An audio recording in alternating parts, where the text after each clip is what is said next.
will win this war.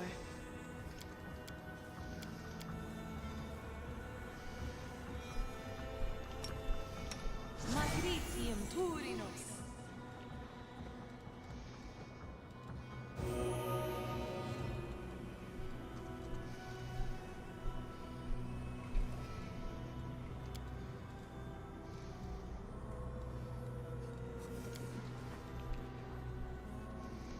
I tire of waiting. Always be ready for the worst.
Let us be off.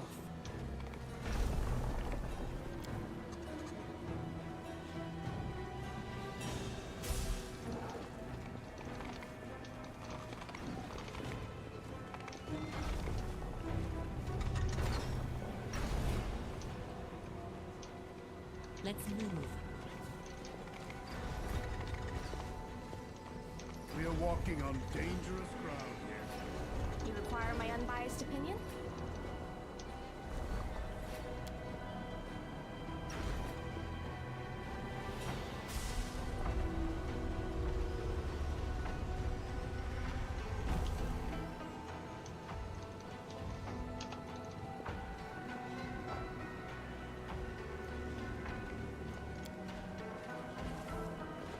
I am finished.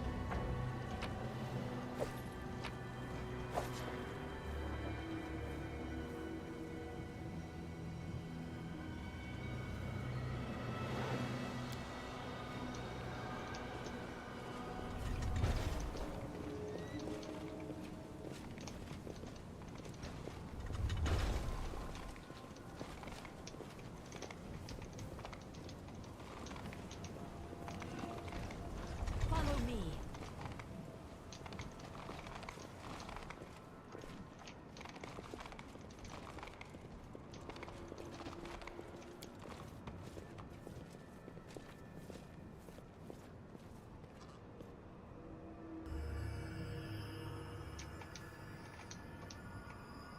The struggles never cease. I'm trusting you.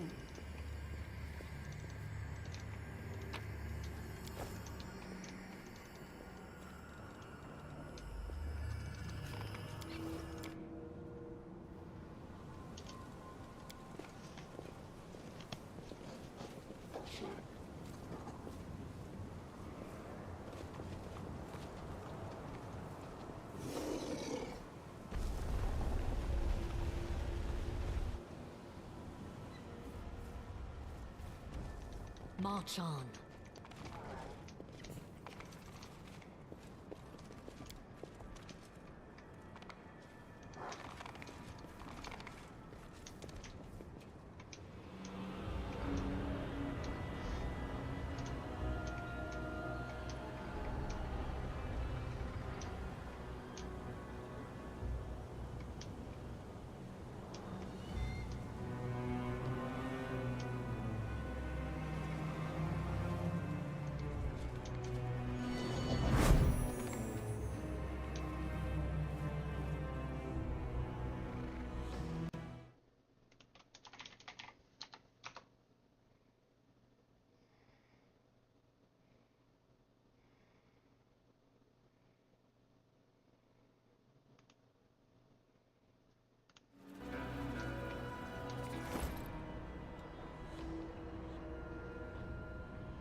without this.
I'm prepared.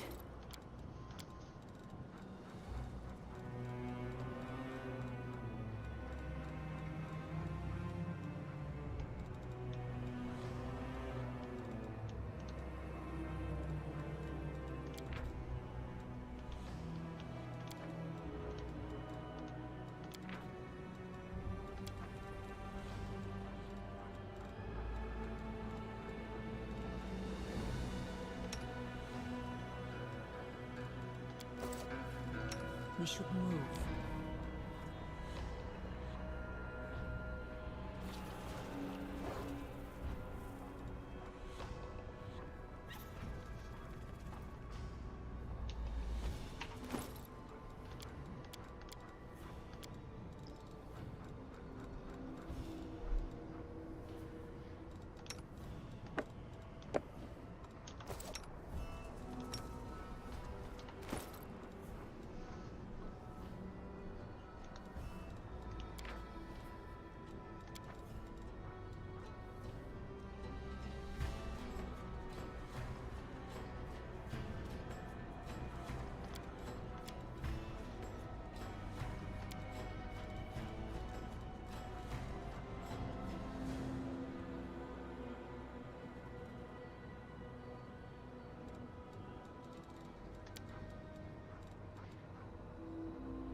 I did get buffs from those books. That's what I thought.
You can actually see that on the text, yeah.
Hey.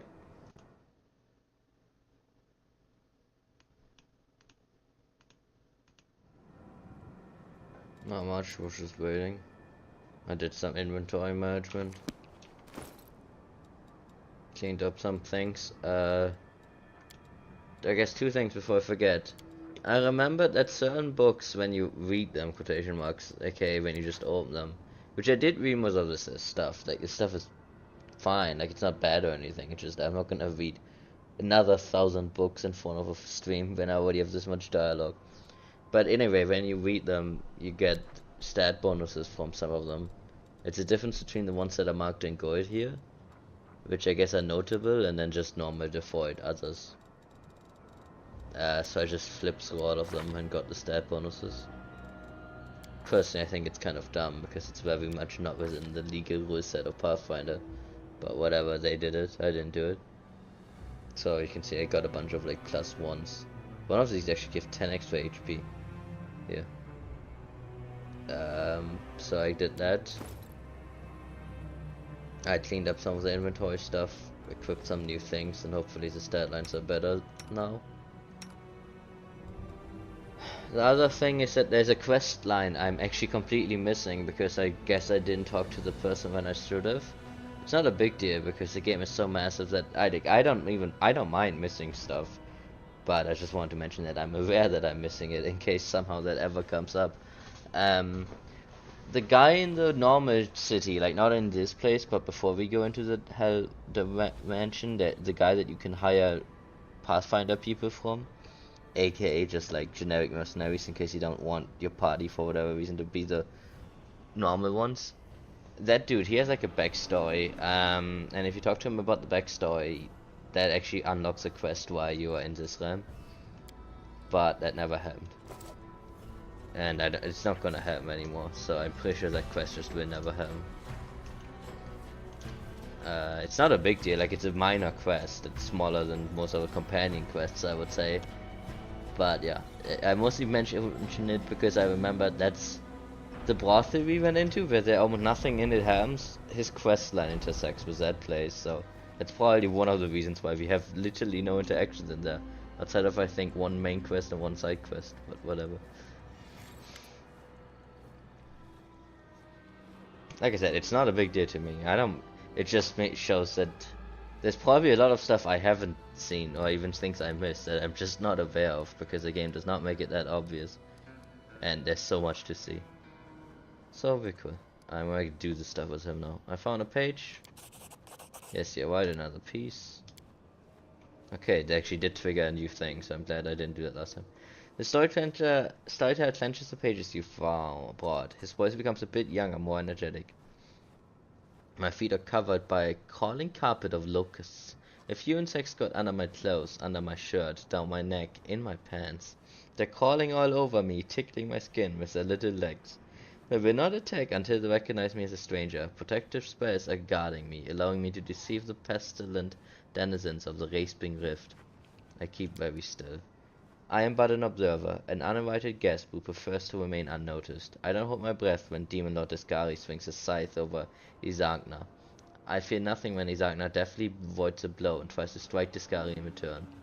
I am here by the order of Lady Nauticlua. I must observe the fight and then return to Lucinara. The affairs of Demon Lords do not concern me. Why did Nauticlua send you after Discovery? The storyteller shrugs absently. I don't know, and I don't want to know. My service of the Lady Shadow is almost over. It's the 17th year of my life in the Abyss, and I'm already counting days to the end of my term. Who is Ixagna? She is a rising demon lord and servant of Lamashtu.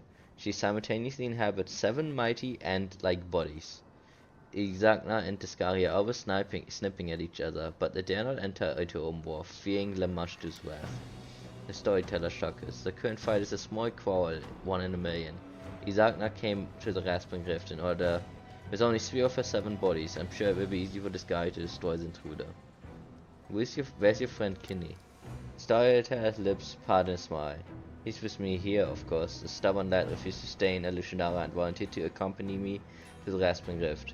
He said he wouldn't miss such an exciting adventure for the void. His youthful zeal and desire to live life to the fullest seems to make me younger too. Continue. Rift carver, the scary scythe swings up again. With a whistle through the air, it dodges into the ant-like head of one of Izaga's bodies. Greenish slime splatters the poisonous drops falling on my face. I keep very still. With a last convulsive movement, the ant-like body winces, tearing the scythe from the scary's hand and jumping back only to drop on its side and lie still. This loss will hardly worry Izagna. To kill her, one must destroy her heart, which is hidden deep under Yonara, the city of Lamashtu's realm. Disarmed, the Skari turns to Izagna's second body that is attacking him. I slowly turn to Kinney, who is sitting next to me. My young friend is usually easily impressed by such mighty opponents fighting, but the seat next to me is empty. Kinney is gone. Storyteller shivers and starts speaking faster. Forgetting about the danger, I look around for my friend. The swarm of locusts at my feet buzzes displeased. But the need for secrecy no longer seems so important. Where is Kinney? After a moment I see him, and a treacherous shiver runs down my spine. My friend is standing over Zagna's fallen body and reaches for the Skari's scythe, sticking out from it. What is so special about the scythe? Riftcarver has power over the material of the plains. The Skari made this scythe with his own hands from his mother's skeleton. It can cut rifts in the plains themselves. The Demon Lord uses it to make the Rasping Rift, his own abyssal realm in the plane of the abyss. Please continue. Kinney, stop. Don't touch it, I scream, throwing caution to the winds. My friend turns to me, his face baffled. I understand him to an extent. The scythe able to rip passage between planes will certainly help us save Gelorian, but trying to steal it is rash and stupid. We have nothing to defend ourselves against the Demon Lord's rage. Stop, my friend, before it's too late. Out of the corner of the eye, I see this guy lift another of Izagna's body and tear it to pieces with his bare hands. But I don't hear the howl of victory. The Demon Lord throws away the body of his enemy and turns to us. The swarm of insects is biting at my feet. Locusts cover my eyes, hitting me in the face, trying to get inside my nose, mouth, and ears. Nevertheless, I get to it first. I grab the giant scythe and swing it back awkwardly in the air. Lift cover is so heavy that my hands instantly cramp. I have no idea how I managed to lift it at all. I drop the scythe on the ground, but the damage has been done. Right in front of me there is a small rift, a wound in space. The smell of Lucianara's sewage comes out of it. A wonderful smell that brings me hope of salvation. I grab Kenny's sleeve and dive into the rift, only a moment before the Skari's claws cut the air where we stood. The storyteller catches his breath and wipes sweat from his forehead. I got a Demon Lord and my life was hanging by a thread. I never thought that something like that could happen in my life. The storyteller shakes his head distrustfully. How many dark sides of my past will I find? I'm starting to fear what I might see in the next pages of my notebook.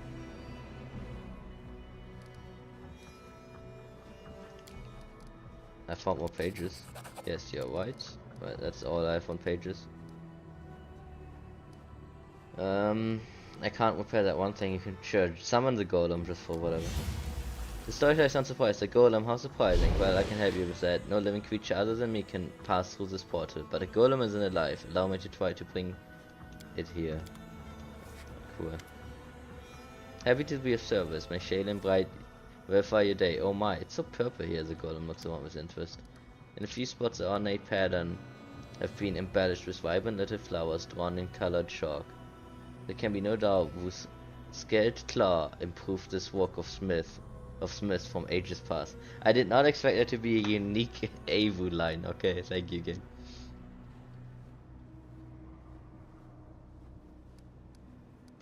Thank you. It's funny. Cute.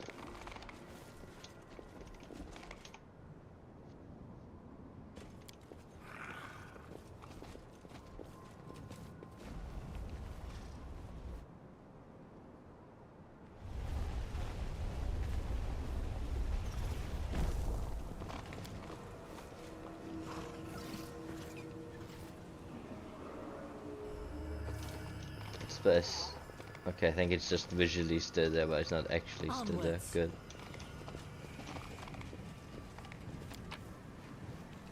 Now we can leave the heads. He can have them.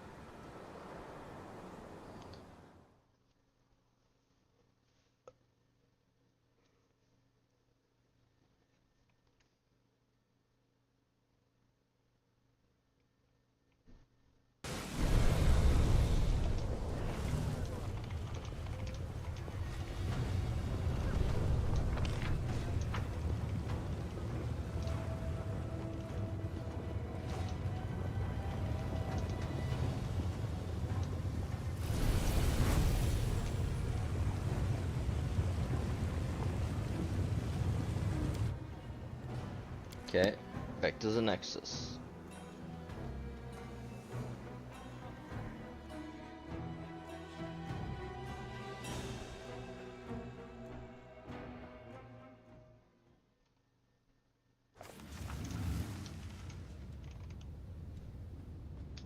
Solitaire's compass starts to vibra, but the crystal should be somewhere nearby.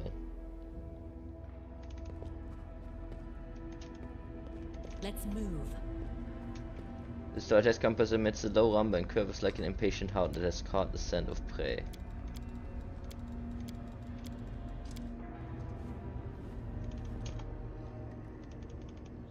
No reason to pause.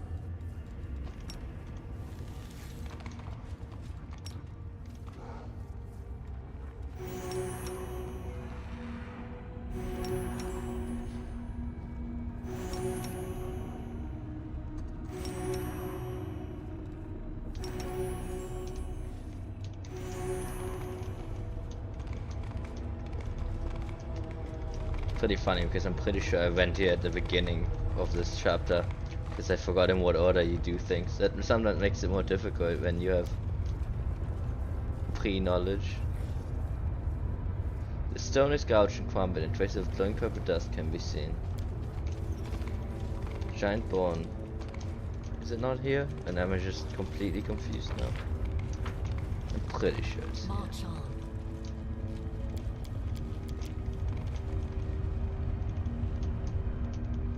That's what my memory tells me.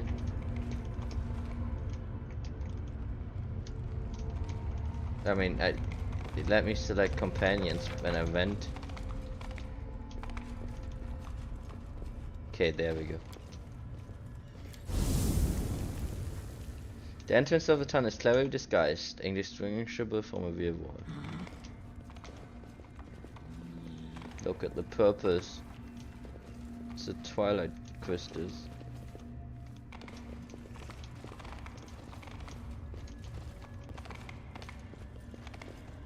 What's that?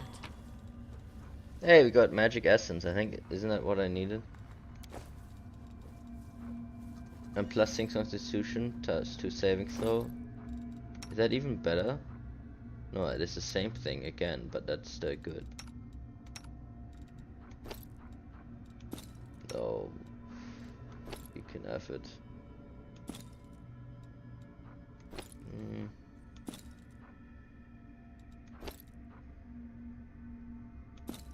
It is better as long as I remember to cast Cat's Grace on you. Inimos tradisi.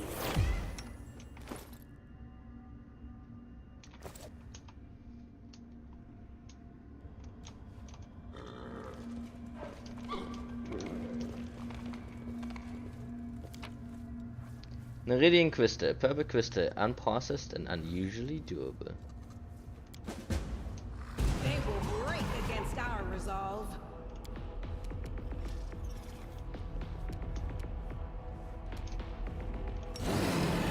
Still really like this song. Probably still my favorite battle theme.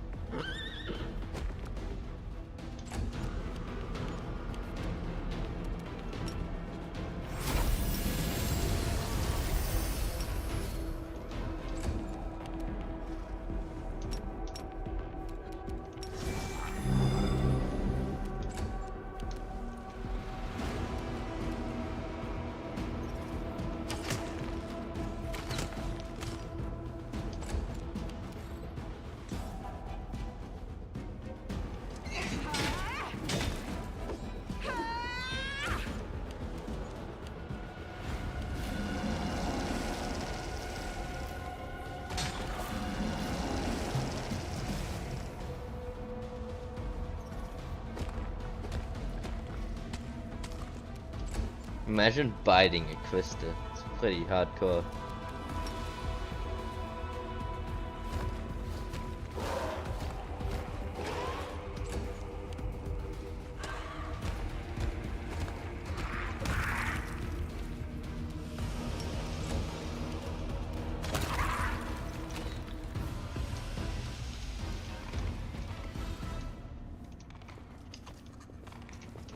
These guys are actually very annoying. Because when they kill you, they petrify you, which is instant death. I don't think it will happen in this mode, because I don't have the death mode on, but yeah. It's quite annoying. Makes sense, I'm complaining about it, but it is annoying.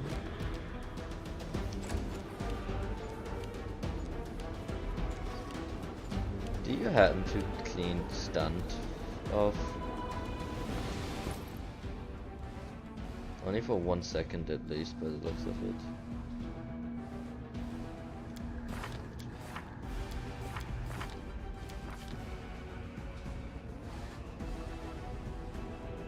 There's not that many in this game that do stuff like that. It's mostly that, and anything that energy or level drains will kill you if you hit 0 level or 0 in an attribute. But yeah, I don't stand stun, so.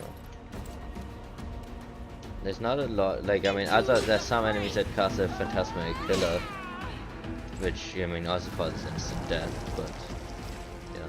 Like, these guys, it's just that when they put you to 0 HP, it's causes petrification, from what I've noticed.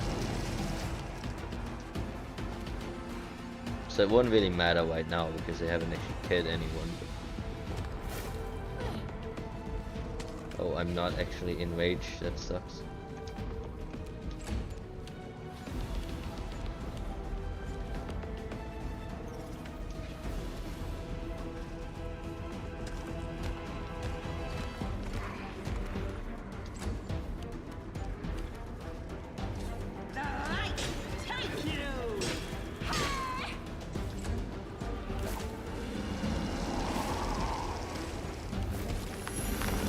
Yeah, there, that would have scared him. But instead he's just gonna be down.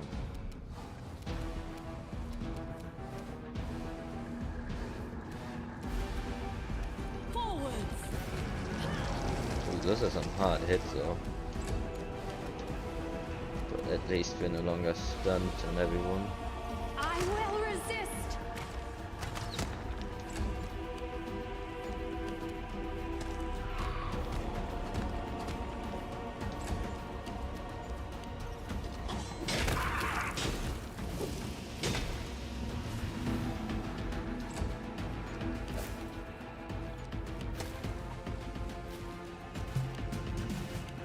Yeah, there were a lot of level draining enemies, but like ultimately it wouldn't have been that different because most of them, like I said, it would only happen if they hit level 0 anyway, which I don't know what happens in this mode if they hit level 0. I think I would have still died, so it would have, the main difference would have been just it's just more tedious because I need to cast a bunch of revival spells on top of casting a bunch of restoration spells. So pretty much what I was doing, but twice there.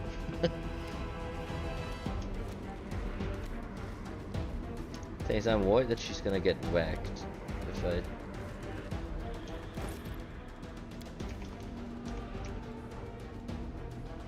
Yeah, I should always have those restoration potions just to get rid of fatigue. Ah, fuck it, just do it.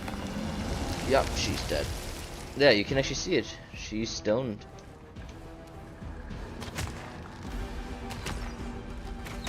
Or crystallized, I guess, in this case.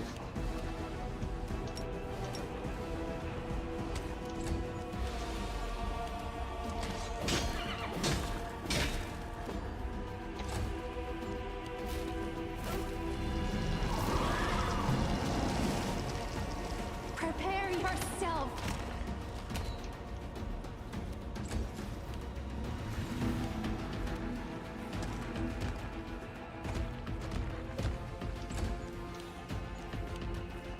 The inheritor, guide my blade.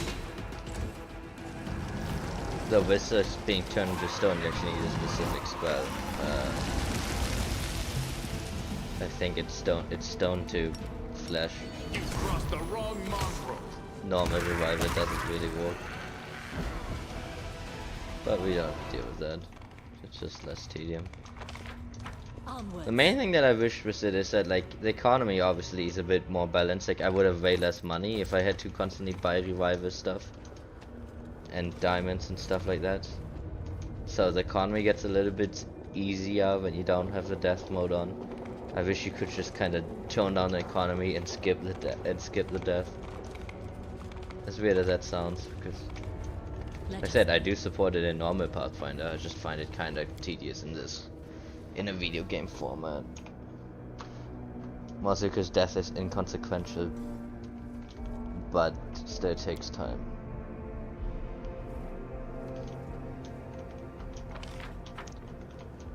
Right, we got the crystal for him.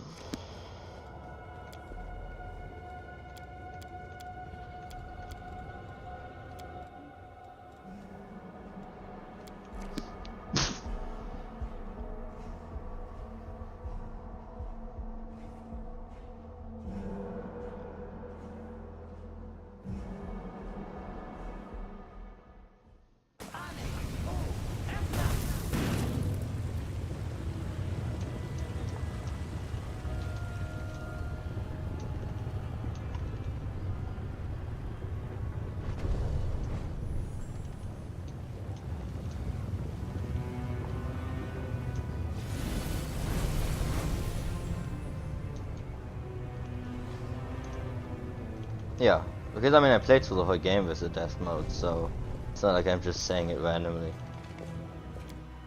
I dare visit. If they really wanted it to be supported, they need to do some work on it. Including that you need to get rid of the instant game over when the main character dies, because really, ironically, the death makes you more safe scummy, which means that the game, it's not easier, but it's like, you load the moment something goes wrong, because the moment something goes wrong, your main character is probably dead. And then the game forces you to load. Like, that immediately is a problem. Funny enough, I might be wrong, but I'm pretty sure that there was a glitch on release where you could continue playing when the main character dies as long as you revive them within one turn, because the trigger took some time to go off, and they actually patched it out. So, you know, that's, if I'm correct on that, that's one hell of a thing. Yeah, so, because I'm pretty sure there's multiple characters who target your main character specifically. So if he gets downed a lot, every single character I've played pretty much has that helm. And I'm not even playing mages. Like, imagine if you're like the Quench mage, she would just get, if your character gets targeted like she does, would be constant instant death. I don't know how people do it other than just sitting really far in the back, I guess. I got the crystal. The storyteller takes the crystal and his face becomes twisted with evil rage and screeching cry bursts from his lips. Yeah, or you could just play a super tanky guy, which I think would actually probably make it relatively easy, because like I said, I'm pretty sure a lot of enemies are just scripted to target the main character. At least that's the impression I'm getting. The storyteller takes a crystal, his face becomes twisted with evil rage and screeching cry bursts from his lips. A bloody stain spreads across the chest, and the storyteller visions once again burst into your mind, just as they did in Cannabis when you brought him the stone chisel. My wings take me higher and higher, stirring storms, but even they cannot disperse the ball of darkness hanging in front of me. Stupid little maggot, you think you can fly as high as me? My cheeky opponent does not answer, and the wound under my heart continues to gush stream of blood, tainting the feathers of the black void and dripping into dark waters of Isha. There's something wrong with this wound. My strength is dwindling too quickly. This means there's no time to waste. I grab her, scrunch her up, cut her with my claws, and throw her at the very bottom of the abyss.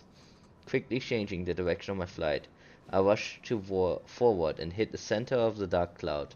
Well, where are you? My chest is thrust forward, ready to take any blow. My claws are cutting through the air. But she's not here. She deceived me. A dark cloud was a fake. Where are you? Her triumphant laughter echoes over the black ocean. So insulting, so insolent, so impetuous. Someone catch that laughter, choke it. Your mind is confused. Adrenaline pounds in your veins. By force of will, you manage to overcome this madness and concentrate on the storyteller's screeching voice. Who are you? You don't know me. I am the demon lord Alninthia, Lady of Harpies, sweet-voiced mistress and seductive peril. My wings can embrace a mountain, and all of the abyss know my name. Who are you fighting? The pathetic upstart Nauticlua. She attacked me without warning and wounded me, and now she's hiding in the shadows, thinking she can get away from me. Your pathetic leathery wings can't compare with mine. What are you fighting for? For power, for might, for superiority, for the right to fly over the endless waters, for the right to seduce the unlucky ones of your choosing. One of us will perish, the other will rise and get everything the loser owns, and I will be the one to triumph. How will this end? The storyteller's voice changes. You hear a death rattle. She will win, overpower me, weaken my spirit. My body will drop into the waters of Isha. The elf's voice becomes lower and lower, becoming dense and stronger, like a stone that decided to talk. From now on I am blood. I set and thicken, I grow firmer. I'm not, no common. Stronger, I crystallize. I gain edges. Power lies dormant within me. I lie dormant in the dark. Succeed, Vilshak. A dark heavy stone slab seems to fall on your back, but it's not enough to break you. Stubbornly straightening your neck, you continue to listen to the storyteller's monotonous voice. These are actually pretty high difficulty checks at this point. Who are you? I'm lying in the ground, in the depths of my path my path are laid. I am asleep, waiting for greedy hands to touch me, gather me up, take my power for their own. You are the island of Ilanthia, the one Elusiana is built on. Yes, my body became stone, my flesh turned to firmament, and the power hidden in it made it expand and swell. I am the island, and everything hidden within it. Also no comment on that either. I thought the soul of the demon lords went to the rift of repose after death. Yes, but not me, the one I used to be. She was supposed to go to the secret place, but someone stopped her. Locked her in this body. She didn't want those who fell at her hand to return. She found a way to lock the powers in the remains, and the power is still here. What will happen to you next? You will take me out. Your hands will take me out of the cavern, the storyteller's voice calms. This is where the road to the past, the one open to me, ends. It leads me to this very moment, but I see something else, a future, a possible future. Droplets of spittle fly from the old elf's mouth. His speech becomes furious and garbled, his voice trembling with tension. Ah, it hurts. The crystal is so huge. Come on now. She's implanting it, sewing it into my living flesh. My flesh. It oozes power, seeking my flesh and blood. Soaking my flesh and blood. Flowing in my veins. I am rage. I'm agony. I'm violence made flesh. Overcoming the scarlet rage seizing your mind, you get the stream of insults and mangled words flying from the storyteller's lips. 32 difficulty. I'm pretty sure I did not pass these last time. And the 37. I appreciate that my super awesome Oh, it's actually okay. So this is a check 37, but I got 44, so I should be good. But first let's do the other ones. Who are you and who do you serve? I'm a humble demon whose old name doesn't matter. From now on everyone will call me Horned Horror. Lady Hesmera will lead me into battle where I will crush your enemies. No, I will destroy them with my horrifying grunting that will rip the pathetic flesh from the meager carcasses. Who is implanting the crystal into you? Mustafan, the cunning one with snake eyes, the one fostering of the upstart Arilu. My mistress Hasmara ordered him to do it. She has many such crystals. I am not the first or the last to have had it done. Mustafan is weak and mortal spawn, but he improves with practice. You see, I am alive, unlike that pathetic unfortunate who went first. Try to understand why it's trembling. You feel the thirst for blood, the heat that pulses through the warrior before an imminent fight, the pride swelling within the demon that is speaking through the storyteller, that power that he yearns to feel as soon as possible, the duty that he intends to embrace with honor. What fight awaits you? We are going to fight Nauticulor. The winged upstart has been troubling our Lord Baphomet for too long. Time to remove her from the board. How do you expect to defeat Nauticulor in a dominion? We have followers in Lucianara. They will strike from the inside, cripple her, drain her blood, and then our army will bring on all its might given to us by the miraculous crystals.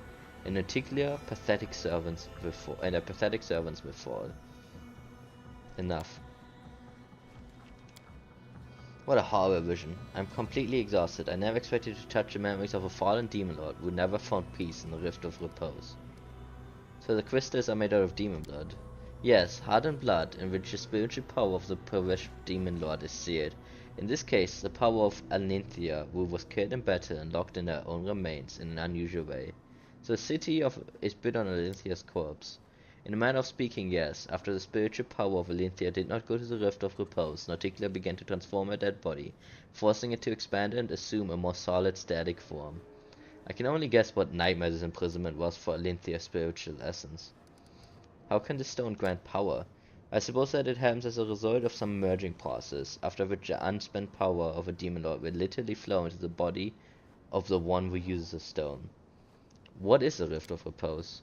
It's where the souls of the fallen demon lords go. After death they usually return to the abyssal realm, but if death finds them again before a year passes, the abyss dumps them in the cemetery.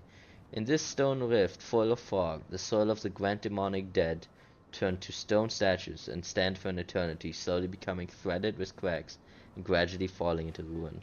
It is a kingdom of decline and decay, and a visit there might serve as a good lesson for those who believe that their own might deem themselves invincible.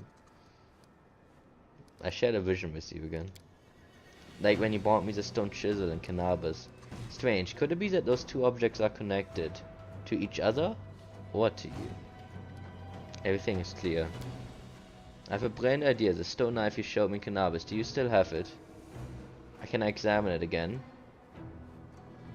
What did we do with it? Because I didn't have it last time either. I don't have it. Alas. I'm pretty sure you need that for the secret ending. What the fuck did I do with the stone knife? Did I use it on the thing? Because I know you will not have it if you go Aeon Path. Did I have the Aeon Path available? I don't remember.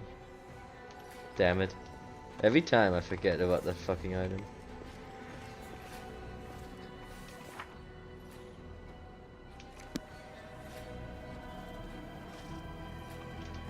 I can check if anyone happens to have the damn stone knife on them. So long ago now. I did also find out you can look at everyone's inventory when in the purchase menu, so I can go through everyone. Because I don't know if it would have checked. Yeah, but I do not have it. I don't know if I accidentally sold it, or if I used it.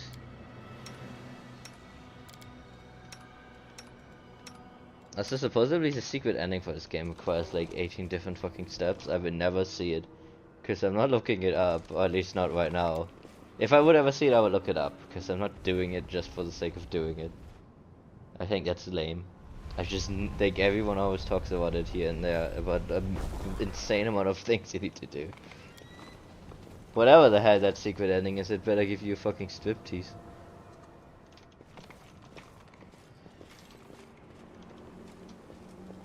Let's move.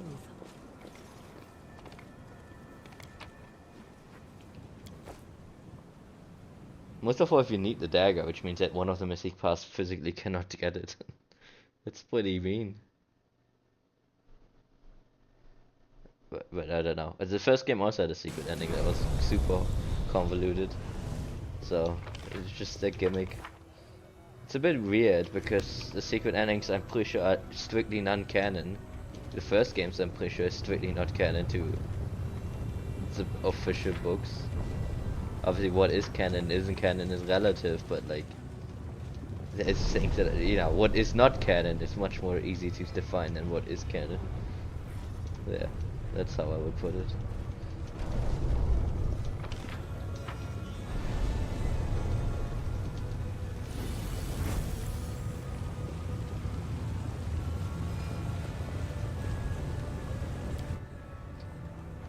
Back to the ardent dream.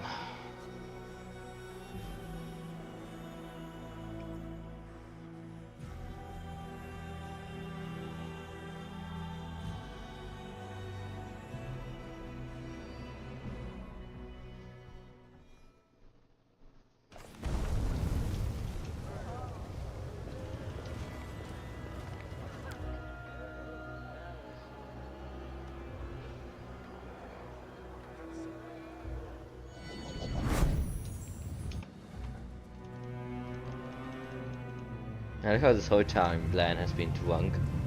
Imagine going through all of this and you're still hungover. After she notices you, Chimera gives you a displeased frown and irritably asks you again, have you no friends that you must keep coming here to share with me? Or perhaps, though I find it extremely hard to believe, you're not completely useless and have something of interest. I've completed your task. Chimera ignores you, looking anywhere else, but in your mind you hear angry hiss. So speak if you have. But use your mind instead of you flapping your lips, your mind. I know you've done as much to win the Chimera's favor, but my heart tells me that having her would lead to evil. Forget everything I've told you. We'll find another way to complete our mission. It is wrong to fight evil by increasing the power of another evil. Reject the promise of the ardent dream, and we'll leave this place before we betray ourselves and our ideas. I do not serve you, and I will not tell you I will not tell you anything. Child, screw you, you can stew in your ignorance.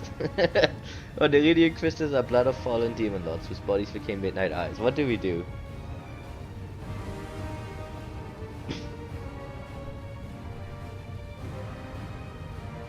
Power of the Inheritor told us not to tell her. But we could tell her. We should just yell into the universe.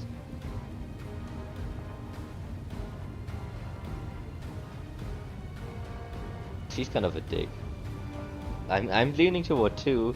I'm okay with 2, let's put it that way. Screw you. Griffin don't need no wife. Foo.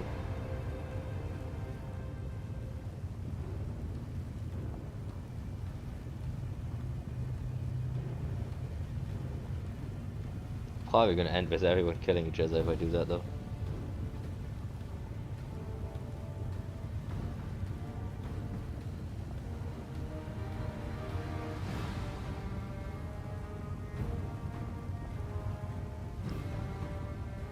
Could I should just walk out. Probably would not end with everyone killing each other.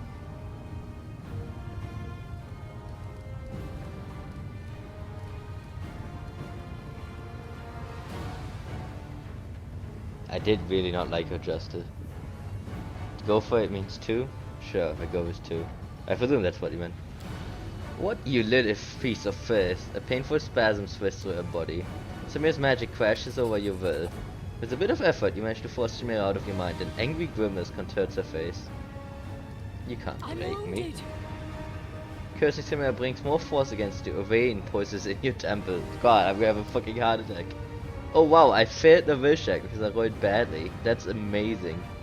In the heat of Samir's magic, your mind melts like wax. You're now shown a reading curse. Push the surfaces that the demon strips out your memories. As effectively and ruthlessly as a hunter dressing a carcass. God damn it. Sophie, why you gotta fear me now? I feel like my will got heavily debuffed though. Am I wrong? I think I can't see the oil will check anymore. Suddenly, heat subsides, banished by a gust of mountain wind, cool and clear. The hand of the Inheritor's voice thunders inside your head. Hold on, champion. Together we will overpower the magic of this fiend. Fight to the end. Keep trying, it won't work. Swearing, Chimera unleashes all of her power on you. I'm having a fucking brain aneurysm. You regret that, you little bitch. You refuse to talk, so will be it. I will rip everything you know out of your mind. Give up. Chimera's last blow is not strong enough to break you. You force Illusionara's rulers out of your mind, delivering a brutal parting blow. Get lost. Get out of my head. Chimera reclines on her throne, exhausted, hissing through her clenched teeth. You cretin. Get out of my harem, now. A buzzing hum rises among the throng of spectators who witness your confrontation. You hear angry curses directed at you, but living hollow, for the first time in centuries, Chimera has received a public dressing down, and witnessing it was a true delight for the assembled demons. Oof. That was cool. That went cooler than I thought it would. You are most curious, mortal. Get out of my head. I just got brain fucked. Please stop brain fucking me, people. Who are you? I am the one whose attention you have been seeking for so long. I am Nocticula, ruler of the Midnight Isles. Finally have your attention. Yes, your arrival in Ala Shanira was quite impressive. Rumors have reached me even here, behind my locked gates and my wall of valiant guards. Rumors of a remarkable Galarian taking my Alishanira by storm. What do you need? I would like to meet you in person, my remarkable and daring Galarian guest.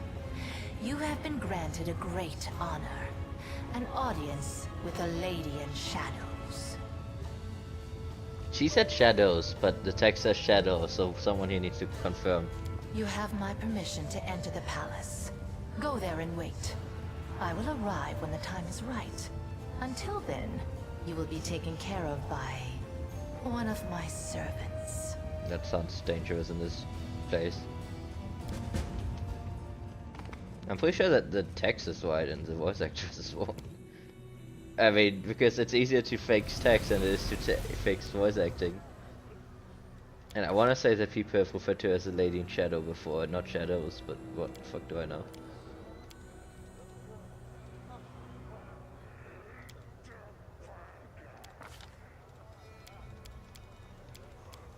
I did like that though. I never got to see that before.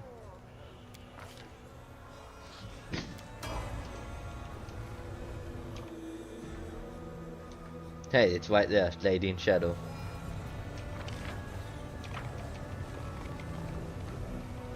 Okay, walking on corpses, attend the audience. Arrange a meeting for Ember. Time to think, or should I ask for a few days? I probably need to bring Ember along. So maybe I can go there and then talk to her after. Let's see if I can do that after. I did like that Angel Bro came in and helped me out. I don't know why, I just like that dude. He's fun. He's so generically Angel-y, but that makes it fun. This game really proves you can just do generic, but do it generic really well, and then it's still fun. Also because it also has a lot of interesting, you know, more out there void building, and then that combines well.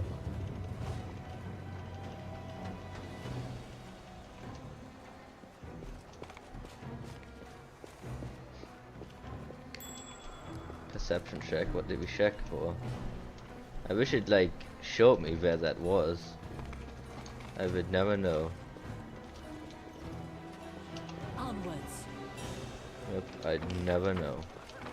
Probably whatever that is. But yeah, I mean, it seems to like maybe it was like the other one where it gave you one freebie. Though I did take damage because my person had the damage responses. So maybe also if you hit 0 HP you die or something, or it just you lose. So maybe each time you fail you take damage, I'm not sure.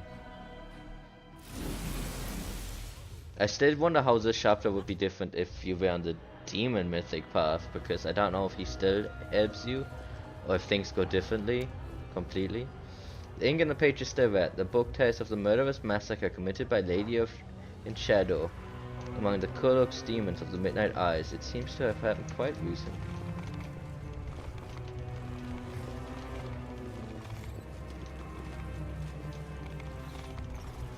Can't hide this from my eyes.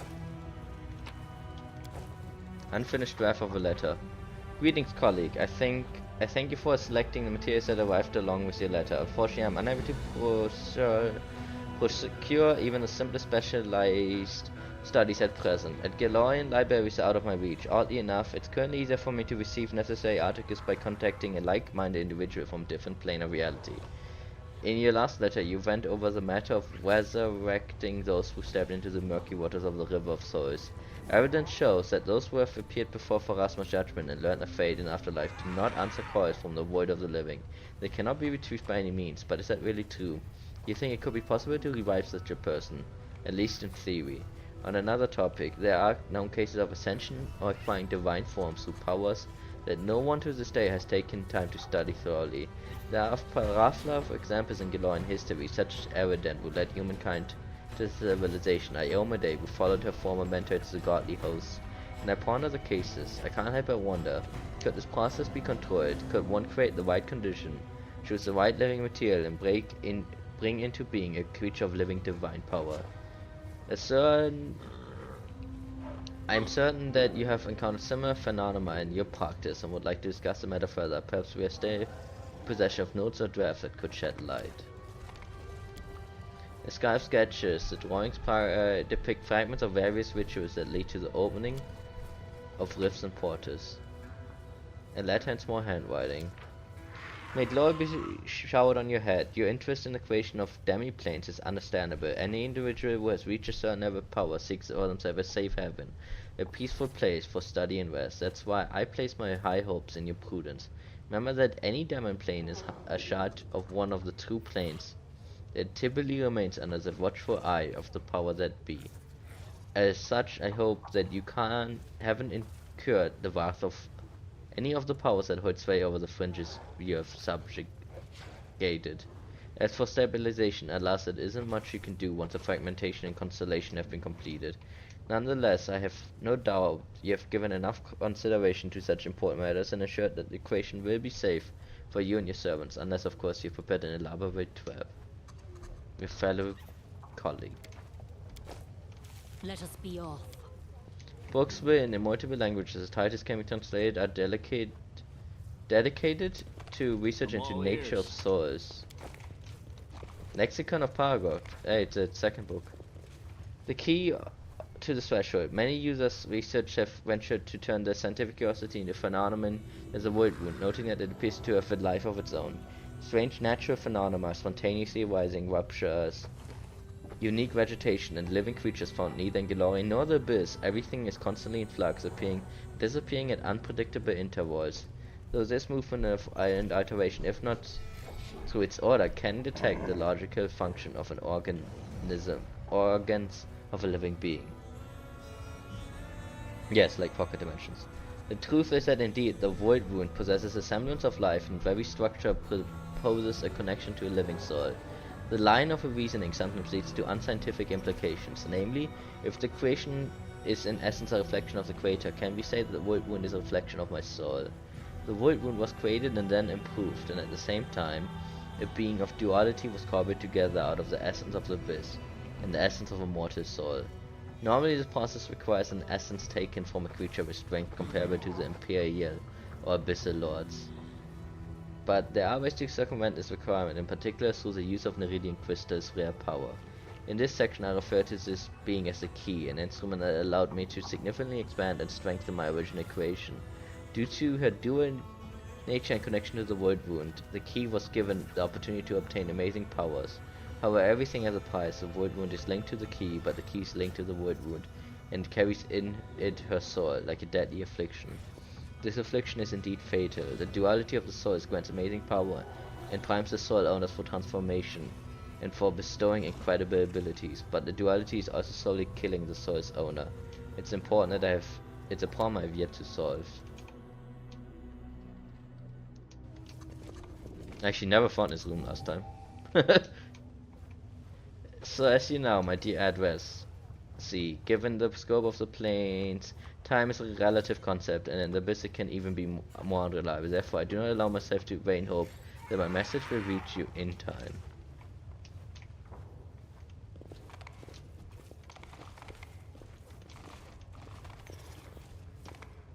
I wish I had done this in cutscene like the other stuff, because then that would be easier. Your final question was about the possibility of a complete awakening of the memories of a mortal life within a soul that already passed through Pharasma's judgment. I will send you the research on all the cases of which I am aware where such an awakening took place. Follow me.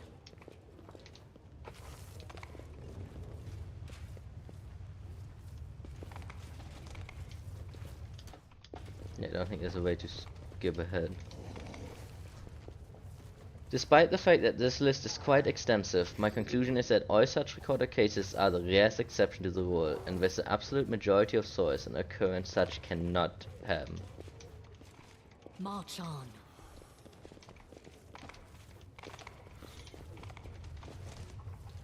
I hope that was all of it, because I don't know if leaving the room caused it to stop. But we got the general gist. Souls be back, yo. The Lady in Chair's library is called the Void of Graves. It contains biography of everyone whose Nauticula has ever taken, and the victims are innumerable.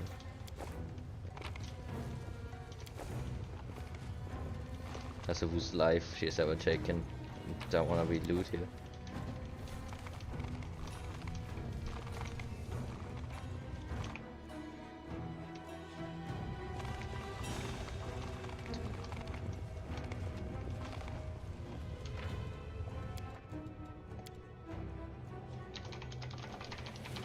So I think now I said shadows, so it's for me.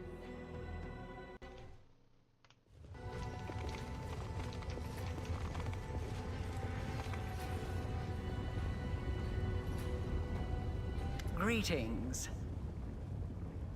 A stately shadow comes forward. In its hands a small mirror sparkles and shimmers with an unsettling light. Greetings, Commander. A dredge called the Suture grins as she shifts clumsily from foot to foot in a crude attempt to courtly bow. Lady Arilu, allow me to express my deepest admiration of your work, and may I just ask... Under Arilu's imperious gaze, Ninu stutters and awkwardly falls silent. She has silenced the cringe. This may not be. This cannot be. The cringe cannot fall silent. How are you doing here, Arilu? And with Suture in tow. Fancy seeing you. I have a lot of questions. Follow me again. I see. Watch yourself, scum. With Suture in tow. The Suture is my servant. I did not expect him to rush into the abyss after me, but I have allowed him to remain with me while I take care of some business. However, you asked what I am doing here. I bring answers.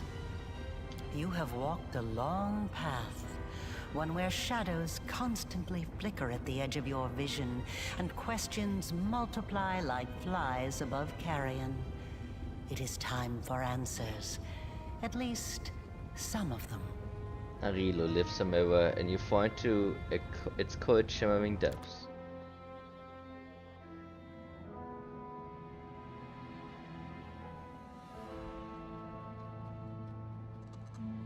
Day 16, Aridus 4715. Experiment, transformation. Subject, let's skip that. Objective, to embed the essence of a Nahindrian crystal in the soul of the subject. Expected result, the essence will coalesce with the subject's soul, which will ready itself for total transformation, triggering the concomitant powers. The time has come to put my plan into action.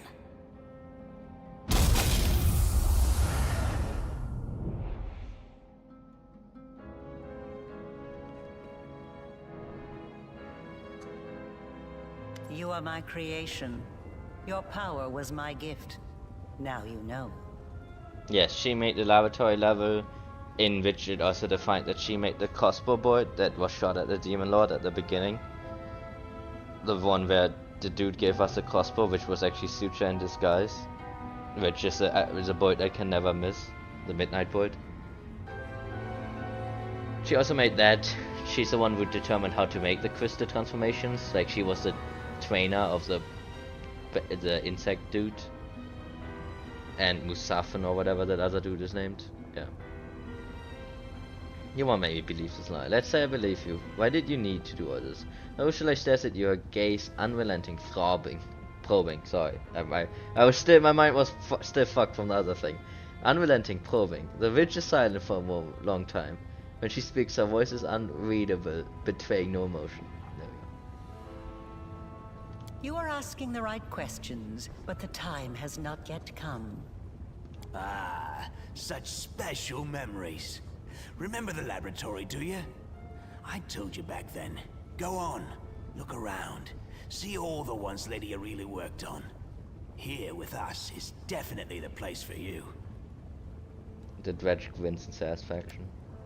The unseen angel does not speak, while the sound seems to thunder in your ears.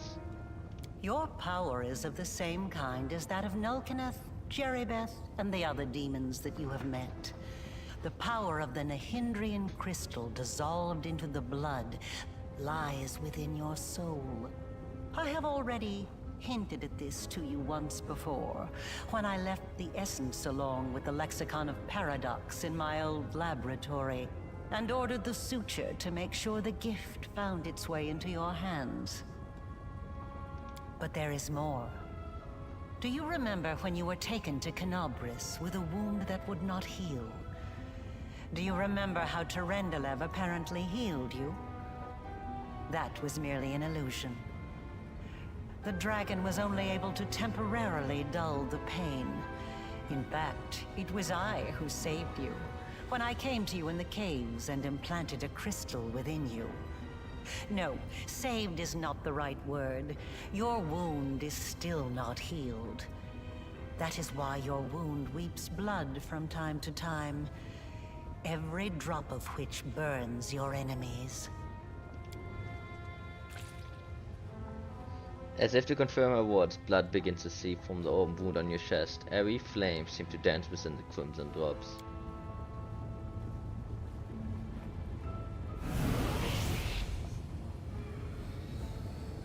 This is pure essence of Nahindrian crystal.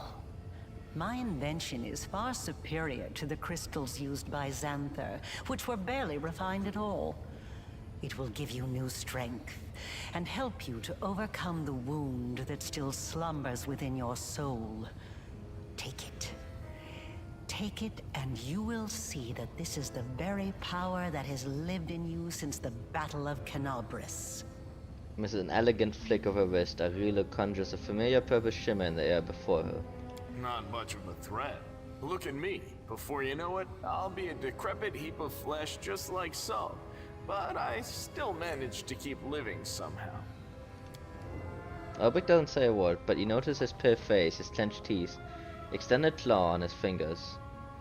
It's not going to work. You need to tell me everything first. Touch the essence. I will not refuse this power, but I will decide how to use it. Refuse the power.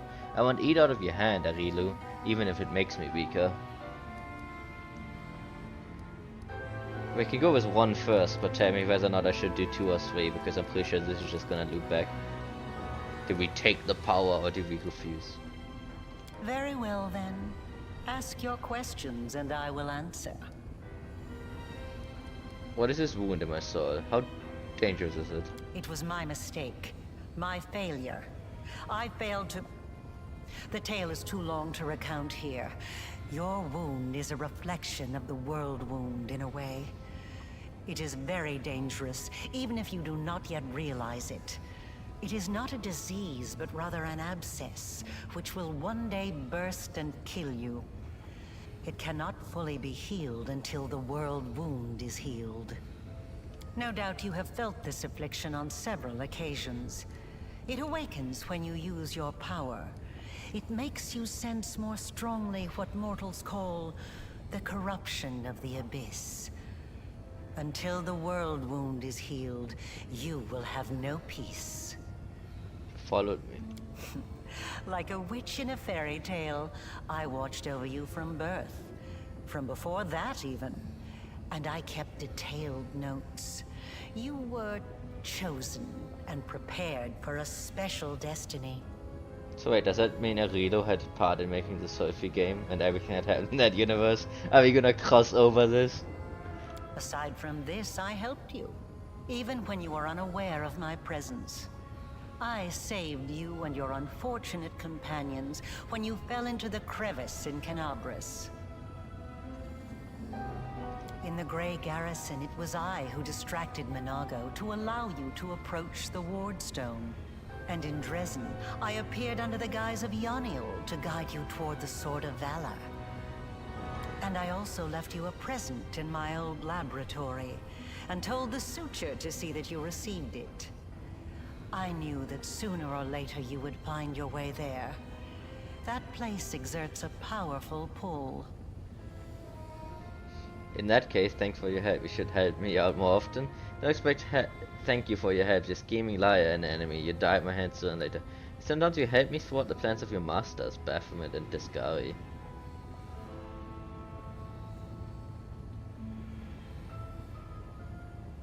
They are not my masters. They are a resource. Why what was the whole ploy with the lab necessary? You were ready to sacrifice your servants the suture for it. You always have to sacrifice something. I wanted you to go to the laboratory to see with your own eyes what I had been doing and what I am capable of, so it would be easier for you to accept the truth. The laboratory is the place where I prepared your ascent. And the suture was the only one who I could trust to execute my plan and explain everything. After all, he too once experienced rebirth at my hands. And that is why I was willing to risk his life. Besides, the suture clearly benefited from his meeting with you. It never occurred to me that you might reject the Nihindrian crystal essence I had so carefully prepared for you. Let alone that you would give it to my ridiculous servant. But, well, it is all for the best. Yep, because I gave him the power. Perception check passed. Look at that, I actually provoked a reaction. That the second time your expression has changed when I mentioned the suture. Now I know, the architect of Woodmoon is capable of feeling remorse, if only when she sends a dredge minion on a deadly Indian mission. I see I am not the only one making observations and drawing conclusions. You are analyzing me. That is commendable. Arilu's face remains impassive, but she's silent for so long, her blankness becomes almost uncanny.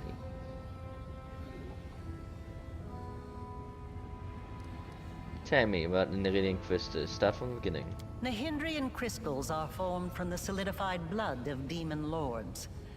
Their properties are not well known, even among the inhabitants of the Abyss. And there are reasons for this. Acquiring the blood of a dead demon lord is very difficult. After a demon lord dies, their body is instantly absorbed into the Rift of Repose. Only the Lady in Shadow knows how to kill them in a way that allows her to preserve the bodies of her fellow lords and transform them into a solid state. That means that Nihindrian crystals cannot be obtained anywhere other than the Midnight Isles. Or rather, it was impossible until recently, when I managed to experimentally obtain a crystal from the blood of a still living lord. You saw the result. A dagger made from Discare's freshly shed blood, which I left for you in Canabris. As regards the use of the crystals, that is a discussion that would take time, a very long time. Someday I will finish my groundbreaking treatise on the transformation of Nihindrian crystals, although it is unlikely I will ever publish it. Thus, it all kind of comes together, at least the crossbow, which causes the demon to bleed, which causes the crystal to formalize. Or at least her to be able to make the crystal, and then you use the crystal at the beginning of the game, so you figured out how to use the crystals to imbue living creatures with power. Not just any creatures. Demons. And half-demons. The soul must have a stable connection with the Abyss in order for it to receive the power of the crystal. Experiments involving tieflings and mongrels failed because the voice of the Abyss was not strong enough within them. But I'm not a demon. I wasn't a demon either when I started. But there are always ways to circumvent, or even to override the laws of the universe. I changed myself by knitting my soul together with the essence of the Abyss. And I changed you. Do you remember the fits of rage that began shortly after Discare's attack on Canabris? This is how the second half of your soul manifested itself. Not yet fully aware. Not yet awakened. It's a pity you did not choose to let your demonic nature take hold. The result would have been most impressive. All those arrogant crusaders, those knights with their eyes ablaze, those pious priests. They have installed at the head of their magnificent army a scion of the Abyss, the creation of the architect of the world wound, whom they so revile. I wish that voice acting line was very good. You could kind of hear her getting off on that in like a way. Like that was, she was very happy about that. Strange to see you here in Nauticula's palace. Will you really serve Discare, Baphomet? Both. and neither. I have served both Discari and Baphomet, and not merely as the lowest in the pecking order. But I do not think you'll be surprised when I tell you that to me, both of these mighty lords are merely convenient temporary sources of power. And their time is almost at an end. But the Lady in Shadow is different. She is the preeminent ruler. Soon you will understand this for yourself. Arilo's tone is indifferent as she informs you of this, as if she were simply commenting on the weather rather than on her obstinance before demon lords.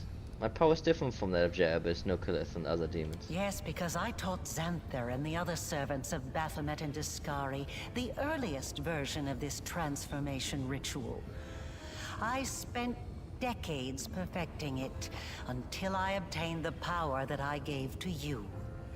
Power in its most purified form, cleansed of the filth and chaos inherent within the original blood of the demon lords. Your power is as pure as thrice distilled water, but it resonates with other powerful sources of supernatural power, such as the Sword of Valor. And your power can change. You must have realized this already.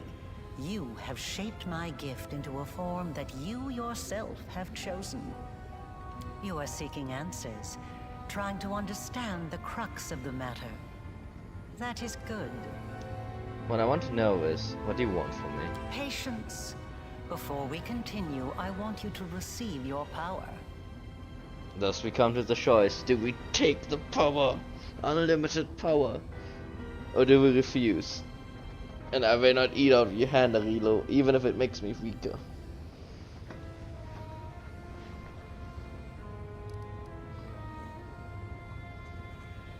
It's interesting that Paladin Lady had nothing to say.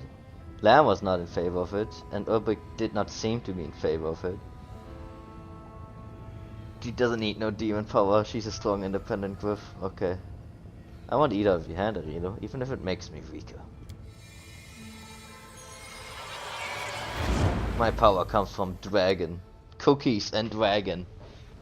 You channel all the power into those voids, and strangely you feel a surge of power within your response.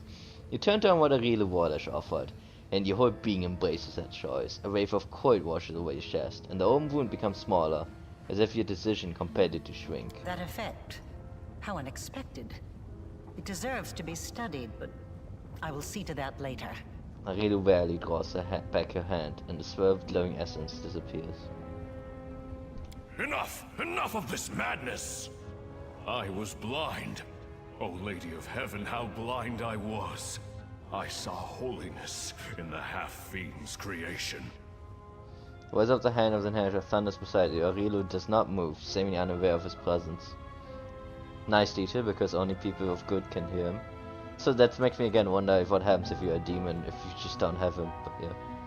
All your valiant deeds, your resistance in the face of temptation, it was all a deception? Curse the Abyss, and curse Alushanira, where even the most faithful lose their way, and lie, and commit treason. I must save those who can be saved, and break free from the kingdom of darkness. Danger's voice fades, and you can no longer sense his presence. He has disappeared. Also, man, I was curious if it changes, because last time I was not a nice dude, and he kinda hated me. He still pretty much hates you. It doesn't really change much other than how he perceives you within the context of it. I guess he's just too stuck in his way.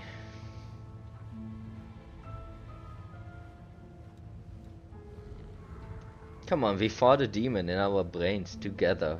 Shouldn't that have bonded us? I want to help you close the world wound. He's very old, yes. Risha looks at you for a while, then she speaks. Also, if he had heard this one more line, I wonder if it would have changed things. He should have not noped out so quickly.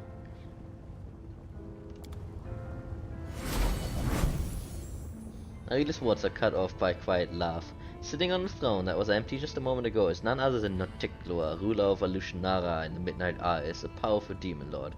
The one they call Our Lady in Shadow. Her red lips curl into an ironic smile as her large eyes observe you with keen interest. You were about to say, we are going to close the world wound, weren't you, Arilu? I see no reason to continue deceiving this mortal. Now, I am convinced that she is quite worthy of serving me. I will even reward her with a modicum of knowledge about the events in which she is about to take part. Greetings to you, Our Lady in Shadow. Wow, she just went fucking... Arilu swiftly drops to one knee and bows her head. Arushale just went pure fucking, like...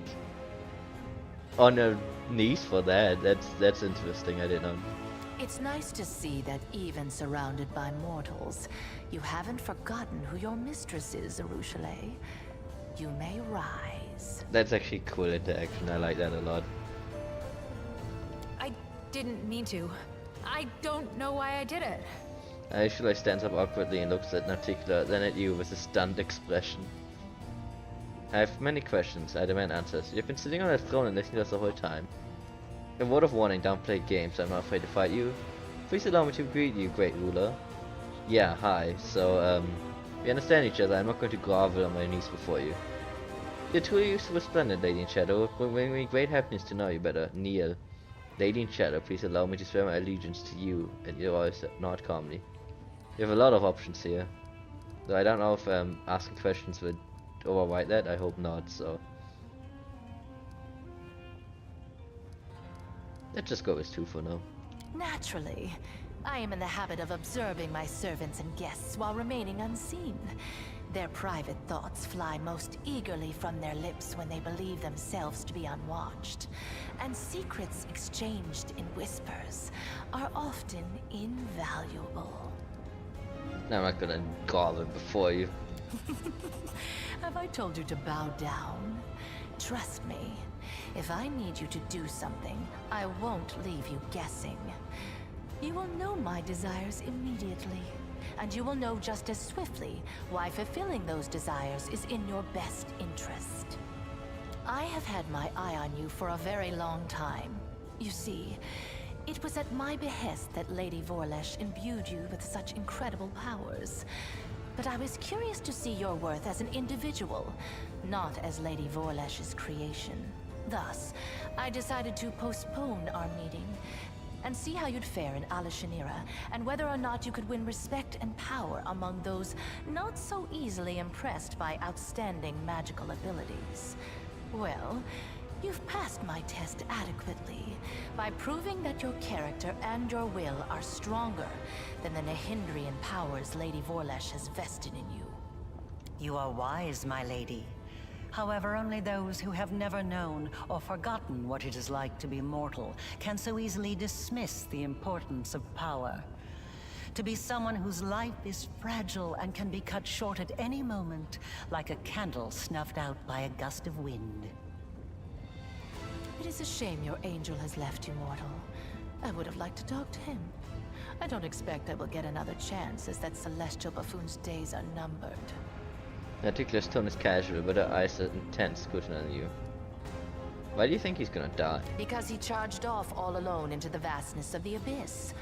An old friend awaits him there, the Echo of Discari.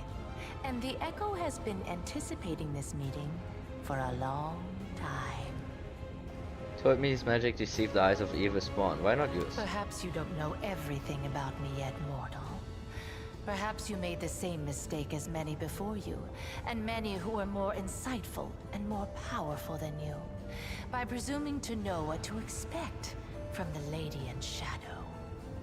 Tell me about the Echo of the Sky. He is a strange creature, a bespoke creation, so to speak.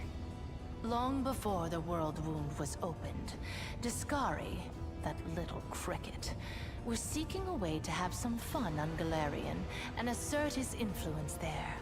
One day, he decided to gather a few strong mortal followers, fuse them together into one being, and pump that being full of his own power, in the belief that something worthwhile would come of it. That is how the Echo came to be. To the great dismay of both the Echo and the Lord of Crickets, the Echo was greeted by Eredin, protector of humankind. Eridan gave the Echo such a thorough thrashing, the whole Abyss thought him dead. And yet he was not. Cricket, the younger, is alive and well, though I cannot say the same for Eridan. But the Echo remembers his humiliation still.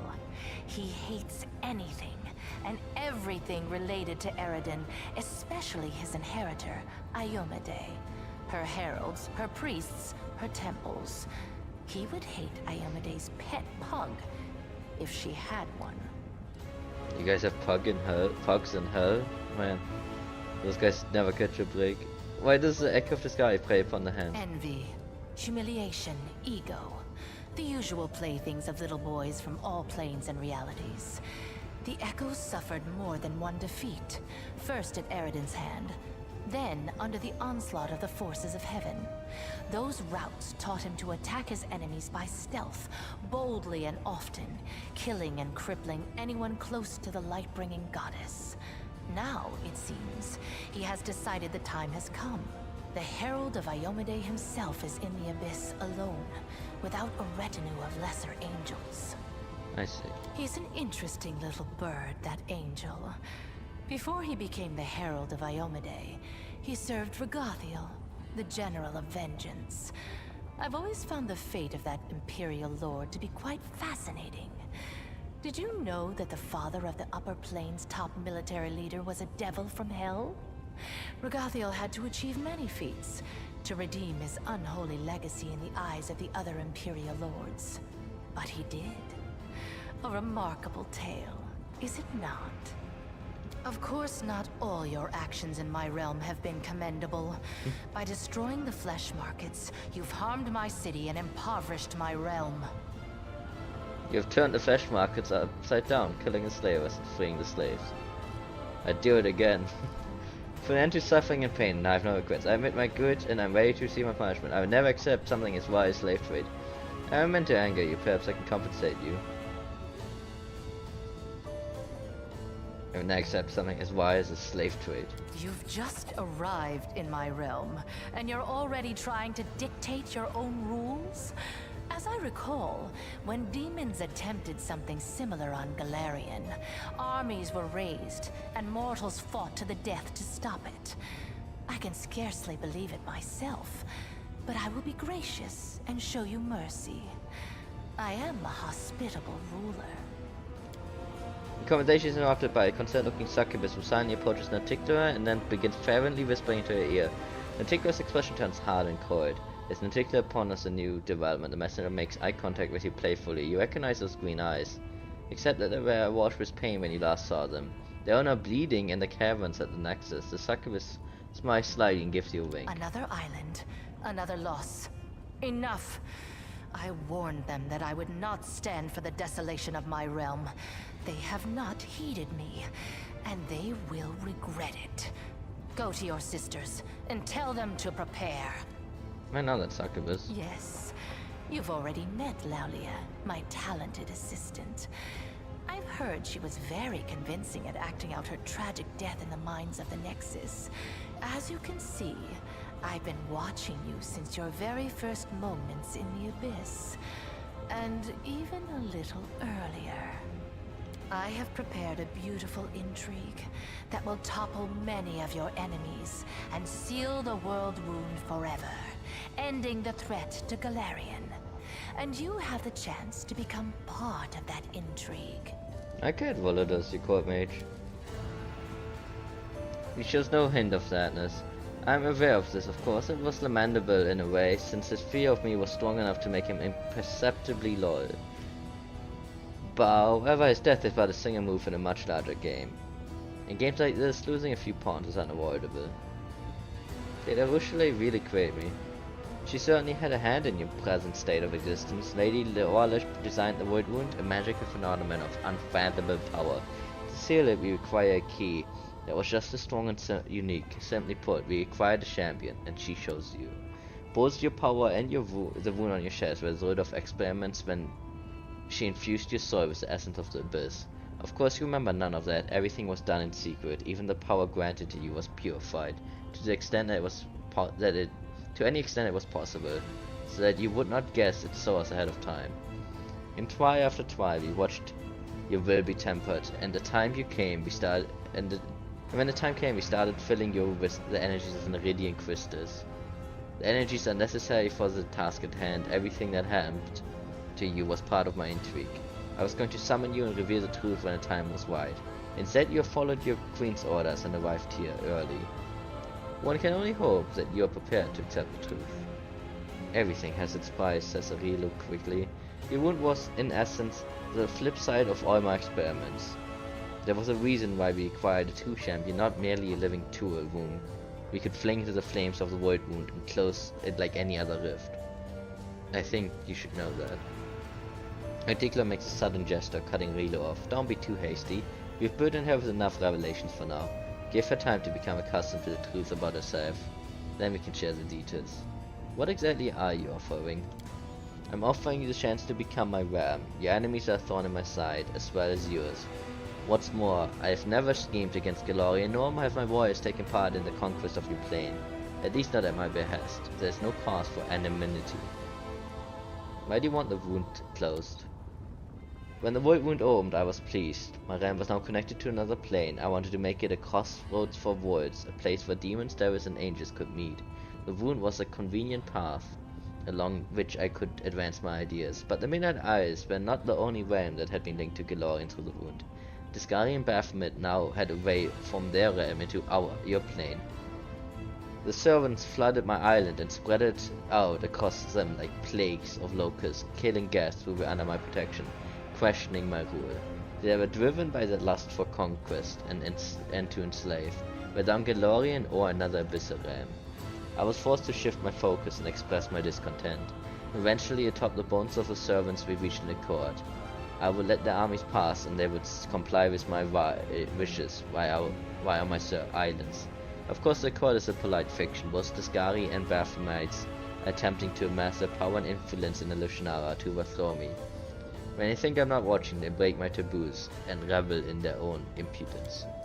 Most of all, Lady Warlish told me about the Iridian crystals. They realized that kind of power the crystals hold, and now they're determined to mine every last deposit hidden within my islands. And once an island loses its crystals, it becomes nothing but flotsam, slowly sinking in the dark waters of Isha. With every island lost, my power is diminished. I could start a war and kill the plunderers, but a major conflict would hinder some of my other plans. Instead, I will teach my neighbors a lesson by orchestrating the enigma's defeat at the hands of a mortal. What do I gain by serving you? A reasonable question. One must always serve one's own interest. Well, rest assured that you will be adequately rewarded. I will give you gifts befitting of your ambition, and my patronage, which you can certainly count on, will prove more valuable than any enchanted trinket you could dream up.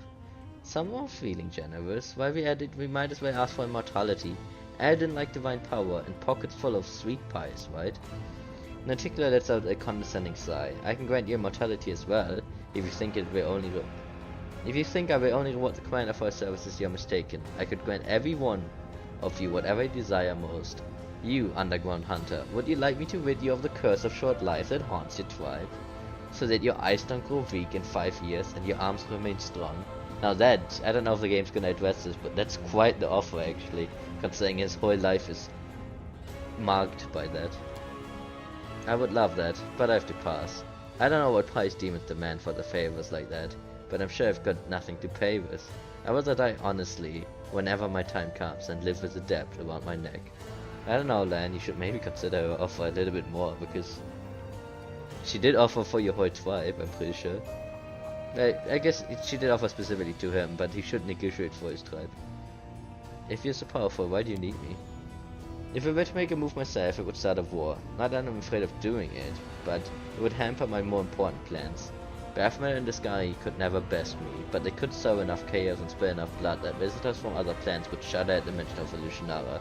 No, I will wage war on my terms, in the shadow, and I will remain unseen until I drive my blade into my enemy's back. And since Gelfrey happened to send you in my realm, you have the honor of becoming my blade mortal. Be glad you are wielded by skillful hands. We should also reveal how exactly our blade will be employed. We can discuss that later when the moment is right. Now is not the time for either conversation. How exactly do you plan to close the wound? She rolls her eyes. It's a complicated magical process. You will receive precise instructions once you capture the Threshold Fortress on Galorian. There, the exact spot where Lady Warlish opened the void wound, you will be able to close it. But first you have to crush the Guardians of Threshold, and the forces are growing by the day. Hesmera, Baphomet's daughter, is mining a large number of Neridian crystals in my realm. Those crystals are a secret weapon. No army on Galorian can stand against them. You must stop Hesmera. If you do not, the world will fall, and my plans will suffer significant harm. At one time, I disclosed the secret of transformation to those two servants, Baphomet and Discari, Exanthia Wang and Mustafan. It was a well calculated gamble, which brought us time and assured both Discari and Baphomet of my loyalty. Mustafan is Hesmerite's favorite. He oversees transformation of her army. Hesmera is currently on another island far from here. The route to that place is plagued by pirates, monsters, tempests, and other more terrifying dangers. Have you heard of the living bubbles of frozen time that swallow airships? When the ships reach port, their crew discover that they have gone for 100 years. It's not the strangest occurrence you could encounter on your journey. I'm willing to provide you with a decent ship and an experienced crew. If you kill Hesmera, I will stop her thinking any more islands without giving Baphomet cause to declare war on me. Natigla cast a sidelong glance at Rochelet. Then again, I'm not offering you anything new, as you have already enjoyed my favor, Commander. Your companion is a succubus, and I'm the succubus queen. This demon follows you around only because I allow it. And tell me, Rochelet, are you grateful that I'm not forbidding you from traveling with the Commander and fighting against your own kind? The succubus reluctantly lowers her head. You're incredibly generous, Our Lady in Shadow. Man, she got fucking, like, ripped. Sela winks at you. So what do you think, Commander? Personally, I'd rather take my chances rowing to this other island far from here in a rusty bucket than make any deals with the Lady in Shadow. I steer. Why is it important to kill Hesmera? Discari and Baphomet won't just stand there and watch you close the void wound. They will send their armies after you, so you will need an army of your own. And that is something the Crusaders won't have for long. Hesmera is mining more and more Neridian crystals to empower her forces when she attacks Galorian. If you don't stop her, the Crusades' resistance will be crushed, and the ranks of demons pouring through the void wound into wood will multiply 100-fold. You were sent here to cut off the demon army supply of Neridian crystals, weren't you? That's exactly what we're going to accomplish. 5 or 6. Will we consider her offer, or do we just go with Sela and we're gonna go there in a rusty bucket?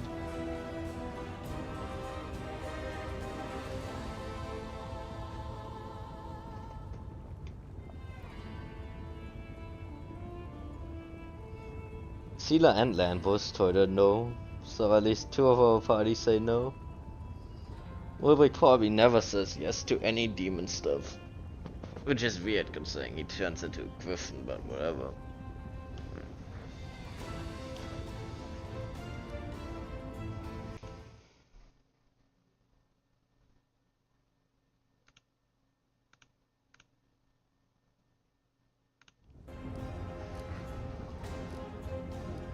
Thing is, does consider mean I will do it? I will say I will consider for now, but I don't think that means I will do it. I will consider your offer. And accept it, I'm sure. I respect your caution and won't force you into submission. We stand to gain if you're biting your own volition. A glimmer of approval dances in Artugla's eyes. An interesting destiny lies before you, mortal. You will rise to great heights and play a part in the events of titanic proportions. Many would give their life for a chance to tread such a path. Hesmera visits Alushanara every now and again, but her true lair is far from here. She hides on the island of Colofur, in the northwest of my archipelago. There lies a secret fortress and a deep mines. Her slaves dig Neridian crystals for the invading army she plans to bring to Galorian. I will give you a magnificent airship and an experienced crew to take you there. It will be a long and perilous journey. Take some time to prepare.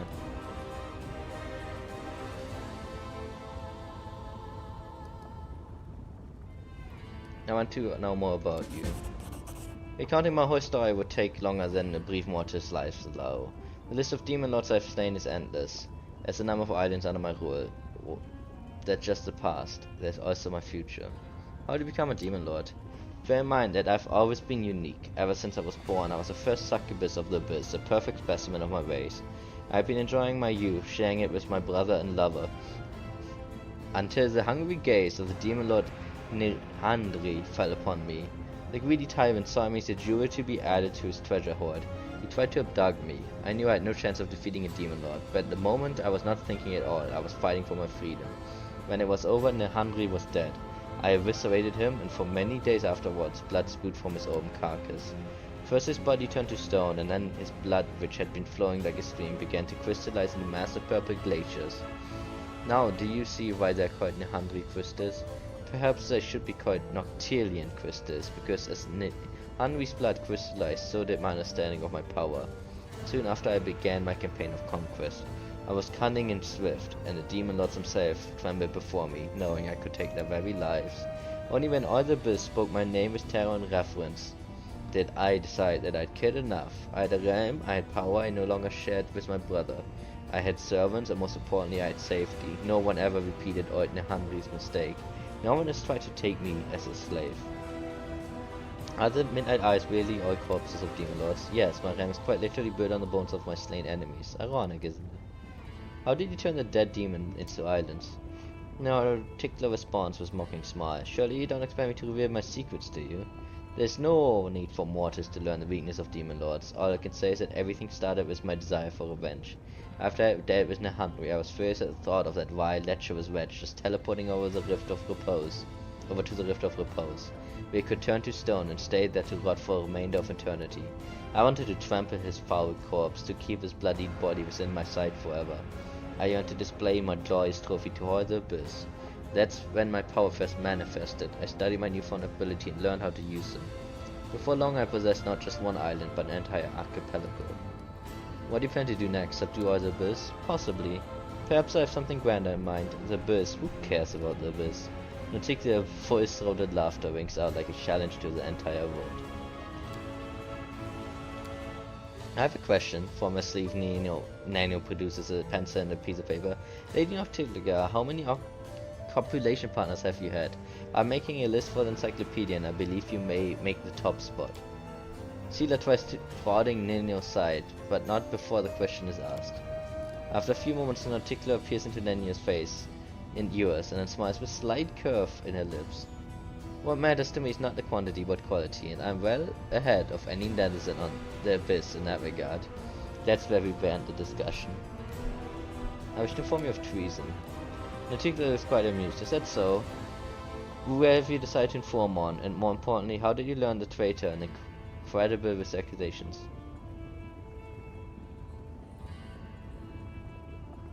I mean, I can tell him.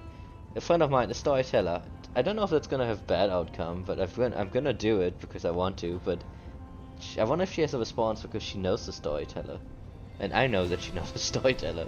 His been in the future, his vision, Hasmara was sending demons. The demons were strengthened by Neridian crystals. A hint of dangerous excitement creeps into her voice. You are fond of knowledge, my dear guest. Let's just say I'm not surprised by the appetites, the ambitions of the brat, her lecherous goad of Messiah. We're bound to surface sooner or later, but your warning will encourage me to keep an eye on her. You could have gone to Hasmara with this and received a payment for your silence. Your foresight will not go unrewarded. I don't know what she means by that, because I'm literally about to go kill Hasmara. Like, I don't think we can really negotiate. Chimera was researching the crystals. Perhaps she's planning to overthrow you. A small smile appears on her lips. How nice of you to warn me. I'm impressed. I do wonder, however, do you really think I was unaware of this, or did you merely want to demonstrate your loyalty? Either way, I appreciate you telling me. I will take it as proof that I can rely on you. You were astute to uncover Shamira's desire to dethrone me. It was particularly sensible of you to keep your mouth shut about the secrets of the Neridian crystals. I suppose your caution calls for a reward. At the snap of Noctilia's fingers, one of the servants approaches you and presents you with a delicate package wrapped in a gossamer-like silk. Mining Neridian crystals is a surefire way to sink the island of the crystals on to the bottom of the Isha. I assume you understand why all who attempted to produce them in Alintia were executed. At least you didn't tell Shamira about the mines you found. The last thing I need is ardent dream bowing under my capital. See? Good that I did her. Why did you still tolerate her? Someone has to deal with the trivial matters. Jameer's betrayal was assured the moment I made her my favorite, just as if for audience before her. The second always dreams of wanting to be the first. I know the feeling quite well. If I'm to depart, your guards must watch over my camp, and all were residing there. I will send my assassins to ensure that no harm comes to your entourage. Be grateful for my patronage, mortal. I hope I don't regret doing that, by the way.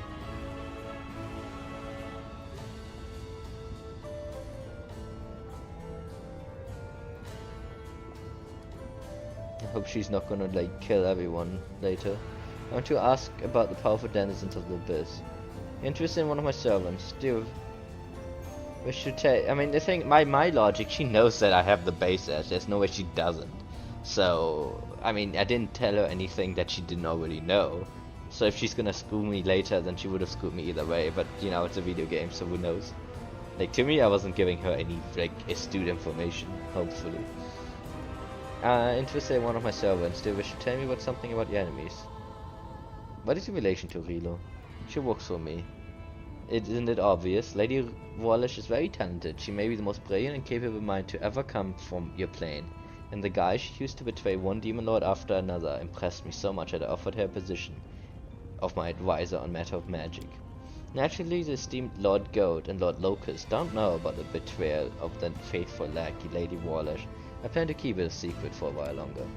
Betrayal is too strong a word. I opened the path to Galorian for those two.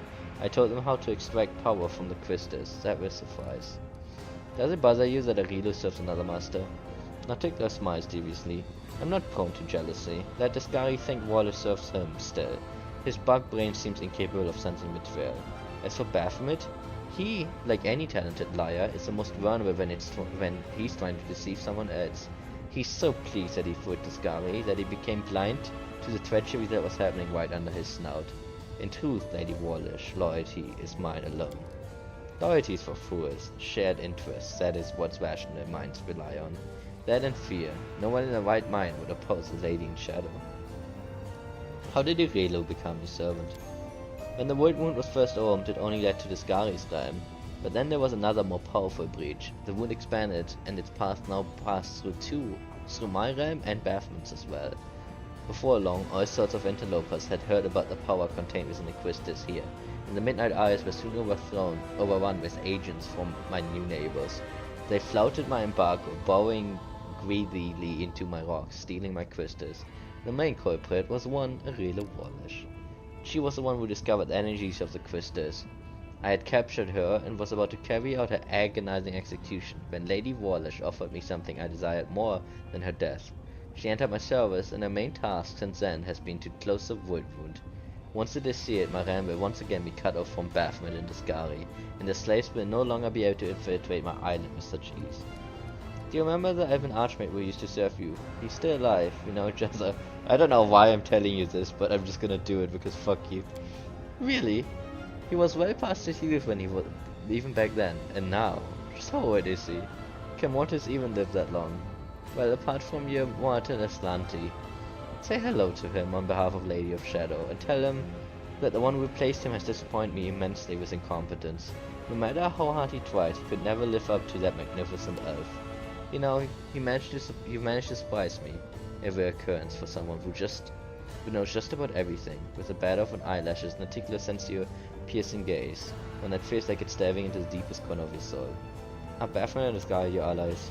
The Goat and Locust? Allies is too strong a word for our relationship. Our connection was forged by circumstance, not out of desire to deal with one another. When the Void Wound was opened, it tied our words together. I feel like we have had this a few times.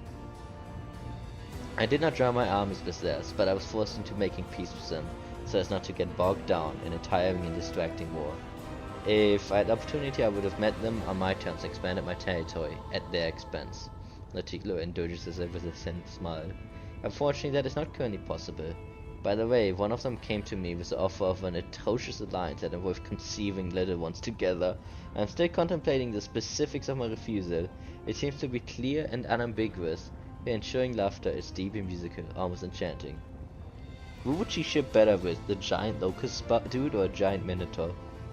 I don't know. Everything is clear to me. I still have stuff to take care of. Arilo, you are no longer needed here. As you wish, my lady. Arilo vanishes, but you notice the look in her eyes, pensive and appraising.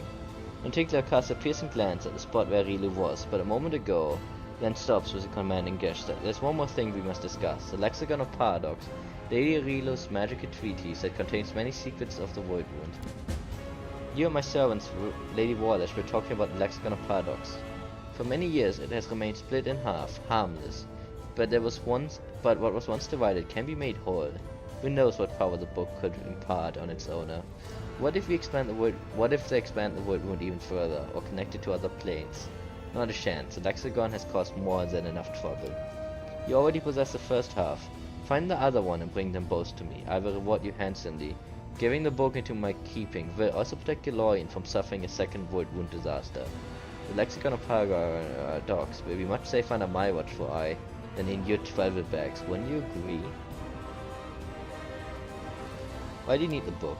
One Void Wound alone has enough of a nuisance for me. I want to ensure that some future mage leafing through the book doesn't link my ramp to another. I consider your offer. The world will not disappoint you, I promise. This is dangerous knowledge, ought to be locked up securely.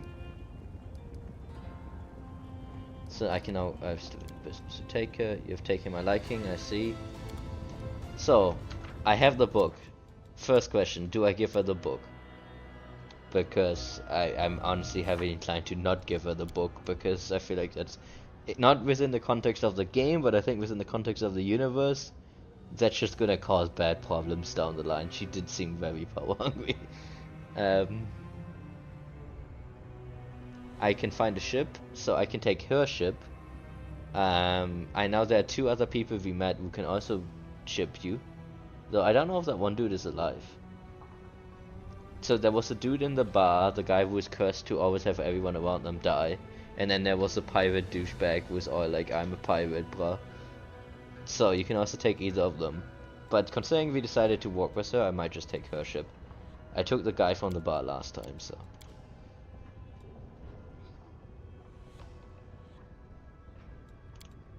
Arrange a meeting.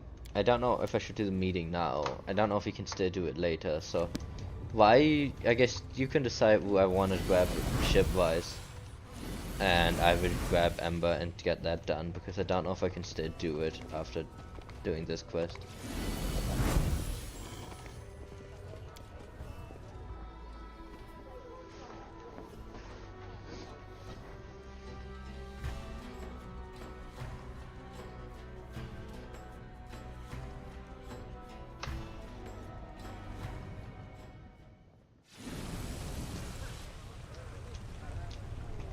There was a guy in the bar, in the tavern.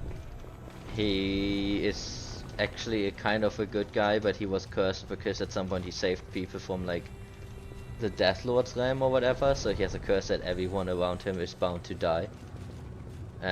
So he decided to live in Abyss, because in Abyss it's like the least bad to have people die, because they're just bound to die anyway. What is walking on corpses? I see.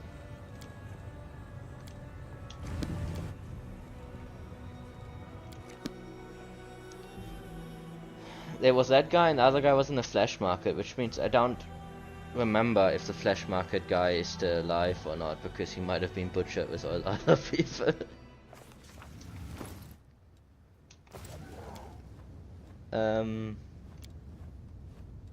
I guess Ember.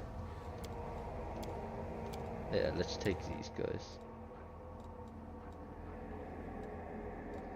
I can drop by them and you can look at them. Let's check if Flesh Market guy. The quest is here, so I feel like he's probably still here. But I don't think we have any reason to take him. The pirate, I mean, like. I mean, he's just a fucking lunatic pirate. Like, he's as demon as you can demon.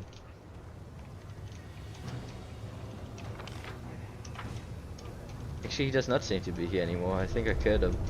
So I guess that resolved itself. I don't know. There might be another ship somewhere. But that's the only ones I know. I took the guy in the tavern the first time I played.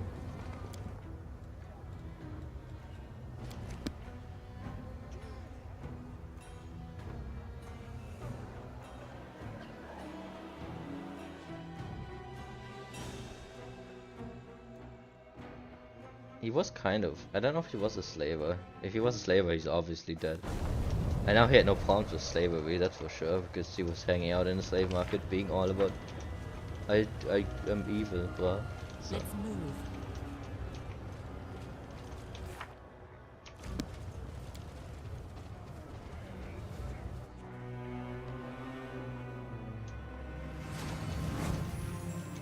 Here, let's look at him.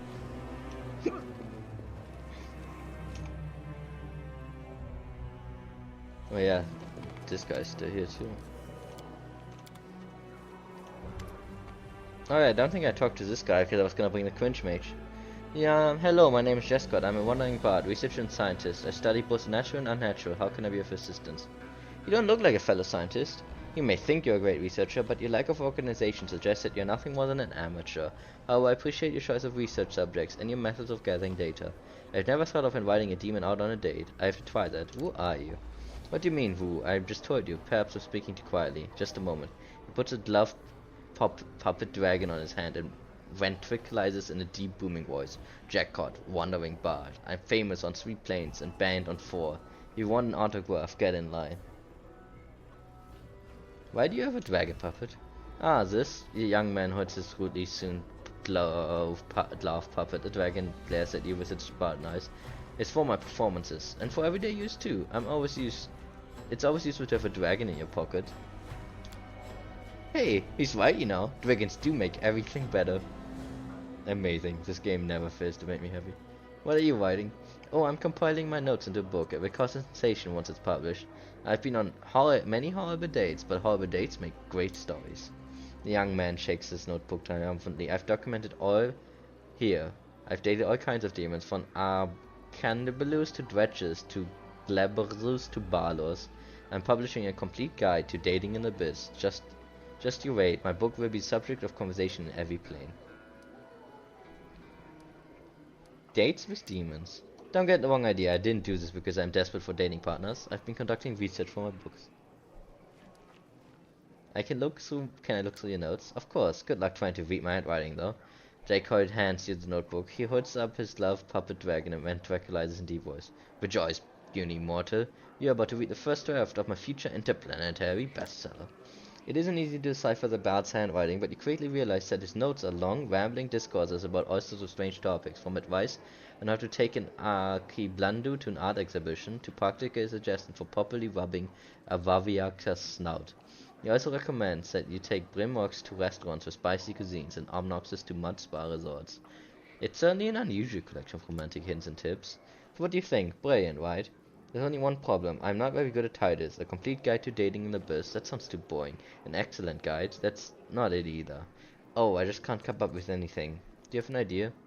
The guide is crap. It's a bunch of idiotic nonsense. The guide on how to get yourself killed. I don't know how you avoided being eaten alive, but anyone who follows your advice will be devoured in a heartbeat. You need to title something authoritative, something like Dates with Demons, an unabridged, unbridled, and untamed guide to dating in the abyss.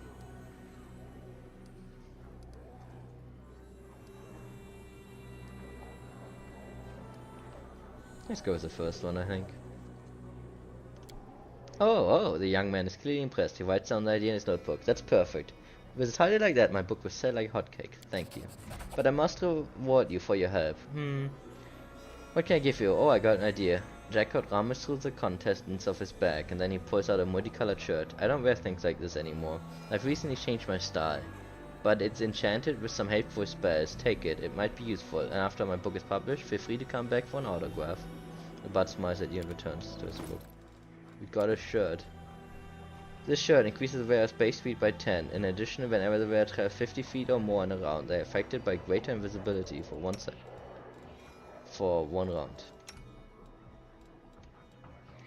There. You can have your happy traveler shirt.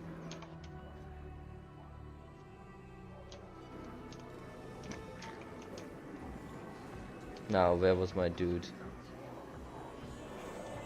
Merilath. Do you know a pirate named Curse?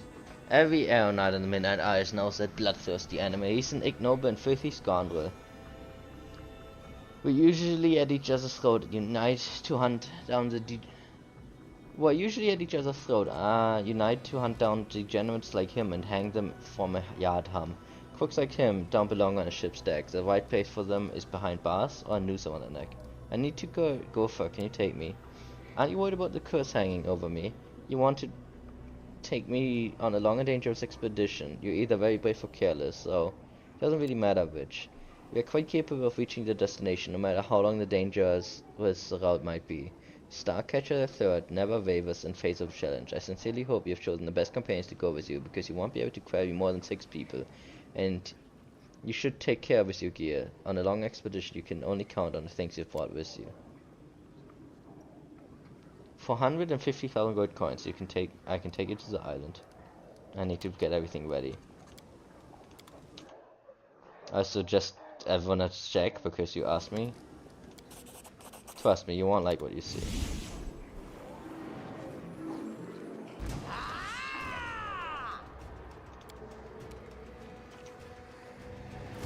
So, I mean, like, you probably can kill him. Which means that, because I already killed the other guy, I'm pretty sure, yeah, I'm pretty sure you can kill both. Which is why the Alushanara lady is the only one who, like, she's the fallback. Because you can't kill her.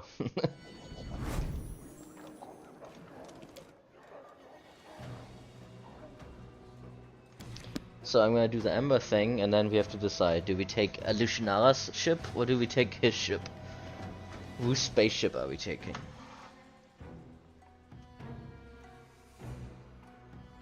I'm pretty sure these are actually spaceships, technically, kind of, whatever. They're not even used as spaceships in this setting, but I think they said that they were... whatever those things are called, I forgot what it's called now. It's Spelljammer in D&D, but it's a different name in this setting. I'm pretty sure.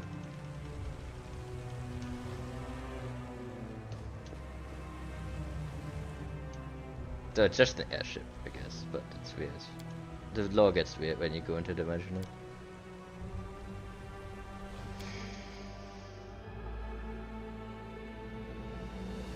The Hand of the Inheritor shows up again later. He's not within, like, there's nothing you can do for him right now. But it will come up later again. He pretty much noped out of this layer of the hell, so to speak.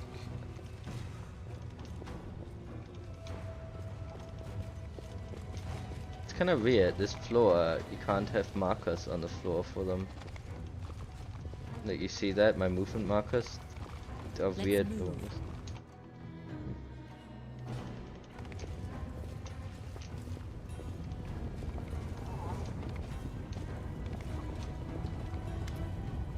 My companion Amber would like to speak with you. Amber, so that's her then? Well, approach. I have heard you bleating your pathetic prayers at me. You have some nerve addressing me with such nonsense. Did you think I would simply repent? Renounce my status as a demon lord? Do you have any idea what I had to do to acquire it? Wait, what is this? Tears are rolling down Amber's cheek as she sniffles noisily. She presses her maimed hands against her heart. She stares up at her TikTok. Her fragile form shudders and is from weeping. I can't stand these noises. Do you think you're the first to try to move me with a display of tears? It only makes me angry. If you wish to speak, then wipe your nose and speak clearly. I know what you had to do to others and to yourself. I'm so sorry. So sorry. If only I could ease your pain somehow. Calm your sorrows. No, I feel like I'm not getting involved in this lunacy. You should hear her out. She believes deep down everyone is good, even creatures that are evil. Maybe, I guess so if we can toss that in.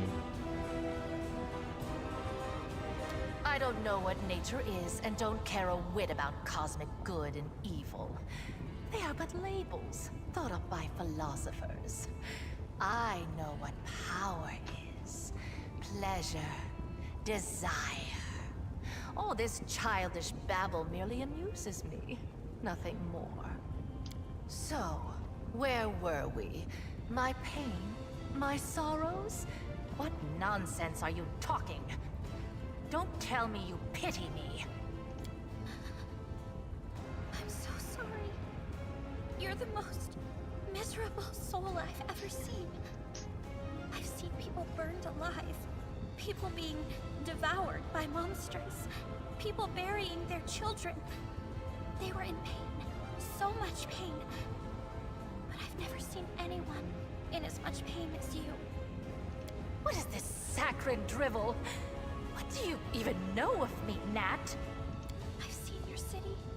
You were the one who built it. It is the way you wanted it to be.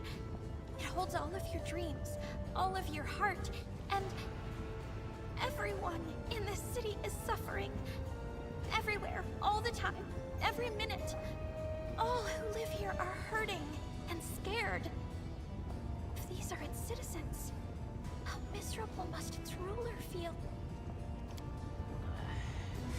And this is what you brought her to me for. You think this infantile sniveling is worthy of my attention? I've seen truth and wisdom more than once. Perhaps you should benefit to listen to her. I don't really be able to understand her message. You're a demon. Of course, speeches about goodness make no sense. I don't know. I just thought it'd be amusing to bring you two together. Listen to the feeble-minded preacher might say to a demon. Of course not. This little fool is spouting gibberish as always. I feel like we just shrug silently, like it. What's that supposed to mean? What, you don't even know why you brought her? So, what do you suggest I do, preacher? Beg the good gods' forgiveness? Devote myself to serving a sword-swinging upstart, perchance? Or that old crone, the moon? No. No. Gods can't help anyone. They're just like us mortals. Silly, frightened, clueless. You're almost goddess yourself. You know better than anyone that no one can save you. No one except you. Save me? From what exactly? From yourself. From what you've done to yourself. From the city you've imprisoned yourself in. Listen! You are a queen, but you're the queen of pain and filth. Your realm is a realm of your own suffering. You're almost goddess. You can do anything you want. So why won't you make yourself happy? You could become the Redeemer Queen. Don't turn into Tharvex, I beg you.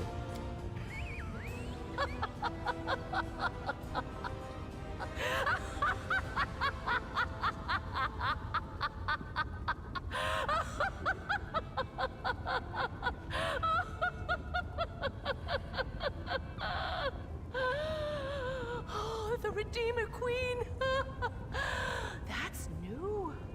Never in all my years have I heard anything like that. Well, child, enough joking. Get out of my sight, or I'm afraid I might decide to keep you here forever as my fool. Do you think she took my words to heart? Probably. That would be great. I told you to get out! I don't want to hear your squeaky voice again! You won't get the book, by the way. Natikla's eyes narrow our society. Such defiance must be can be dangerous. I asked your permission merely as courtesy, but I will let you keep your book. Fortunately for you, I'm not particularly interested in it.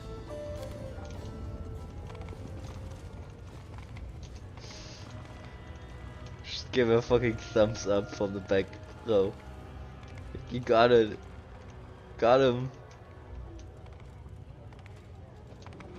I wish I could change my party right now.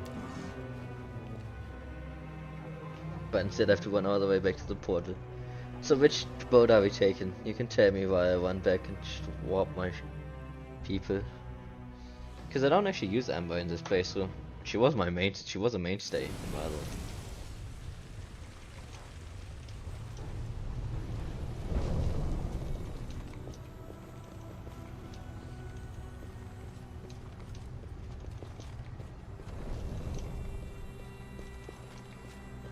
Follow me.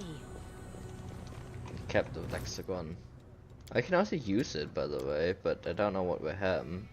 Maybe we try. I mean, what was it?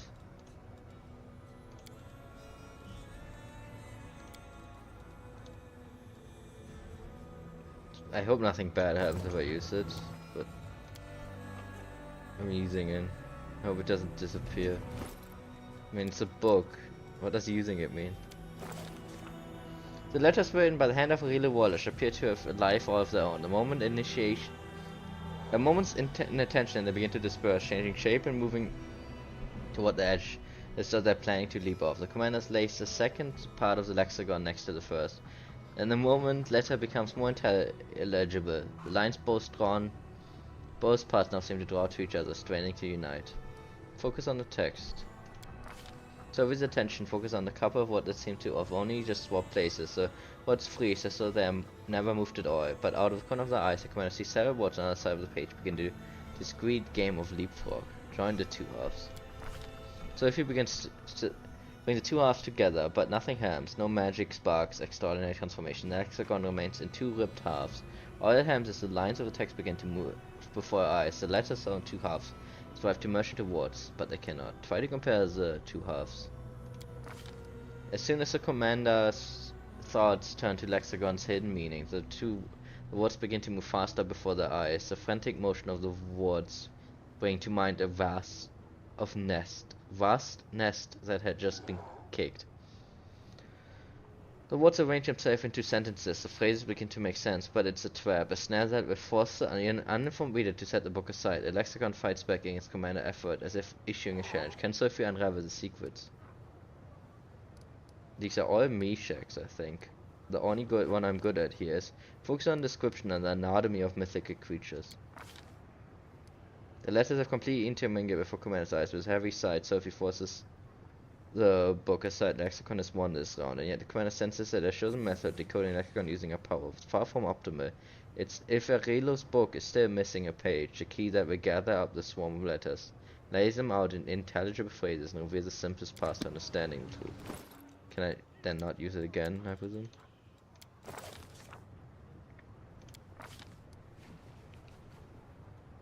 Yeah. March Damn. Unlucky roll. So which boat am I using? Just haven't been told.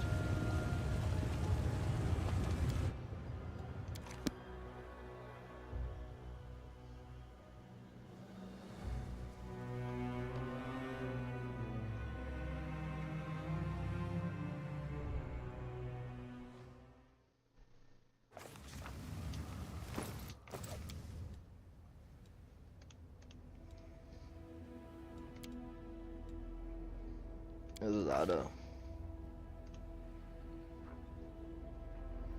One more mythic feat.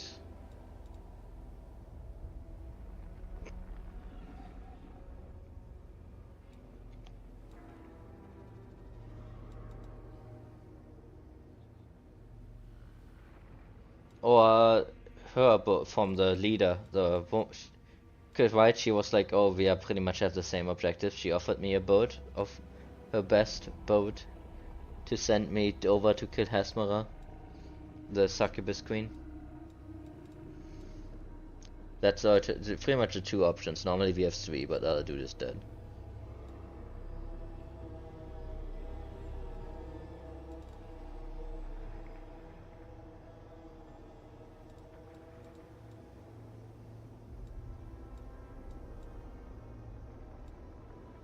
You wanna go with the guy? Okay.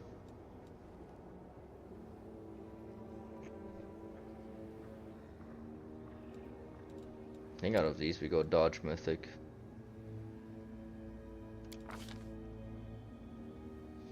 Superpower. Azada can choose superpower. We got life bonding friendship, which hopefully is not permanently broken, but we'll see. I haven't had a fight in a long time now. So there's a few good ones here. Now increases +5. Mythic rank.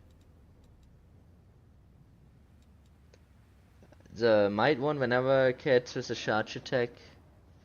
Is that against more but equal to your rank's attack damage. And if she hits with a charge attack or confirms a critical hit, the target has fortitude save. The problem is that uses strength modifier, which is awful because I don't have strength. Unless there's changes and the game doesn't acknowledge that here. But I can also share it, they gain a plus bonus. Then there's All Scared. Gains a bonus equal to a mythic rank to all skill checks. Whenever she makes a skill check, she rolls the die twice and chooses the best result. Like, this is interesting, but not that good. Mostly because I don't think I need it. So we have that one really. And then speed, which gives a miss chance. Or endurance, which gives more tank stats.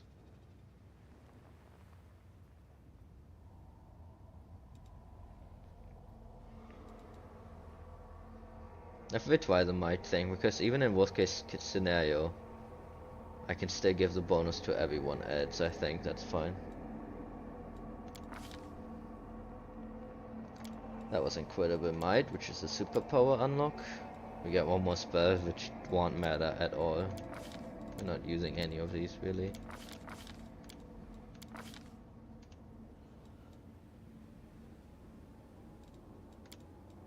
We do get, I think, a next tier of magic, so that's nice. Also, I think this might actually be really good for me, so I should try that.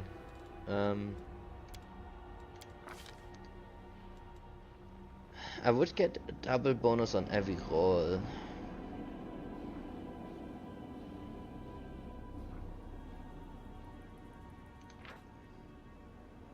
I do have the best nature. One of the best mobility. Stealth. Perception is amazing. I've been unlucky with my spell. It's gonna be less powerful. But it's gonna be interesting. Let's do the double roll, sure.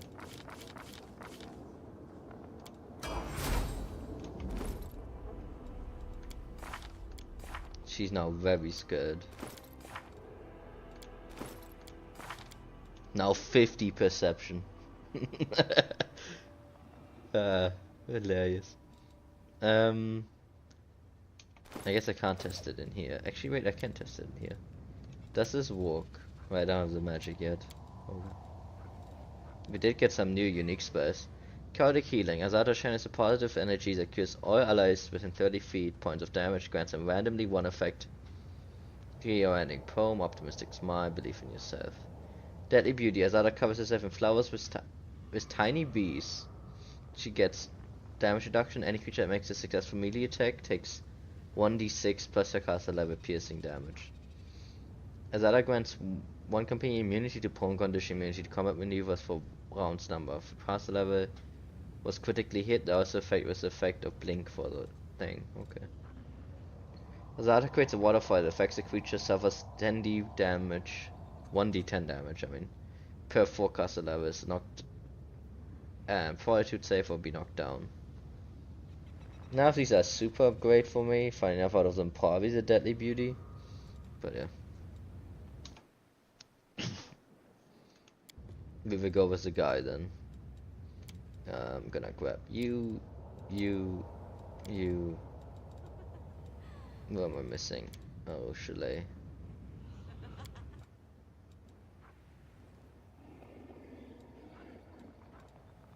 It's kind of funny that that is the only one that didn't show up in my quest. Like, that doesn't show up with the exclamation mark. But that's because I didn't get all the keys. I looked at my other old character for some comparisons. And yeah, I'm missing like multiple teleportation keys. At least 2, I'm pretty sure. There's one for the tavern. And one somewhere else. That I saw. Doesn't really matter, but normally you can teleport directly to the tavern rather than having to walk there.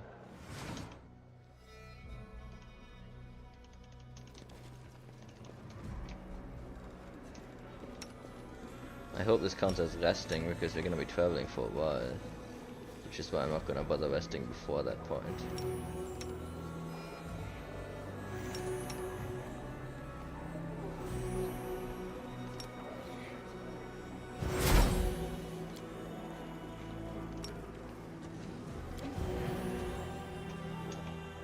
Also, did Dragon get any?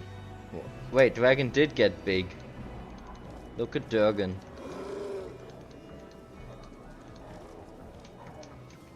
The cookies that we have to make are gonna be massive. How is this gonna work?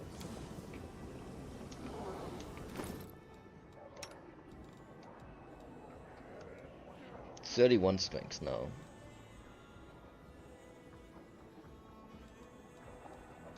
Did you get anything else?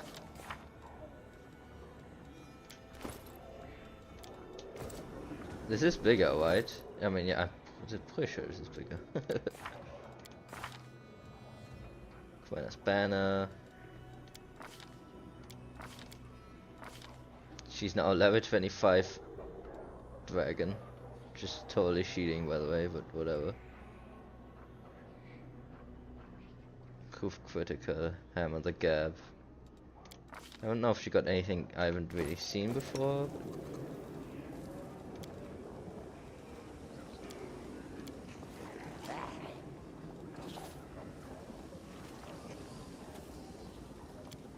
Okay, land.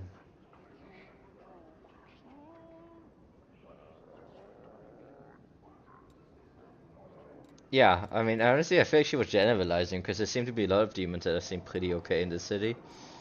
It's more like that everyone will end up suffering.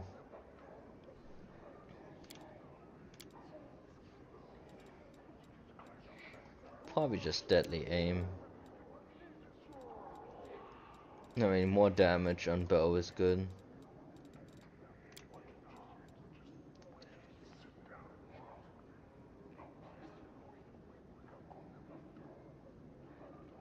This just gives extra damage, which is not that useful.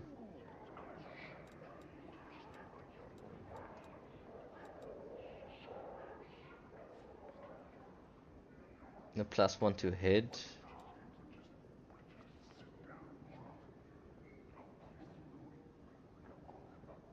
Yeah, let's just go there.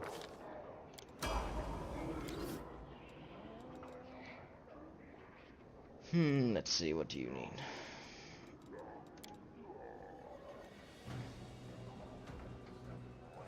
I feel like it doesn't count as armor though.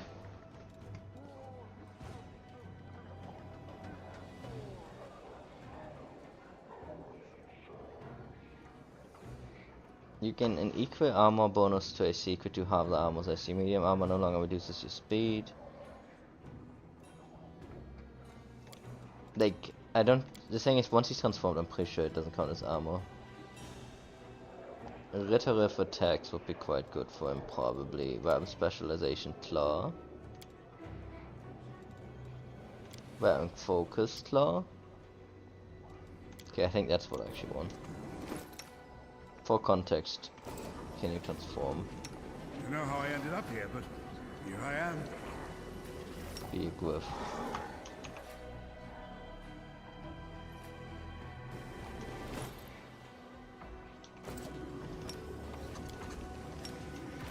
Okay, so it's 35, 30. He currently gets +2, so this should become 37.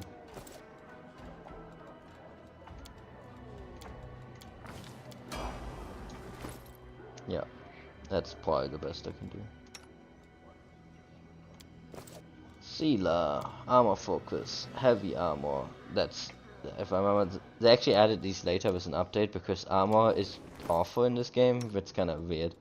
I mean, you can even see it here. I have higher AC by not having armor than the person with armor because getting alternative ways to stack armor. It's really because attribute lines are very inflated because of all the mythic stuff in this game, and armor doesn't really keep track with that. But it did add these mythic armor abilities that are supposed to be quite strong. While wearing heavy armor, gain damage reduction and where n equal to the half of your AC from armor. And by wearing add half your strength to your AC instead of dexterity bonus. Not limited, so that one would be good, though it's not actually, she's gonna be fine dex wise. But if you want a super high strength, like 30 strength or whatever. While wearing armor, whenever you hit with a melee attack, gain additional slashing damage. So I think we just do half to damage reduction. It's not amazing, but it's something. Like, that's 6 damage reduction. Just 6 flat less damage on every hit.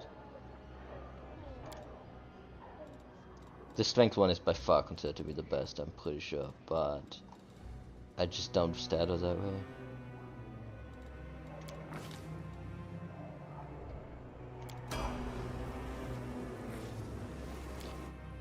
Okay, mage, what you gonna do?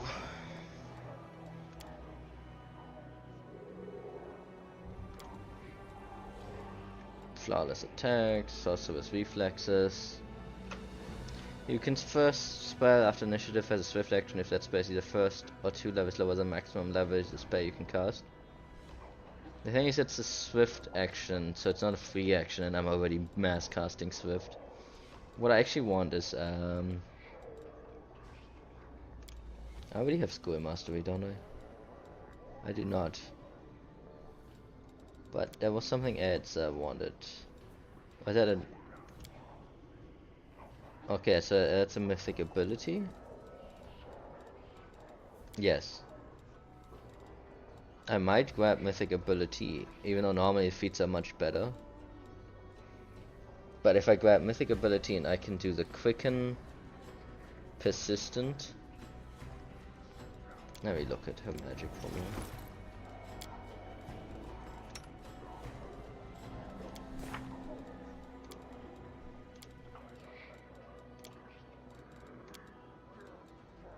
So if I have, by default this is level 4. If I do persistent, that's 6. Boys, that does nothing, I'm pretty sure on this, so I don't know what the fuck the point would be. This is level 10. So if I make quickened cheaper, I could actually have level 9 phantasmal killers that are instant kill.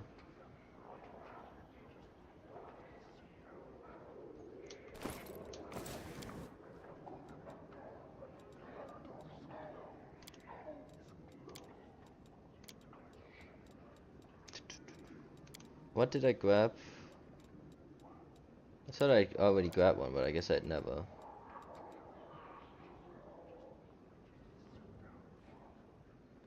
I was wondering, because like I said, it went about the same as last time when I'd really made him mad because I did a bunch of decisions he didn't like. He had a slightly different line, but overall it was mostly the same. I feel like that specific interaction, I haven't seen it twice now, always plays out mostly the same, but later interactions might end up being different.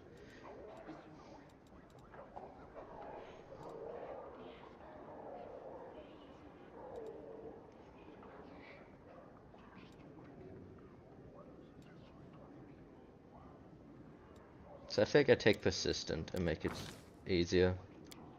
I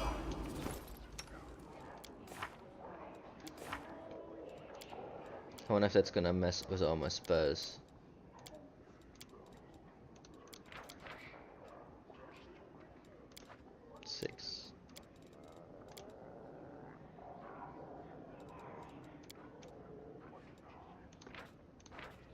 Okay, yeah, I gotta rewrite this. But now I have a bunch of these that I can slot in. And, funny enough, I can still do this. I can delete this.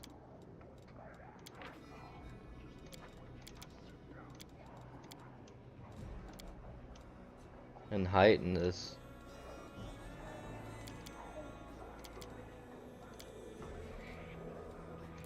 To 6.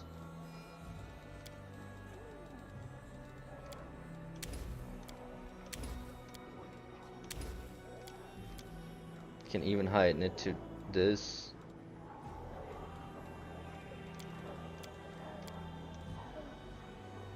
So if I make this persistent and then I heighten it to level 8 spell.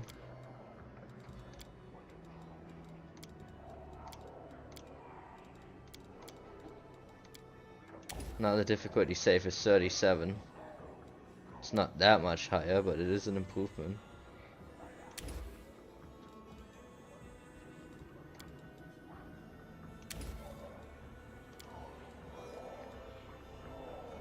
35 on these. I have a bunch on 4. I have a few on 5. Like, it's just a spell I'm spamming. I do have Baleful Polymorph, which I think I might want to do an persistent version of.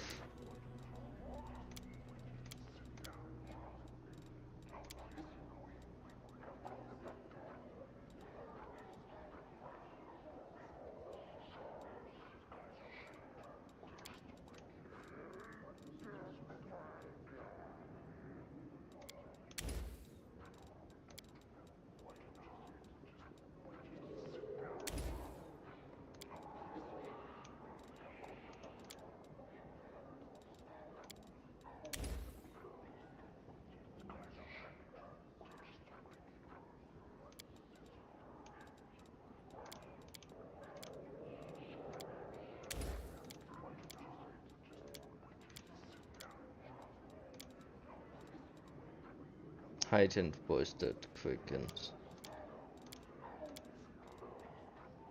Oh wait, not heightened, just boosted quickens. Okay.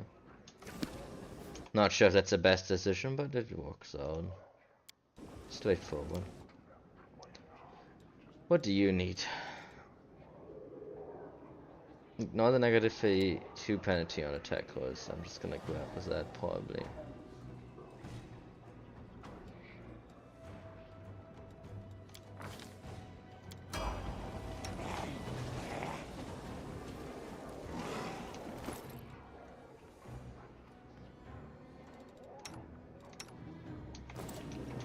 Okay, we're gonna take him.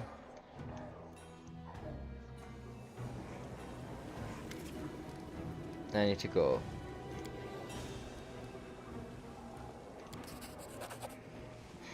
I believe you. If you really need to go there in an important noble mission, I can lower the price to 100,000. I can't ask for less for maintaining the ship and crew. It's not cheap. Give the ship and crew. We're ready out right now. Meredith raises a chin and solemnly pronounces, in that case, Staff Catcher a third, and a crew are at your disposal. The ship waits at the mooring pillars. You don't need to bother yourself with visiting a nasty and unpleasant place. After you're done with the current business in Lushnar and are ready to head off, just use this portal. I will drop you right at the deck of the Starcatcher III. Approach the portal. You stand in front of the portal, it will take you to the airship deck. The rest of it will take you to fight merciless Hasmara.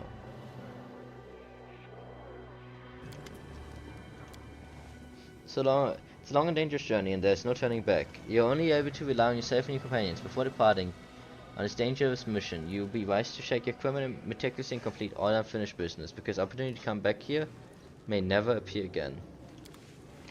So I hope that's not gonna ruin this quest. Other than that, we have everything done, I'm pretty sure. I hope I can still talk to her after I finish that quest.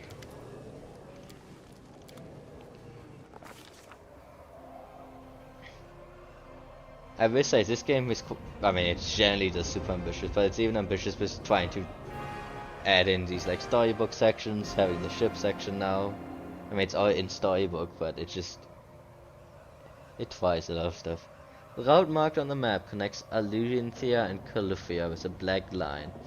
It is a straight and steadfast, just like Commander herself, determined to catch and slay enemy Hasmara, Baphomet daughters at all costs. Starcatcher III easily catches the air current and glides forward, disciplined instead by the grim sorceress called Mirilia, reigns over the ship. Silent and diligent, sailors sweep away the tiny signs of mess on the deck and eagerness of zealous inquisitors.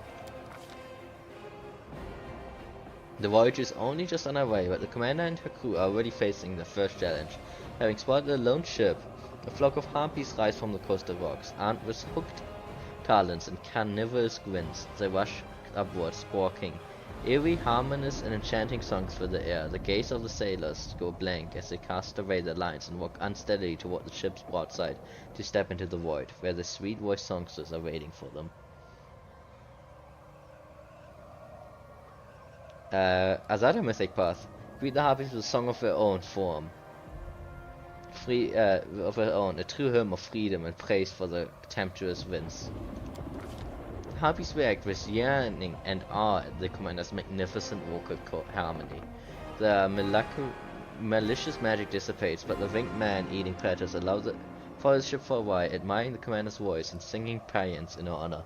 That's pretty cute. Many cultures consider malice and belligerence to be contagious disease.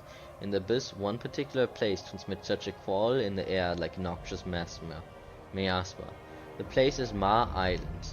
The ship is flying right over it. Discord-sowing whispers fill the thoughts of every crew member. Sailors suddenly begin casting hostile glances at each other, while muted but merciless brawls break out here and there with almost zero provocation.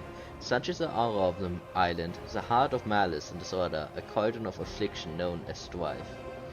Captain Miller frowns as she observes the discontented mood wane on her deck. She retires to her cabin, and just a quarter of an hour later, the situation changes drastically.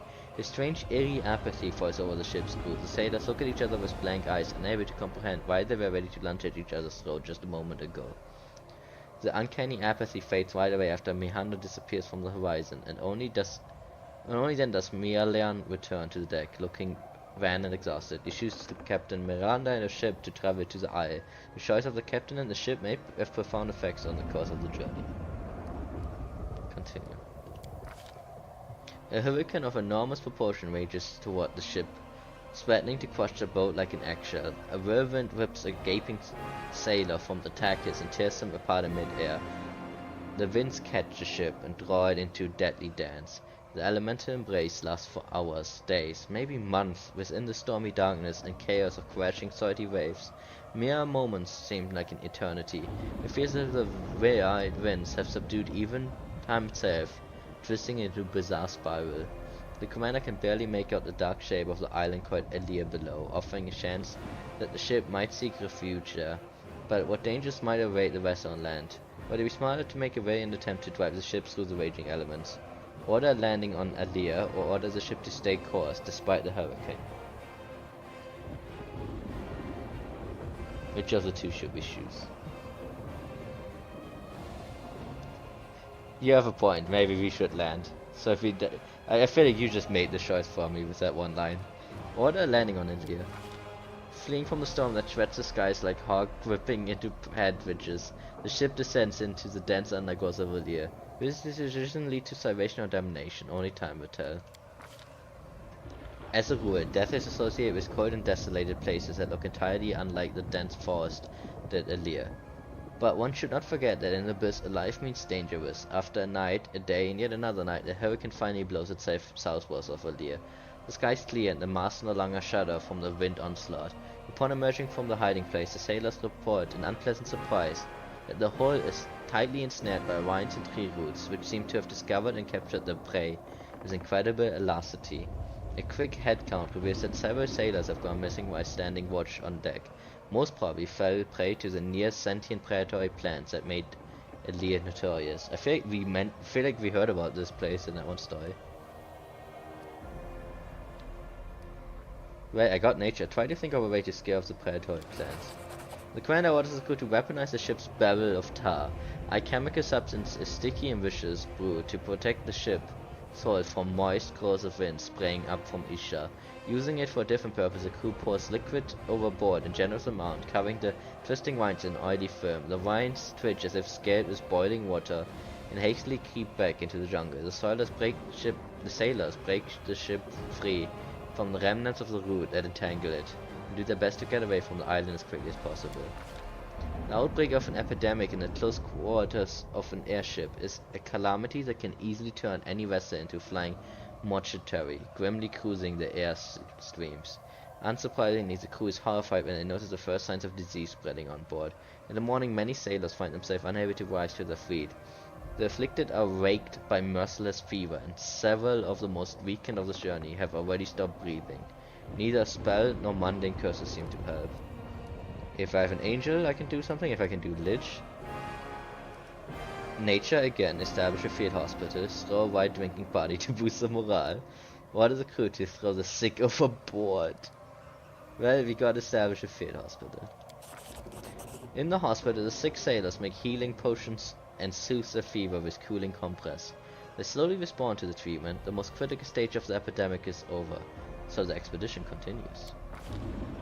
Every airliner dreams of distant voyages. Also, last time I don't think I made it past the storm. I think my ship got smashed.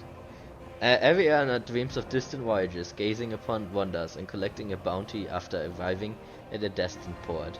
But no more than ever, dreams of fighting harpies, monstrous storms, carnivorous plants, or invisible but deadly diseases, the crew's tired, rancorous, and craving an opportunity to unleash their anger, brandishing the cleavers that surround the commander. Not all of them, of course, but enough to pose a genuine threat. I can demand that the Captain Mirala calm down the crew, draw the ram, and dramatically describe what kind of retribution the mutineers will face. Surrender to the hands of the angry sailor. I mean, out of these I have no good options, so... Mirala, calm down the crew. The sorcerers produce a bundle of amulets and poise them with visible disgust. Our eyes darken and echoing darkness appears in the eyes of the mutineers.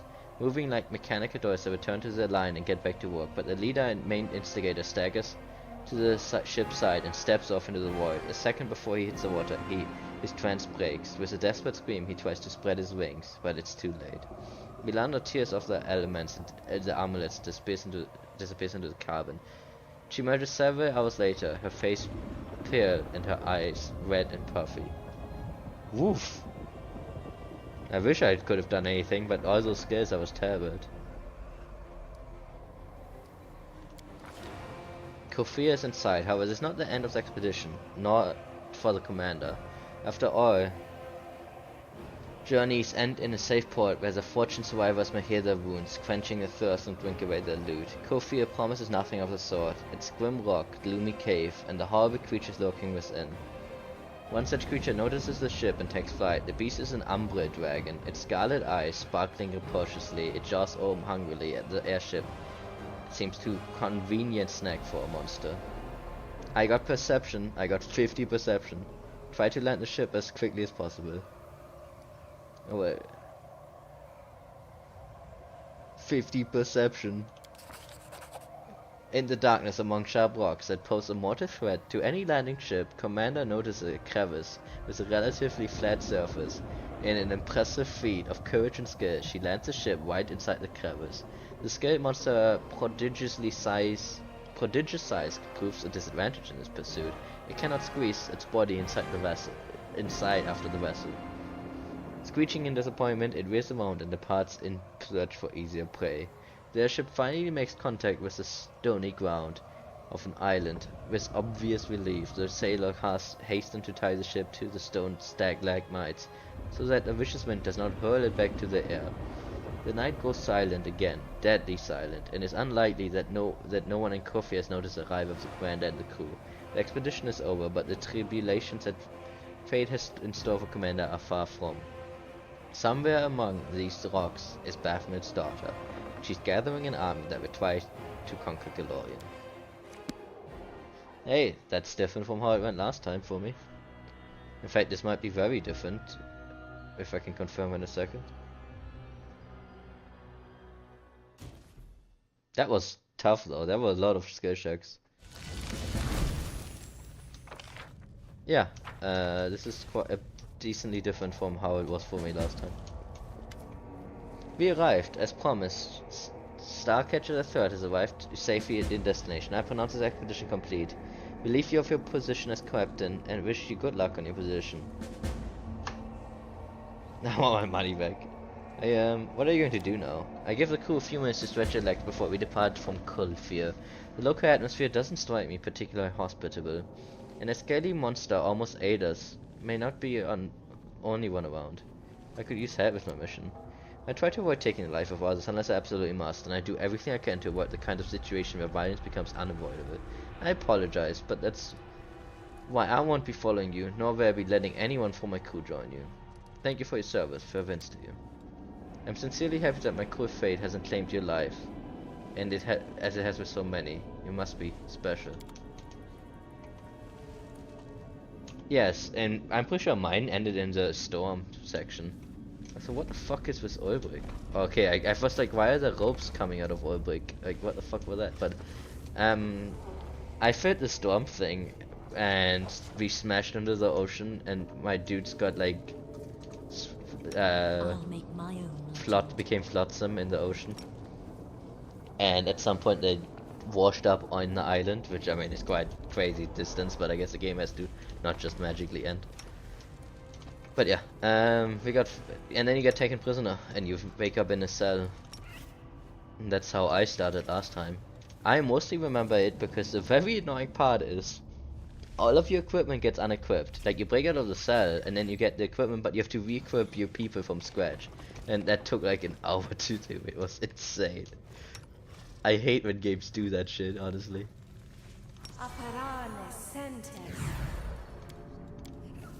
But it's cool that that doesn't have to happen. It's your, I guess that 1 hour of equipping is punishment for sucking to suck. Brave hero, come to my aid, I beg you. You also start in a completely different area. Like, normally you start on a different section of the map. Help, I'm in trouble. Oh, who will save me? A great reward awaits the hero who rescues me. This is totally not a trap, but... Do not fear! Do not waver!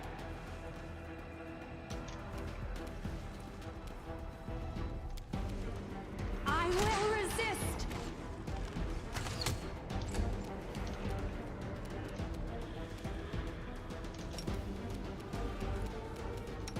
Inimosi clarisi.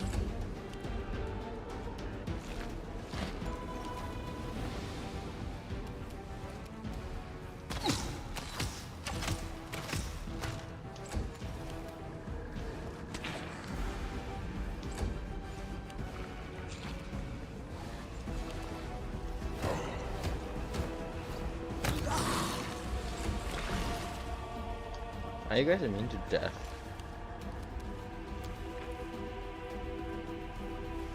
Sleep, stunned, paralyzed, critical hits. Does not look like it.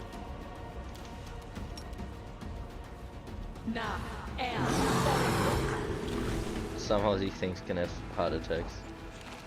The light, take you!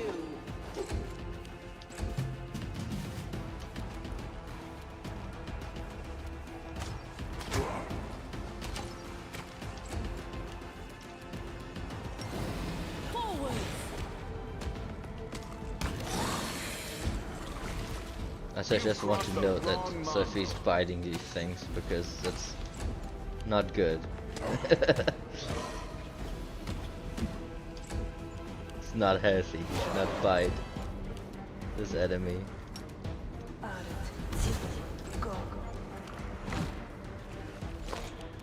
The inheritor! Guide my blade!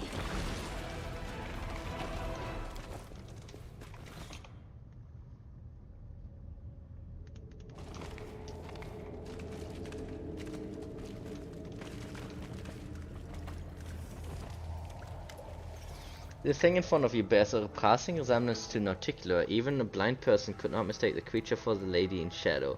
The demon's body is oozing pile of filth and excrement and exudes a stench that would make the latrine of a poorhouse in Alushnara smell like a flower shop in comparison. Moreover, this creature sounds nothing like an articular. The demon's voice is thick like congruent porridge. Her words slow and slip together as if they're being stirred with a spoon. Greetings, hero. I used to think I've seen all of that was to see in the world, but now I've smelled it all too. What are you? The slurping, sloshing sound of the creature gleefully laughed makes your stomach grow queasy. Her body swells with smug satisfaction. Mortal, you must think that it is not Tikla who stands before you, but I've deceived you. I'm not her at all, though I'm just as beautiful and powerful. The demon clearly has trouble pronouncing the last word, but she gives it her best attempt. I'm the fulsome queen, the true mistress of the island. I rule all the caves, caverns, fire cesspools, quicksand pits, as well as poison springs and plague graves. Everything. Everything here is mine. She pauses, her eyes darting around for inspiration. The Lady of Filth. The demon clearly invented this honorific on the spot, but she seems quite pleased with the new title. Your beauty is matched only by your wisdom, great lady. I see. The demon pouts, resentful at your non-committal response. I just think of that fucking, I actually don't think you know this, but the Starlight Glimmer meme every time I say that. What an amazing creature. Just look at the way she mimics the appearance of others through metamorphosis. She has the ability to transmute herself. I can tell with confidence we're looking at a one-of-a-kind specimen. The queen gurgles confusion. She likes me, doesn't she? You're a delightful specimen, a fecal demon worthy of a special place in a museum. Of course, a special place will have to be disinfected on a continual basis. I'm sure the revenue brought in by you crowds of eager tourists wanting to see you will be more than enough to cover the cleaning costs. Since this is your island, do you know what Hesmera is doing? The demon smiles flirtatiously. She tries to make her voice sound soft and seductive, but without much success. I know everything, all the secrets. First you must serve me, then I will lavish you with my favors. Why do you look like Nauticula? The demon lowers her eyes flirtatiously. The giggle is pleased with herself. I can take on any form, and Nauticula is the most beautiful and perfect creature in the world. That's why I want to be like Nauticula. Why did you summon me? The demon grows petulant, her voice whiny like a spoiled princess. I need a knight. I am the fulsome queen, so I must knights who will repay my enemies for wronging me. I've been hurt by everyone. This is my island. I've been made an outcast. They kicked me out of the big red cave. They don't want to respect me at all. Especially an overgrown lizard, the black dragon. She chased me away, mocked me, and then tried to eat me. Dragons are nasty. Be a good knight and kill the dragon. Well, there are nasty dragons on the world, of course, but this stinky thing has no room to talk. An umbrella dragon. I've encountered the beast before. The demon's quarrelsome voice sounds like a bubbling ramp of full poisonous rats. Did she hurt you too? She must have hurt me many times. I'm strong, but she has wings, and it hurts when she spits. Let's kill her. You kill her in my honor. She's trying to eat you. I find that hard to believe. The fulsome queen sniffs tearfully and says whiny, petulant voices. Yes. No one has ever been that impatient. No one has ever tried to eat me before, and that nasty dragon, she bragged about eating everything, even dead souls. She giggled and said she had never anything like me before. I chased her away. But she'll be back. I didn't like being shooed. It was so disgusting. She shoot you? Ew! I don't even want to think about that. Not a cookie. Why should I kill your enemies? Because I asked you, isn't that another reason? Where do I find a dragon? The lizard is nearby in a big cave with a hole at the top. The rain falls into the hole. It's a good cave, dark and red. It used to be very quiet, but then the fat lizard came and kicked me out of there because she wouldn't fit in the other caves. Why does she need such a good cave? She's always out there hunting. She flies over the island all the time. The cave just stands there empty. If a dragon's always hunting, how am I supposed to catch her in a cave? The fulsome queen stares at you for a long time, dumbfounded silence. Finally, with the air of someone imparting great wisdom, she says smugly, if the dragon is in a lair, you have to summon her.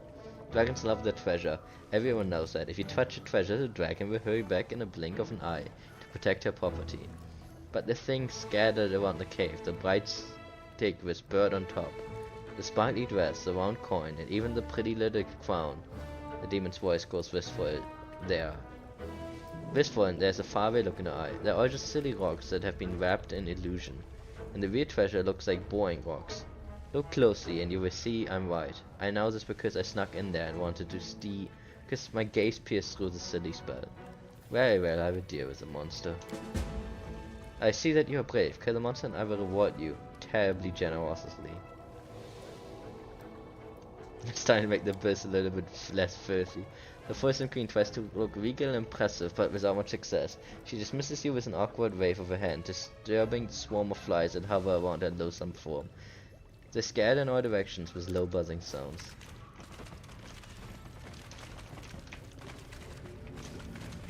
Last time this was like one of the last things I did, so now it's one of the first things, depending on where you spawn. So I should put on buffs.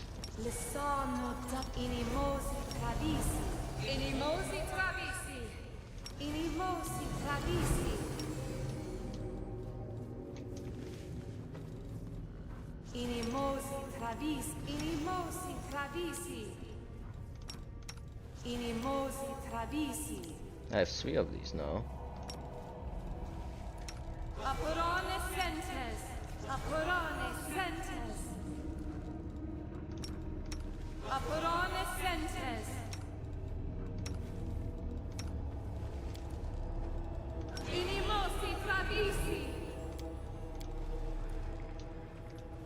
Oh hey there guys.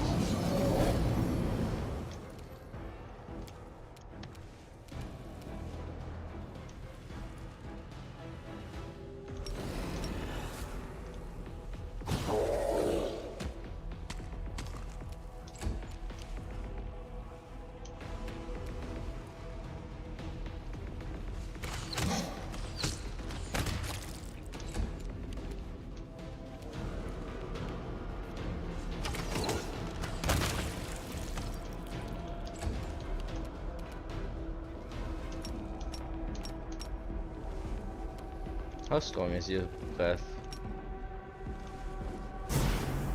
Not bad. Oh god, we're already getting low. Outsiders, don't let them. So, I report this to Hasmara. Ah fuck, he's gone. I wonder if he could stack this.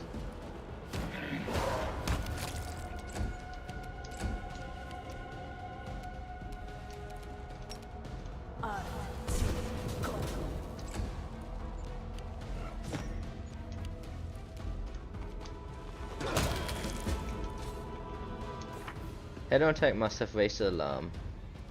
Goes to I mean, it's just kind of Sophie's way. Also, I have the spell scores for it, so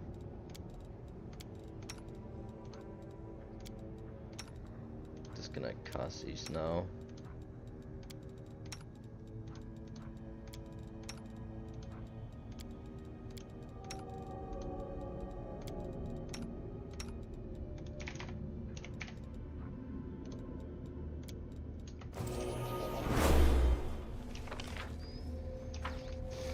I didn't know there was a stairs option.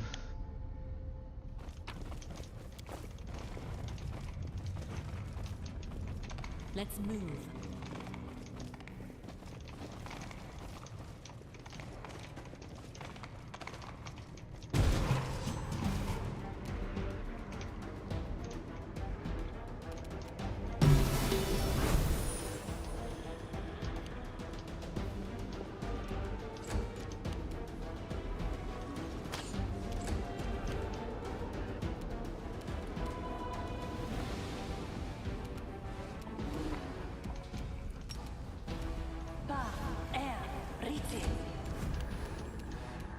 You won't survive me.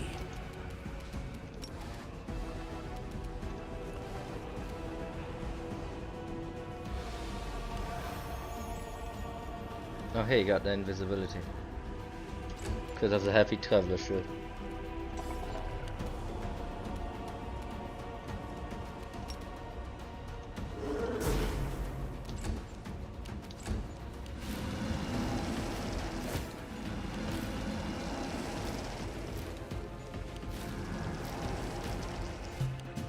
Oh jeez, those are some high level spurs. And by spurs I mean the save. But at least he's back up.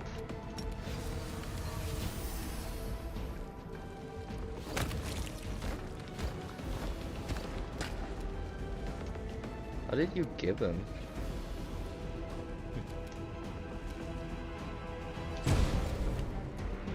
There's a lot of these guys in this cave. Into the fray!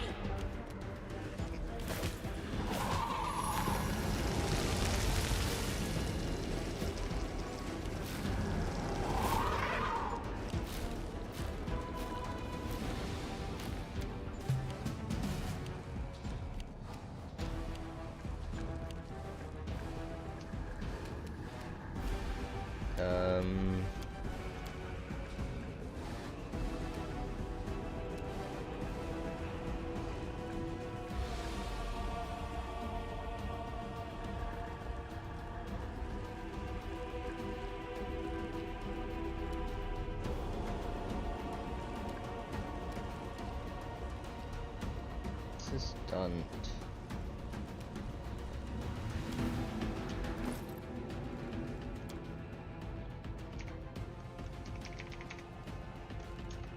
Let's just do this.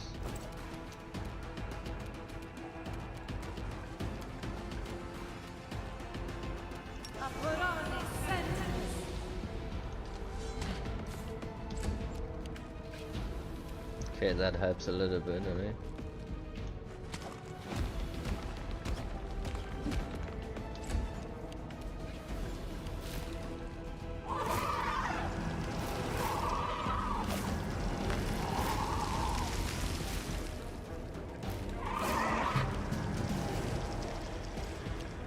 Okay, finally we came out of the fucking spell. Can you mow him? Endure this!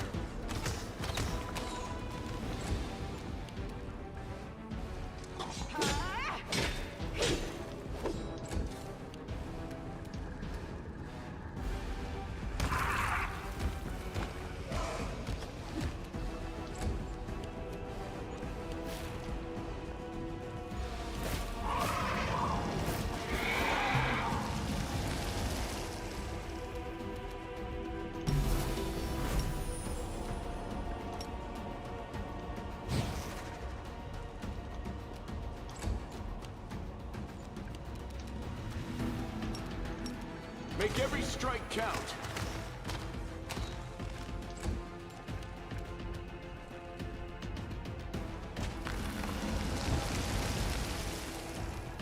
So I think that's instant kill if you fail this save. Oof, that's harsh.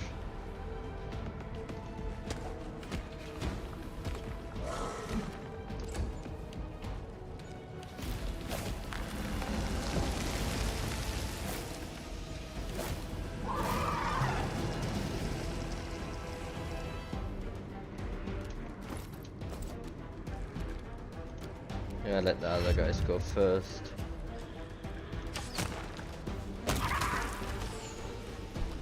More of these? Really? Okay, that's too much for me. This cave is death.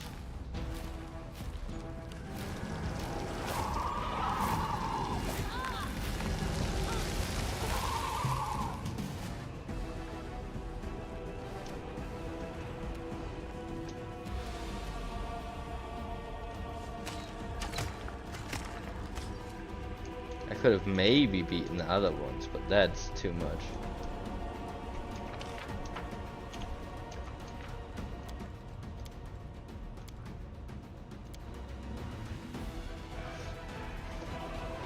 I need something against the saves.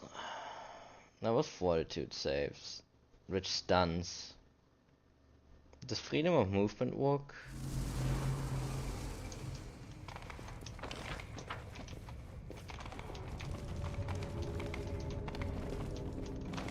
Also,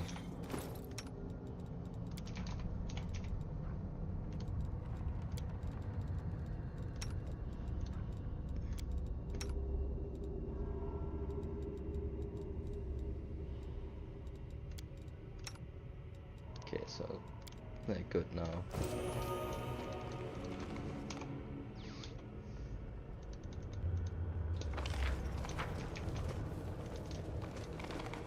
So that was this room.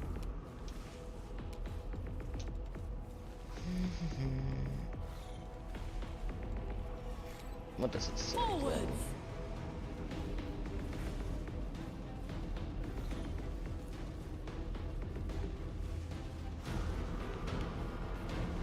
Sonic mind effect.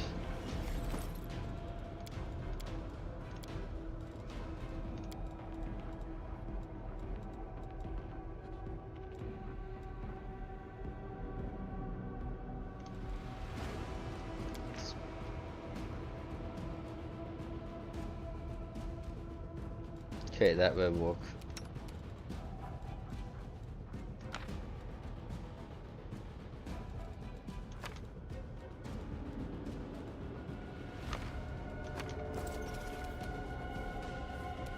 But she's currently stunned.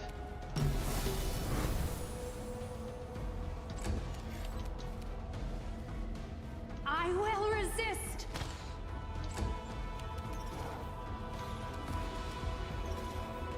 Gonna have him chill for a little bit.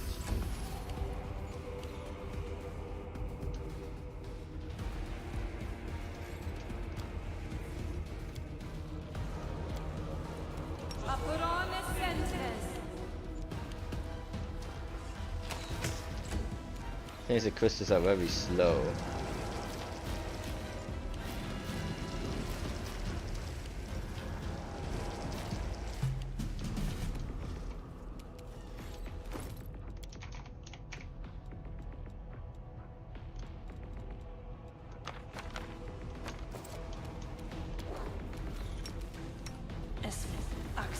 Yes.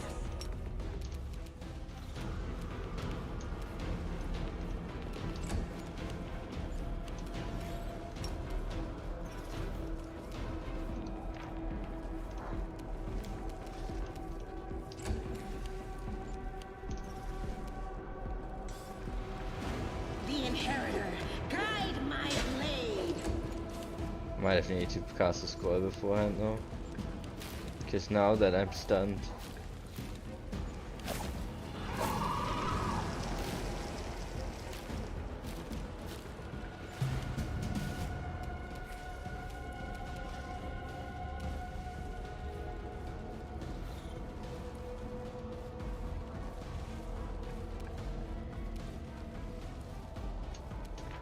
Yeah, I need that beforehand. But that should be good enough, hopefully.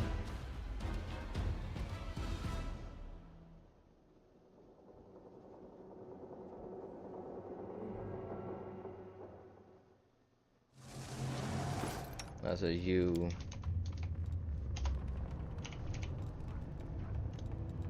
Use this. You guys. Let us be off. Okay.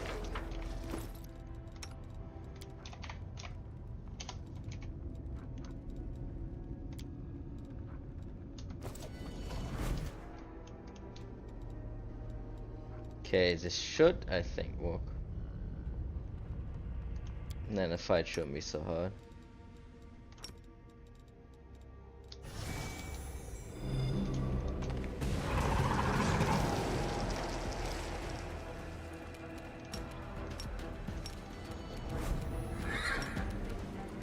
You've crossed the wrong mongrel.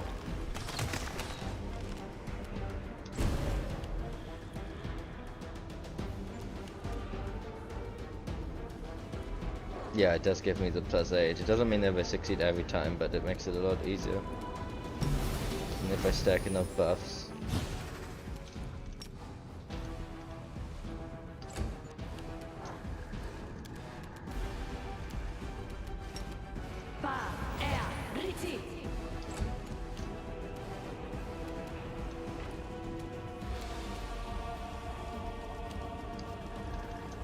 Thanks.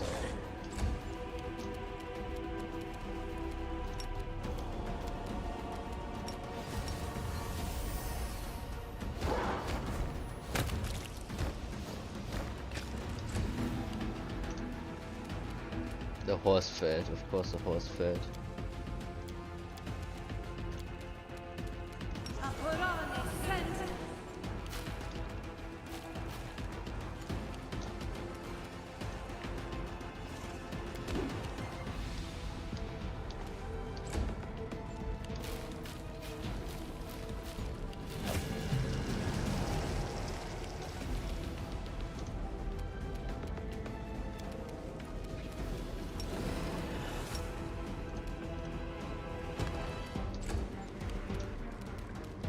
What do you do in this fight?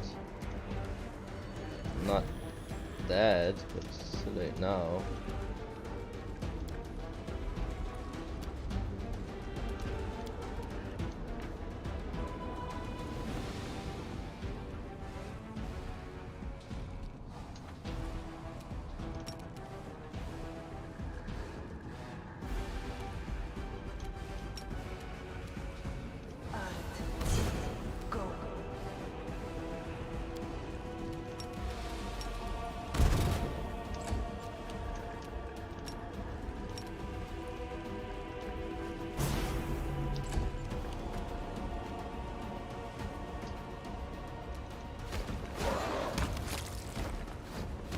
They seem to die when you quit them or something like that.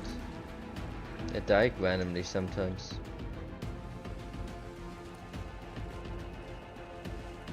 Yeah, I feel like they die when they're quitted or something.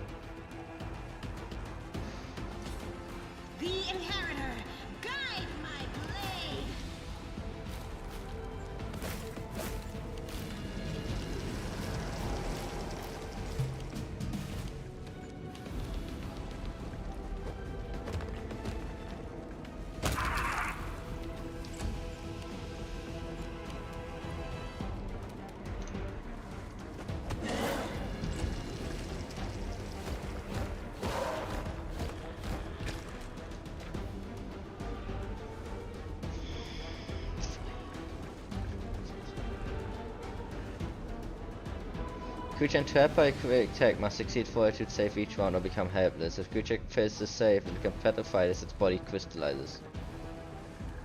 Okay, so it hits you, then you are trapped, and then you have to do the save or become.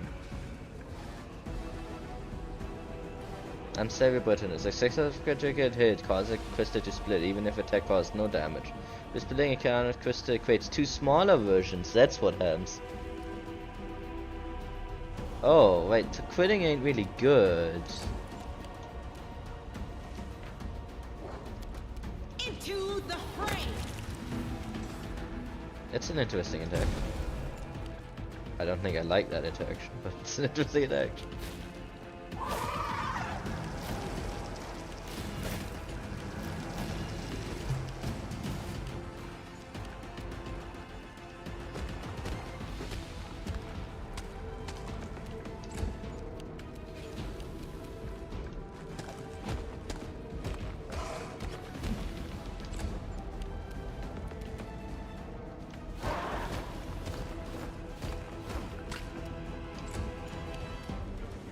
Damn, they're all so low.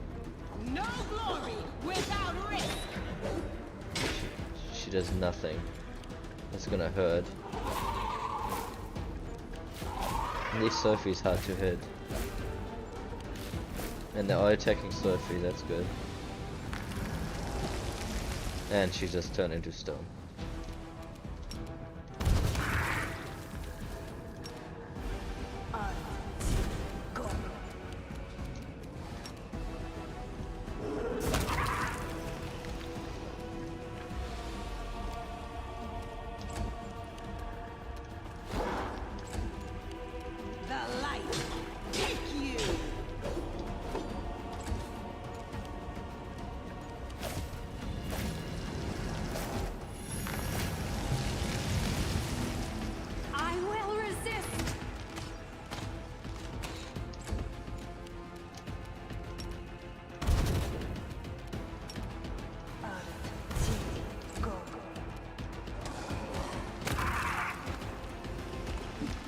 Thought we did make it. The inheritor, guide my blade.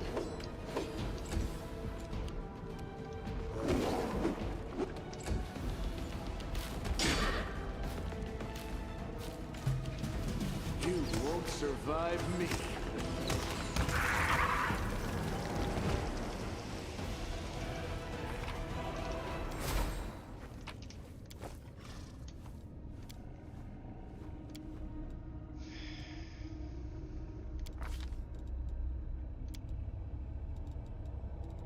Do you even use decks for anything?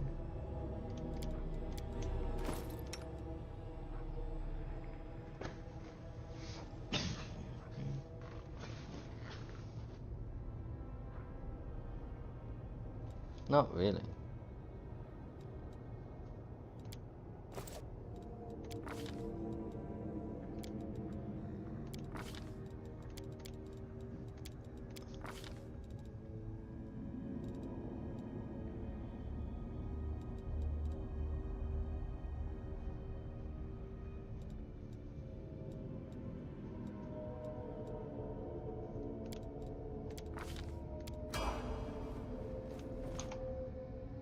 The banner should stay here. Permanent.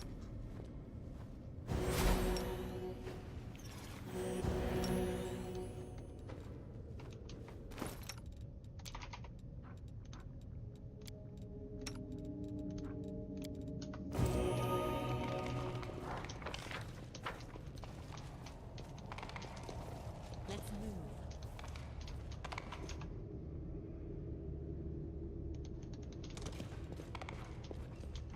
Man, that mind blank's gonna last forever.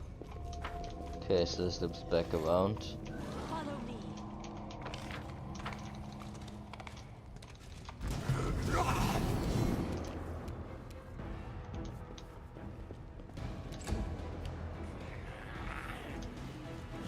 Hey, the good thing is that I'm immune to level drains, so screw you.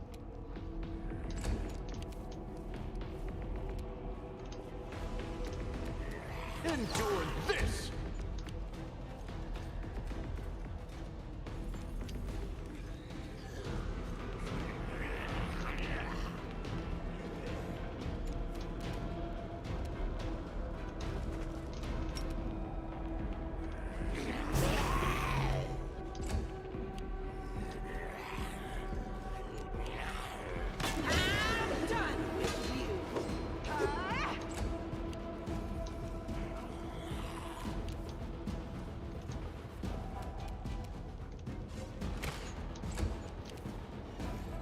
I hope they still are. I guess the guys that died aren't actually, so that kind of sucks.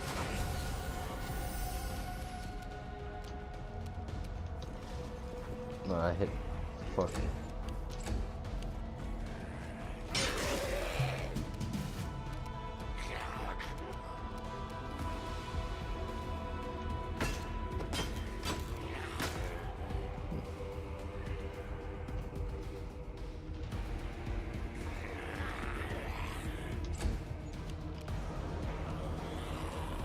I'll remove this obstacle. What are you mean to? No, the 8 second for paralyzed. So you mean to paralysis? Are you mean to being turned to a dog?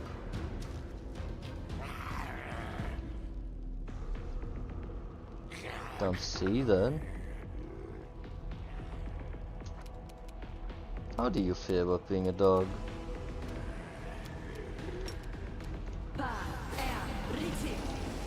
Well, you're a dog now.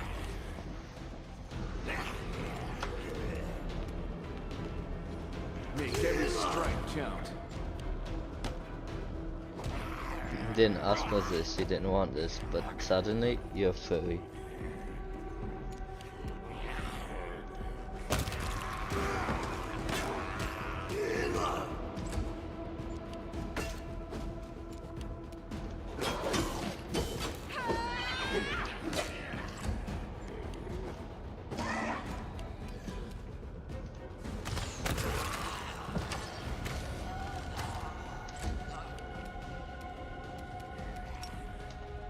Leave him out of the zone so he doesn't get level going. Forward!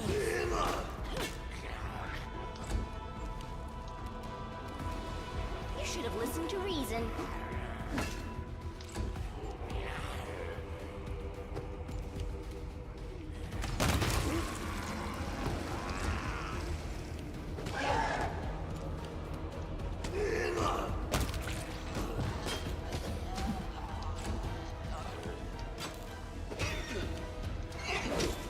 No mercy for the wicked!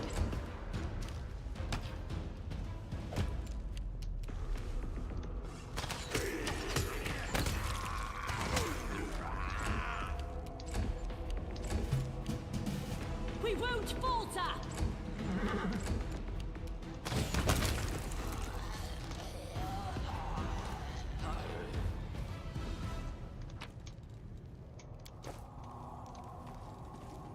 Loves of dueling. TMD against disarm if the wears a weapon training ability, the reading gets +2 bonus. That's actually really good if you have one that does it. Charisma, best play +4.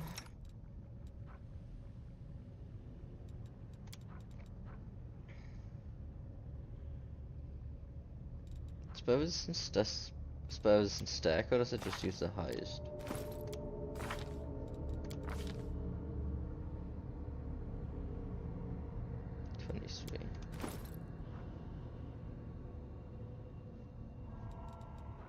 Seems to use the highest.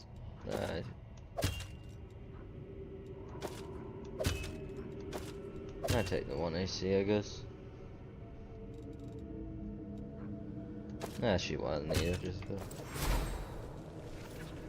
She had some staff with covered in intricate carvings. You are not familiar with symbols, and the carved images are not from any glowing religion. However, the image depicted on the staff do look similar to religious iconography used by Serenity worshippers, and this enables you to discern the meaning. The carving promises healing to those who suffer, but any power of the staff possessed is long gone.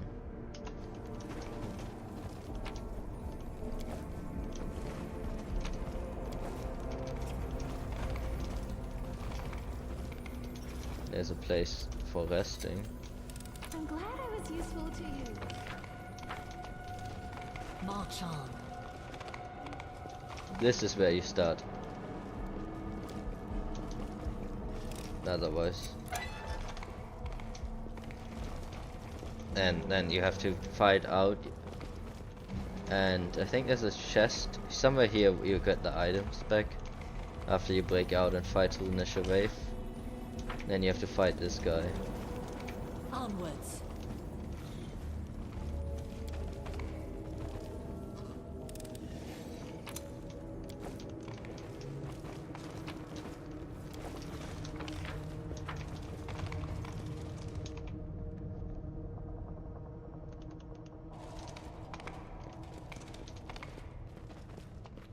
I am finished.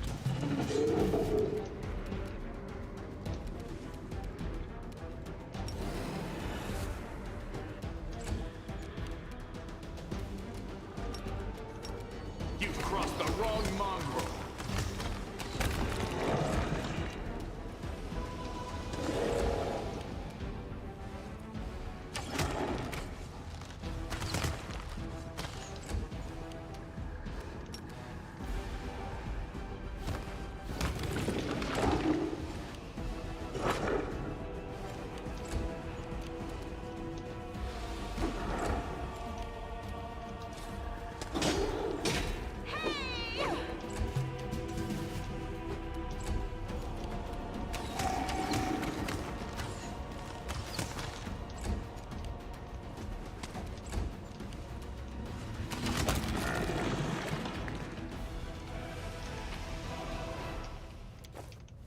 Let us be No off. glory without risk!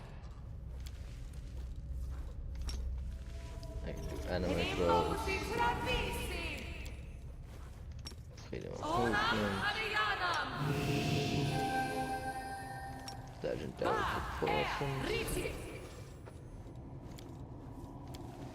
You can be a dragon.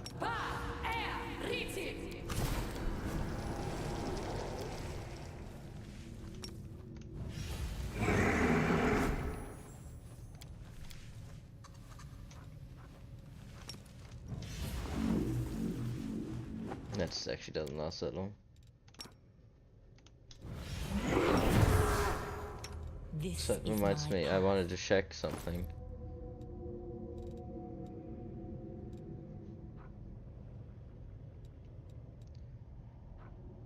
So I'm currently at this. If I do,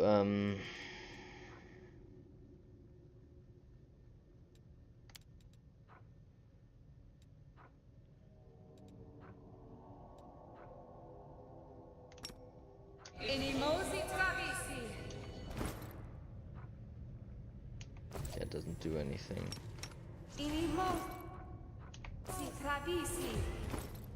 Yeah.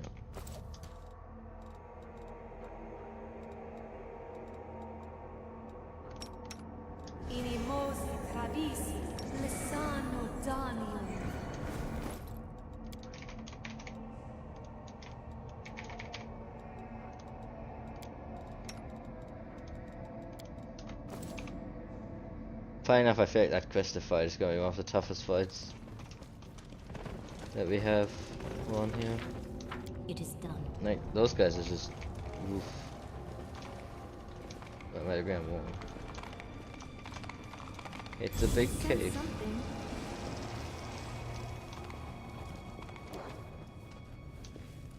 Illusion makes this pile of cobblestone look like a pile of treasure.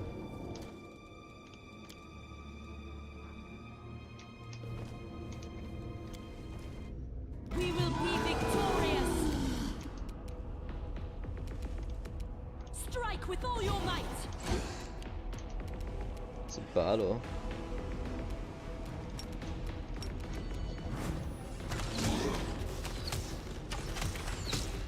I almost killed him.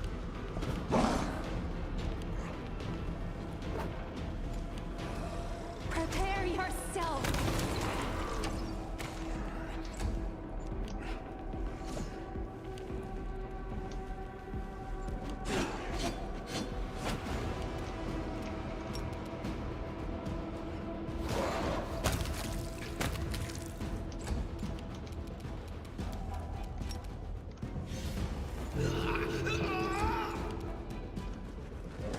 This guy stand no chance.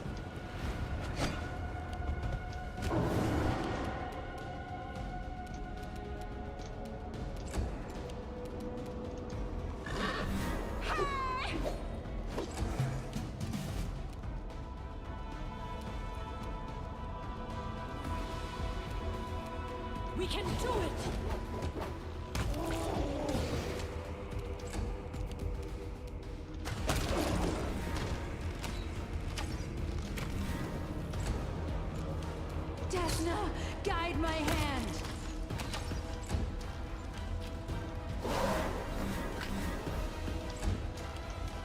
think you're so smart with your mirror image. Danke.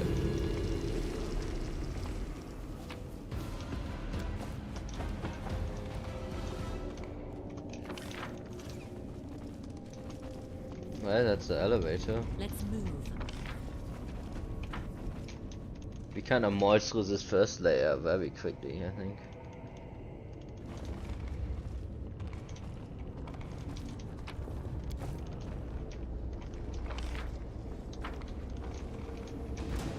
Ah, fuck, more crystals. Make your peace.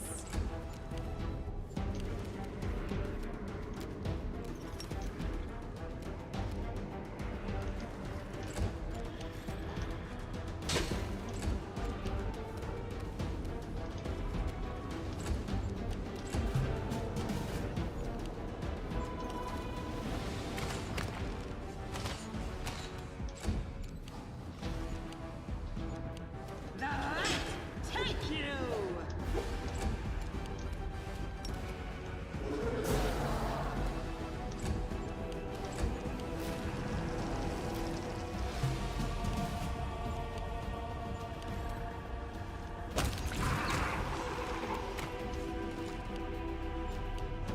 That crit mechanic, Jesus Christ though.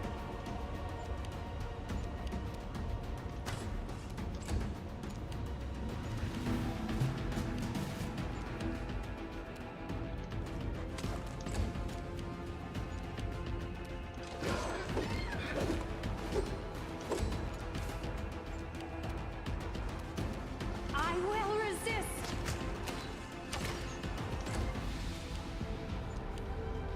I need to hit more. Please. Not my horse.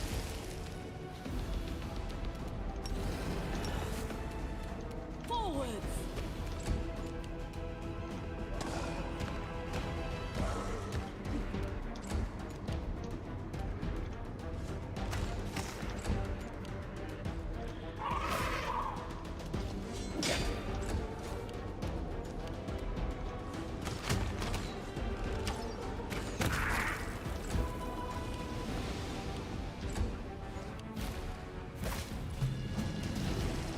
We won't falter!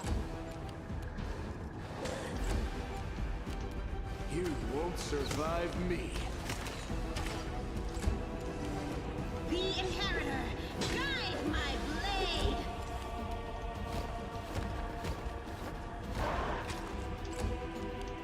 Prepare yourself.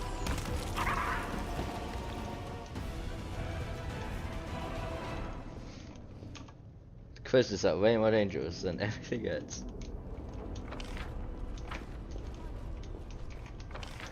And but it's, okay, it's not where I thought it was leading.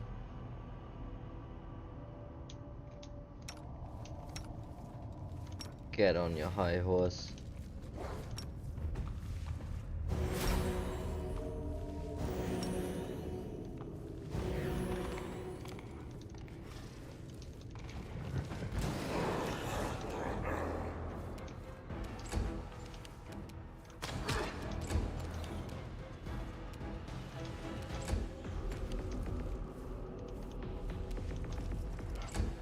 Oh, that's more enemies than I thought there were.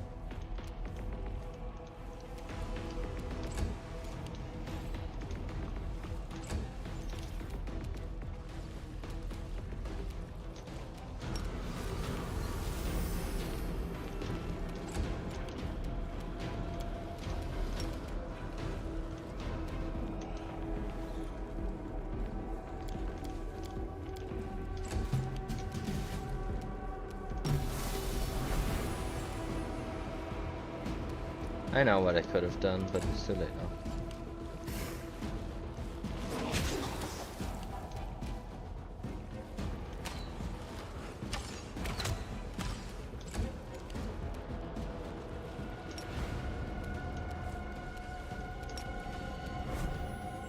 Endure this! Oh, he's missing.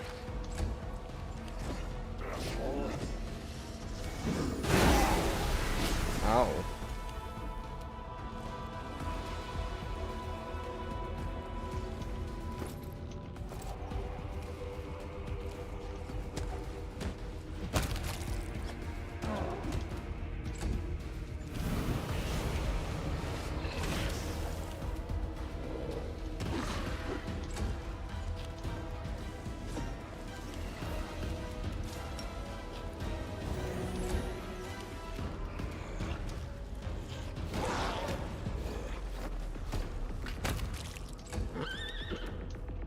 Are you truly so mythic, or are you gonna have a heart attack?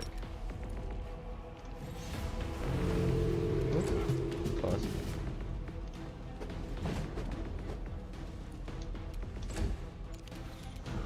Desna, guide my hand! Make every strike count.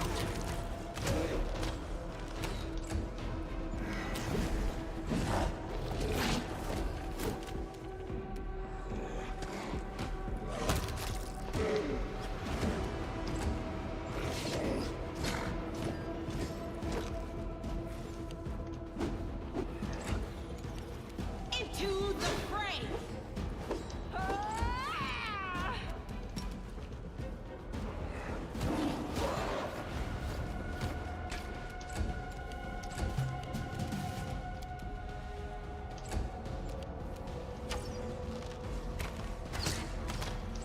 That guy's plenty tough to hit. You've crossed the wrong mongrel.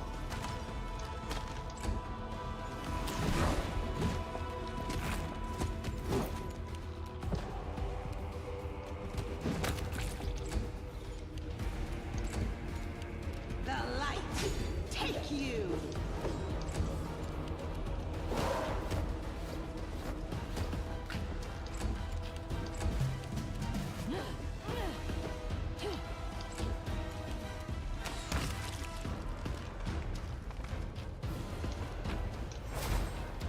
March on.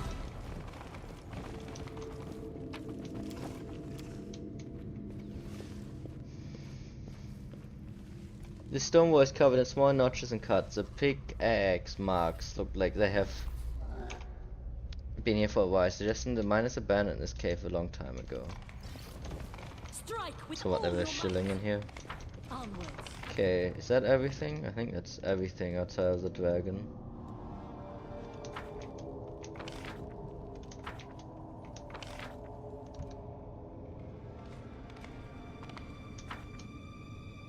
Now we can get our revenge on the dragon.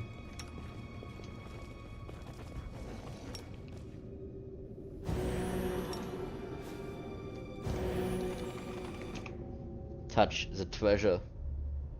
Much must touch Fluffy Tail.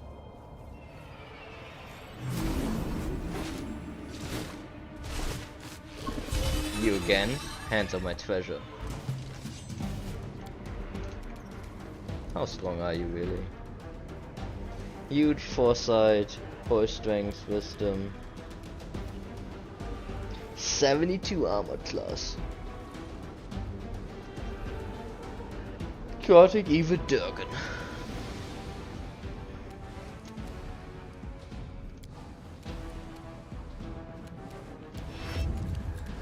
Okay, so I need to do instant enemy. Make your peace.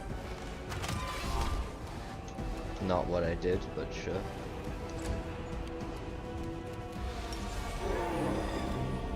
I also have a Durgan, by the way. Can you dispel him?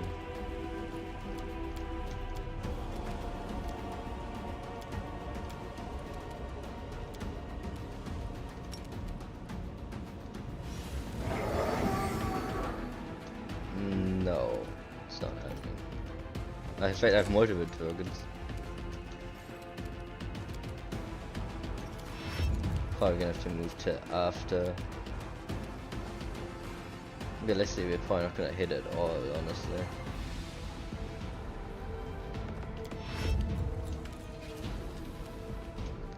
Best I can do is try to move around you, so that you don't hit everyone with your damn stinking breath.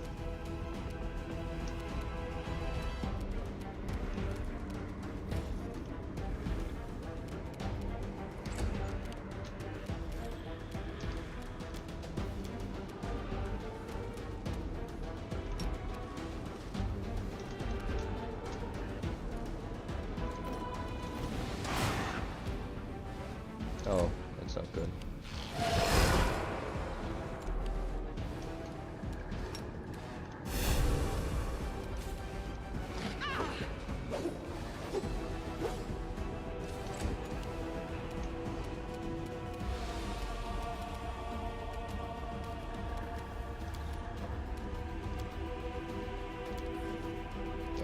Shoot at them.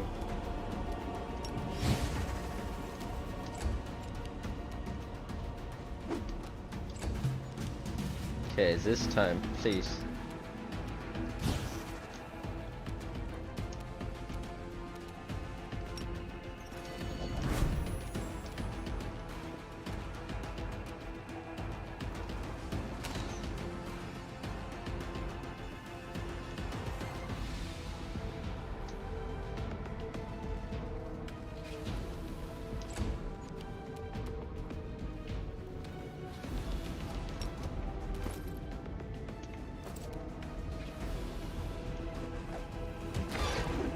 Oh, we did some damage.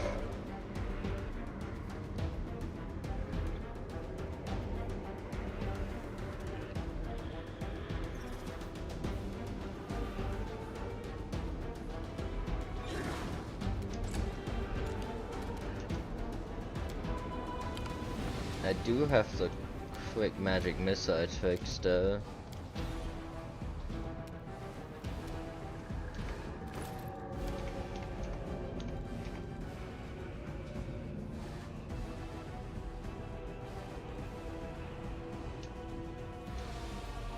I don't think we're running haste yet. We're not.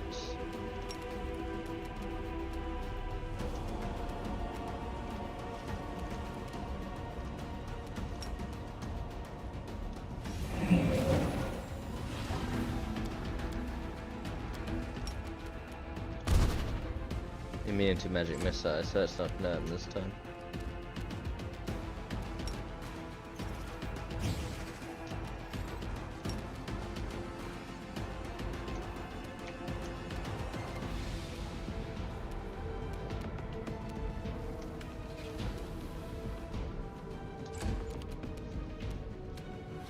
Thing is, he's blinded, so he ain't doing much.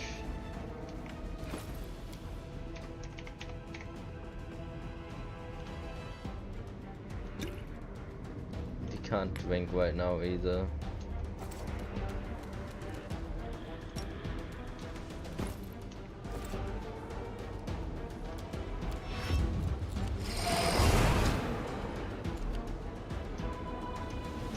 The breath is finally not that bad. Do you remove blindness with your thing? I never remember what you do. No. But I think...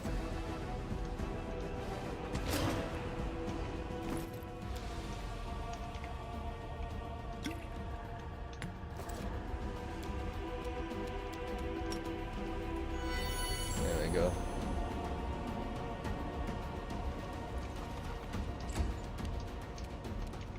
So what is debuff strength wise? Yes. She is because she is. You should hopefully hit at least one of these. Yes.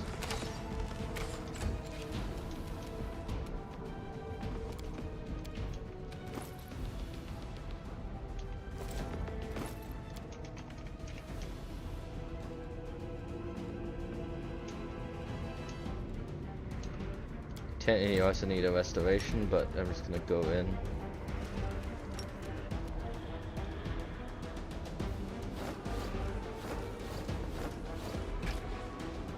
What we need is two sides.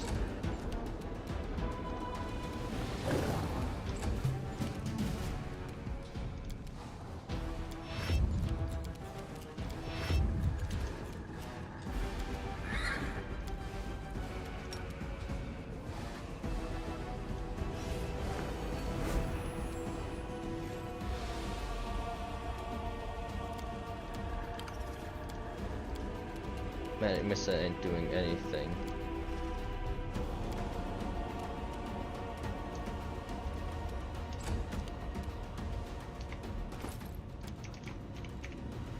You can't use any of that.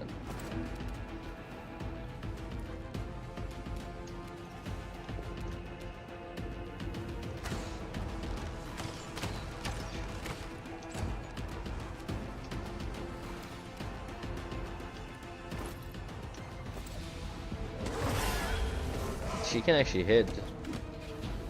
Not bad. Plus 58. Ranger's Bond, Mark of Justice, outflank, flanking, haste, heroism, enchantment, divine favor. Durgan versus Durgan. That means she should. Why are you so low?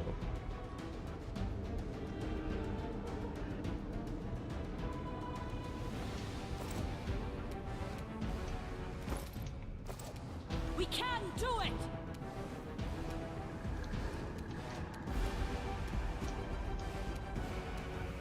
Having a hard time getting into range here.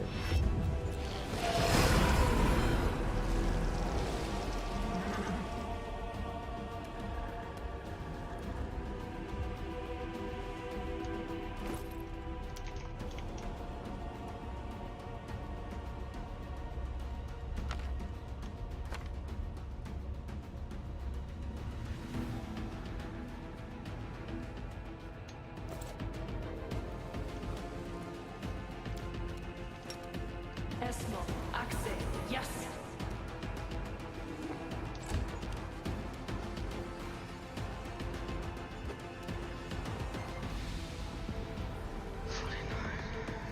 Yeah, somehow we don't have the big hit bonuses here. It doesn't have prayer for one.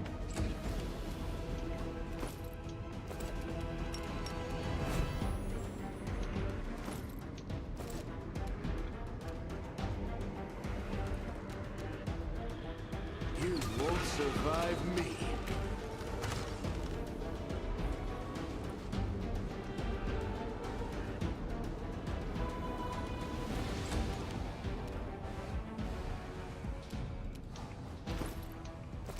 Way.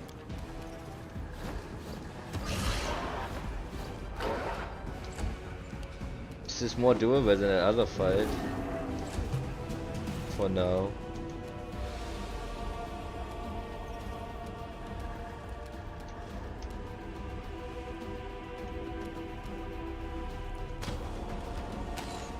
I know what I should have done, but too late now. Just keep hammering him. Avu is my hero. Ooh, another crit. 99. What?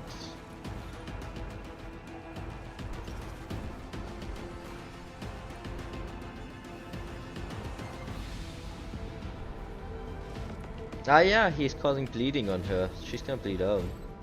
We should have this.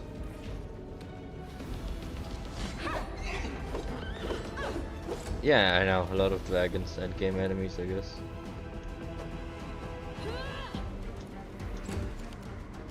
Endure this!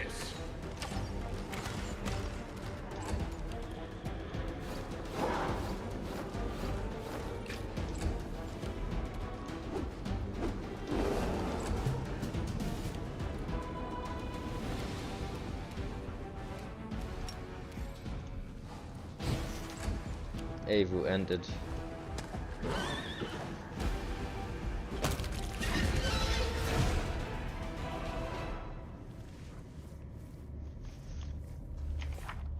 It sounds better within a dragon.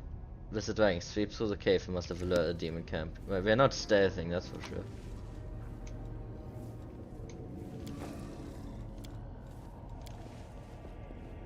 An intricate file. Money. Let's look at what we just got.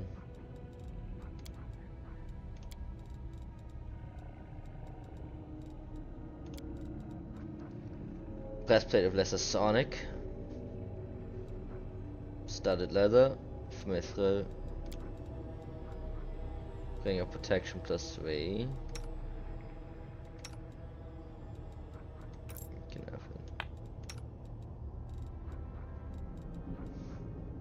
Clutch of Corruption. This grants a rare enhancement bonus to strength and constitution.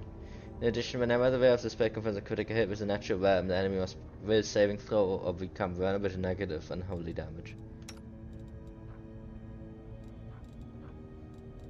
That is Not that much strength, but a lot of constitution.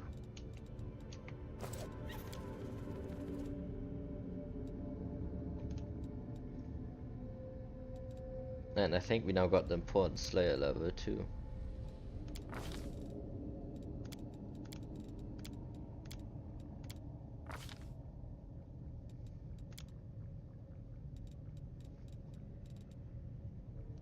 Claw.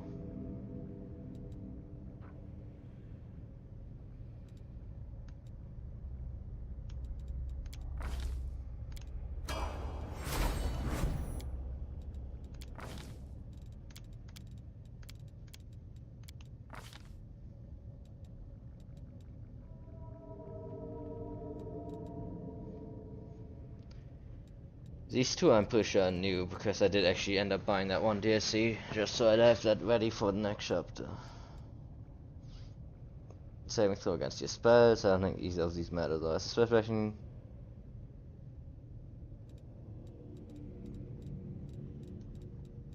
Dispel focus. Whenever you attempt to dispel check on a caster level. This is good, but why, this must be new too. They must have specifically added this because of how annoying dispelling is. You get a +2 bonus on the check. That's actually like really important, just because of how inflated the spell checks are. It's pretty funny.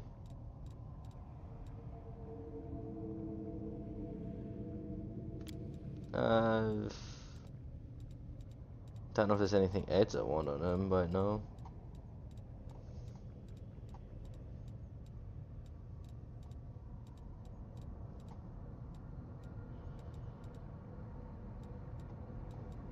Just take that. We're now at the magical level 17. Don't know what that means. Okay, so how am I feeling on these? Agile Fist +3 is good. You can take that. Become even stronger.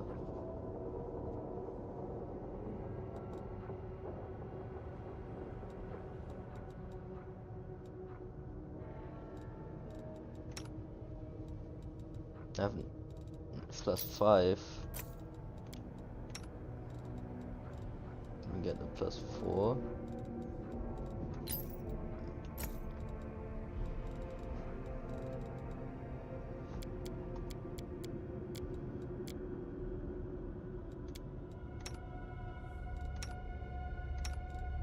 No, I want bismuth. You were supposed to have this. What happened?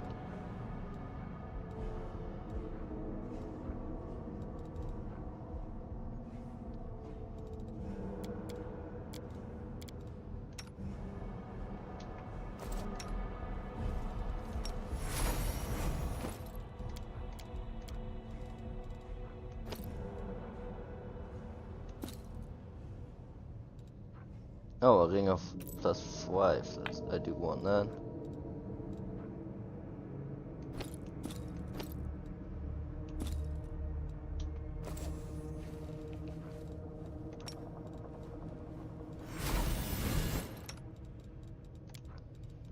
Okay, you. This is an improvement from 313 to 363 HP. That's one tanky Durgan.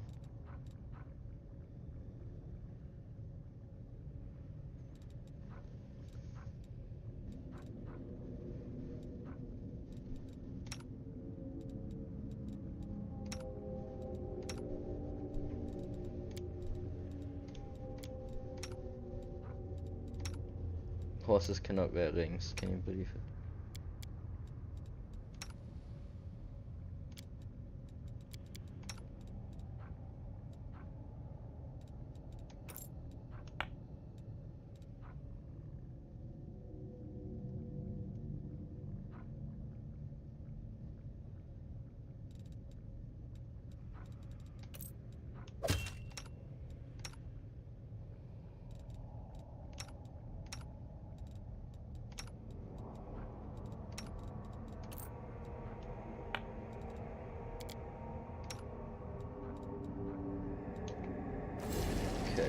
good enough, I think. Now we need to do some...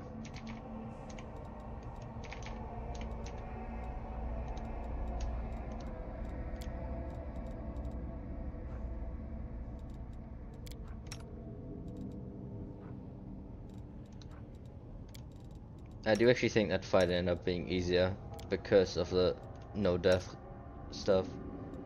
Because she should have died the first time she got hit by the strength strain.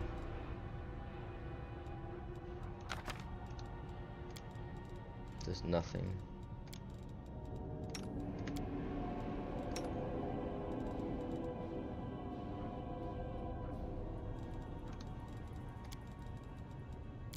Okay, I think that's everyone.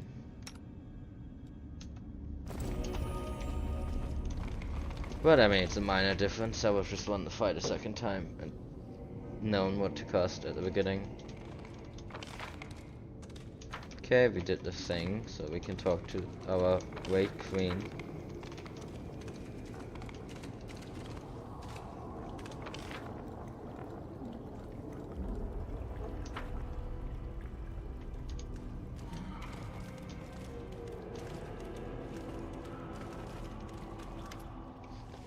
I killed the dragon.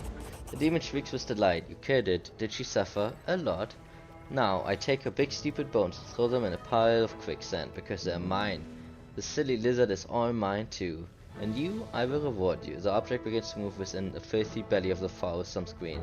There's a scratching sound as it squeezes it out like a splinter, and a grimy tube falls to the floor. It looks like something a wizard could use to store valuable spell scrolls. These scrolls have very powerful spells written on them. I took them from a stupid I created them myself, yes. The voice of Queen falls silent, her face shrewd, as if trying to work out a puzzle. Finally she beams at you and declares, "Since you have served me so bravely and faithfully, you must now go kill Hasmara. Then I will reward you with more my powerfulness, and give you true bliss." The slimy creature lets out a sickly, slurping sigh of satisfaction. What did Hasmara do? She has hurt me many times. She brought in a noisy demons with spiky things. She won't let me eat yummy slave. She sits around in my cave like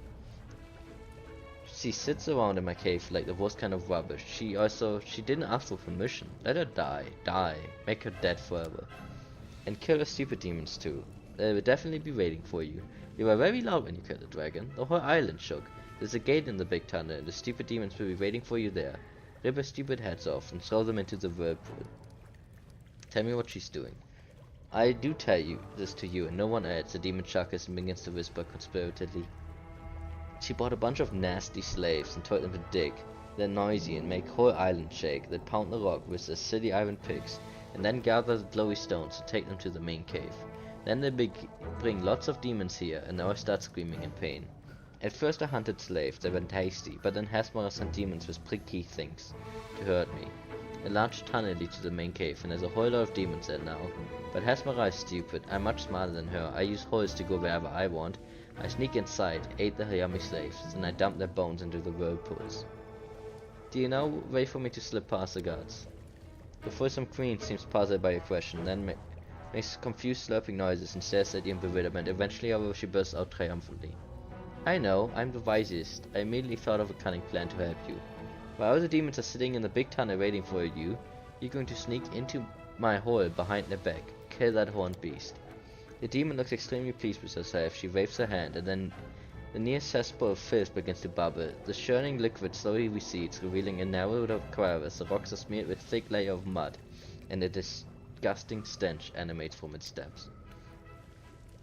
Lan nods. He seems unbothered. I've seen worse places in Netherholm to get food up for my tribe. I do what needs to be done. I just hope there aren't any predatory creatures down there. What's at the other end of the passage?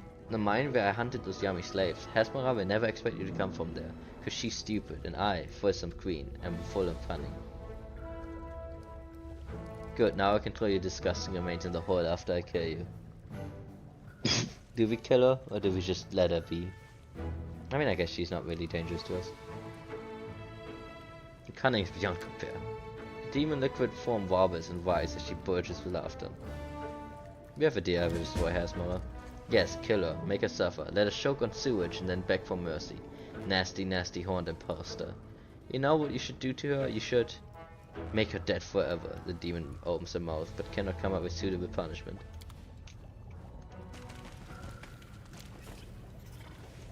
Let her be.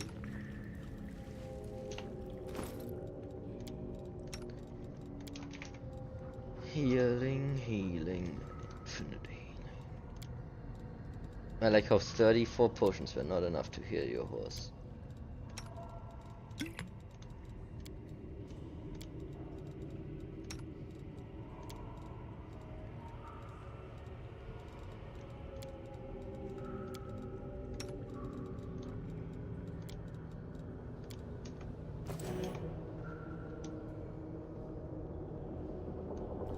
Okay, time to go into the secret entrance. I actually didn't know about this, I think I just killed it last time.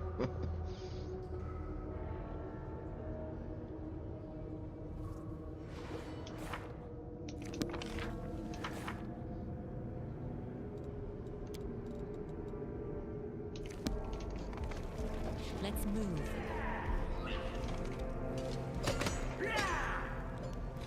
Mistress, save us, we're dying here. Forwards.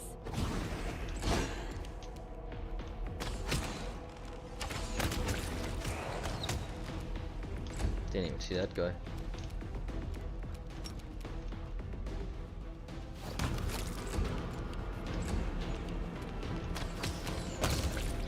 Freedom at last. Are you here to kill the demons? We can help. We know all the tunnels around here. We'll make those monsters pay. Thank you, Mistress. If it weren't for you, we have died in the damned ruins. Mines.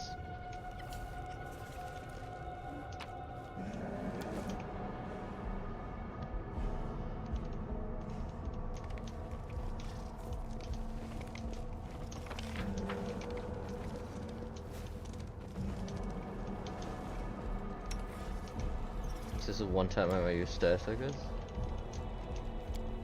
Follow me.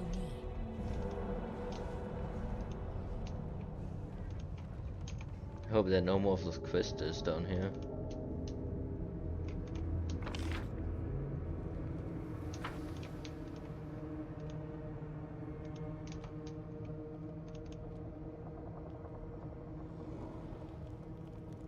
Dig faster, you're to work. The mistress didn't buy you at the flesh market so you could sit around and eat free gruel. Who's there, an intruder? Look, it's fresh meat. Whoever kills her gets a double ration. Nice, so much for my stealth. I technically haven't even been seen yet.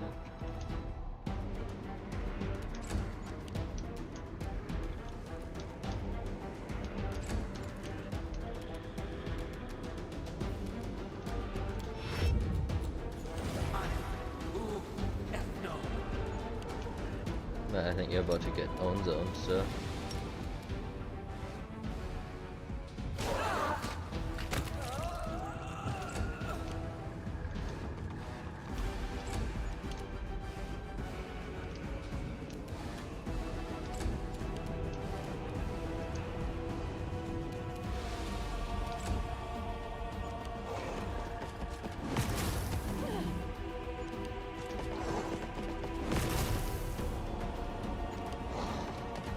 They do have the slave collars, that's a neat detail. Dude's gonna explode all over me.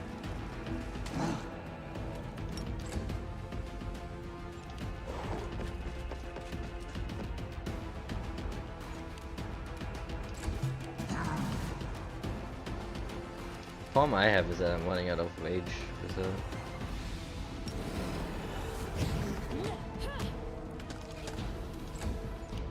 Can you just...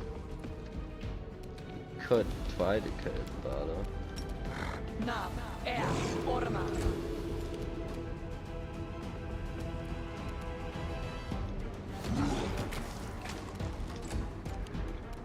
The Inheritor, guide my blade.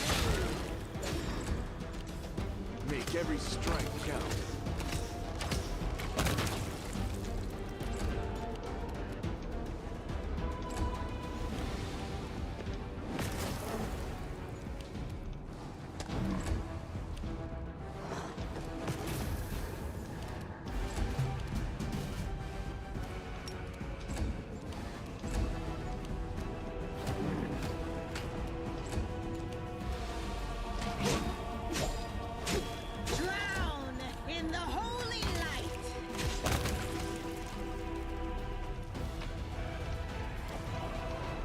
Right, I March made a on. mistake.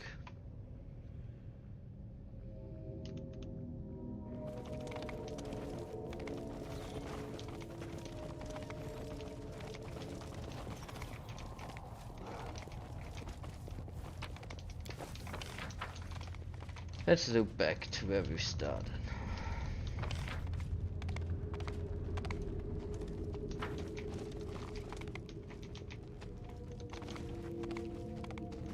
Let's prove their logic is lacking. That's what I expected to him. I really do not like these twisted fights.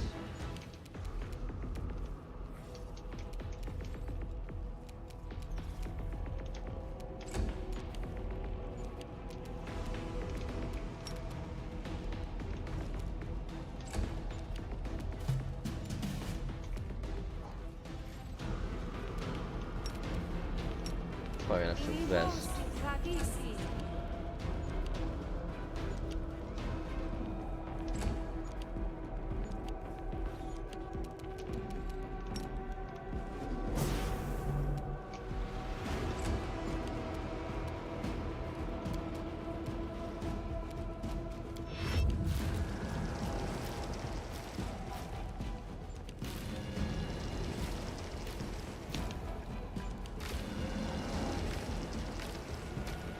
Really, that one only has 200 HP.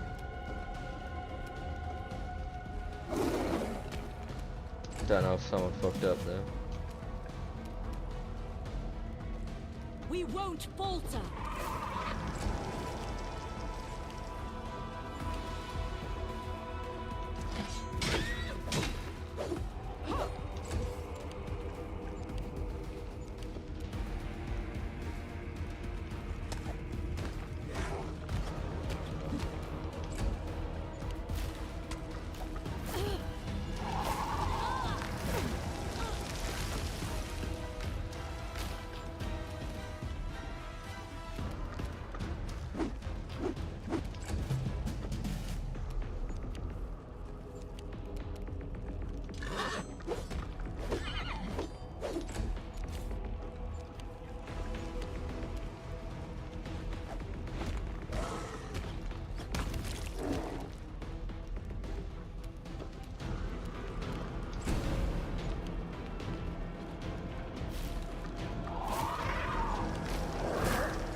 The splitting really just seems to make it way worse. I don't get why it's designed like that. Into the fray!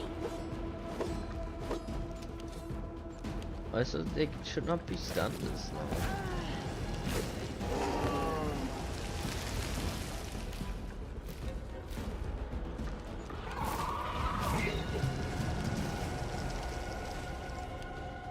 Like, it's only supposed to be one turn.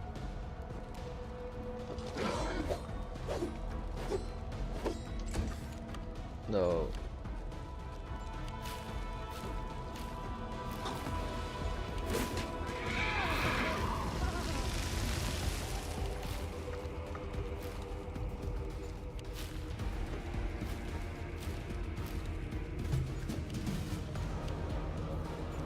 They cannot save or something.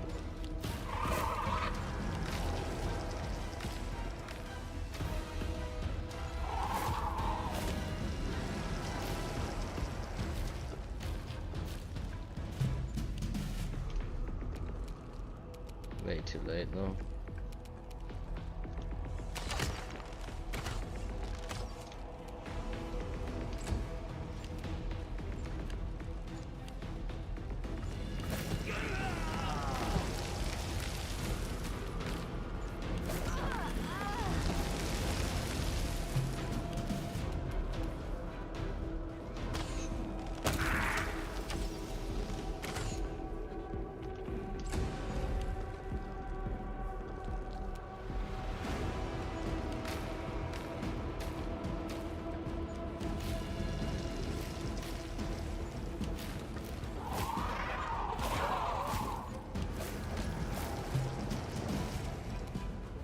I will resist.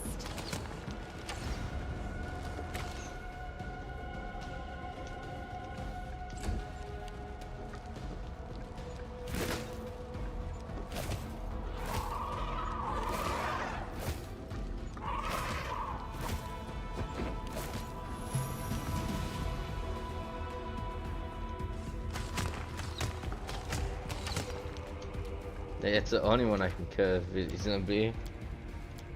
I really don't like the Krista fights. Isolated incident, they're fine, but they're kind of tedious. I guess I'm just gonna have to rest.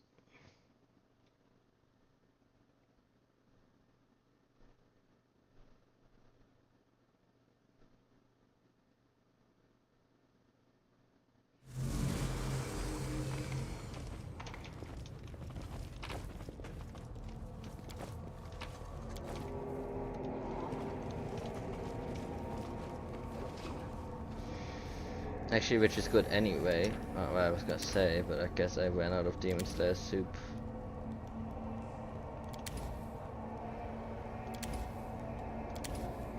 We can do that. It's been so long since we rested out.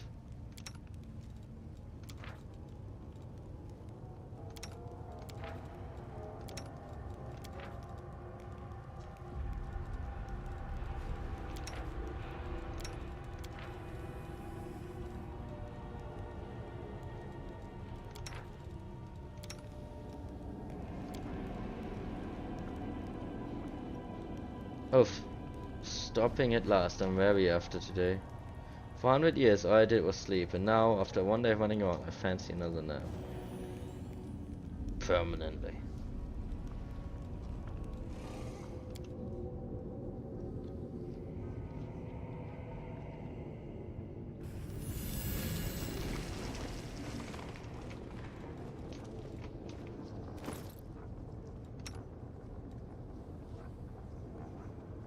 He's drained again.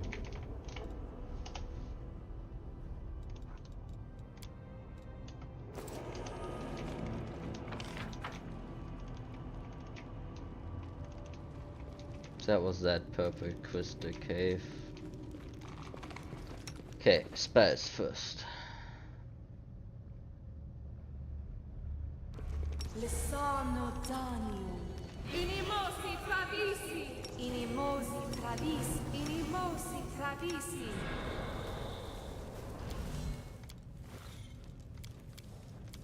Ona Arayanan. Inimosi Travisi.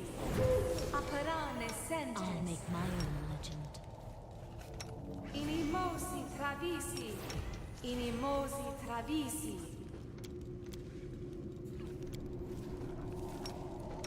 Aparane sentence. Aparane sentence. Aparane sentence. Lisano Danium. Anything new?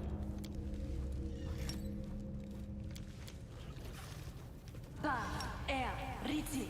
Ba Riti. Hey, Per Ormos. Ba Riti. Na Orma. Ba Riti. Ba Riti. Lisano Danium. Okay.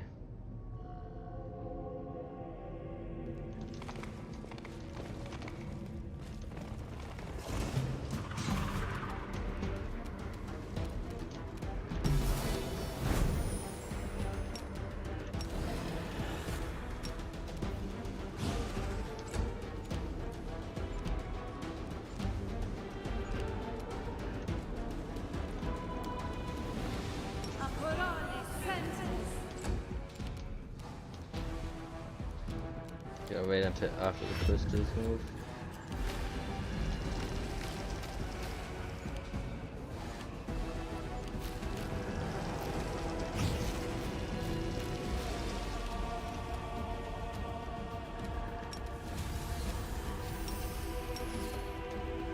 Take out the big one first.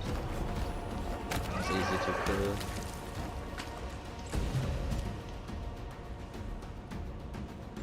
Like, I really don't think this is how it's supposed to work, because when you split it, it re-triggers this passive, which just makes it awful.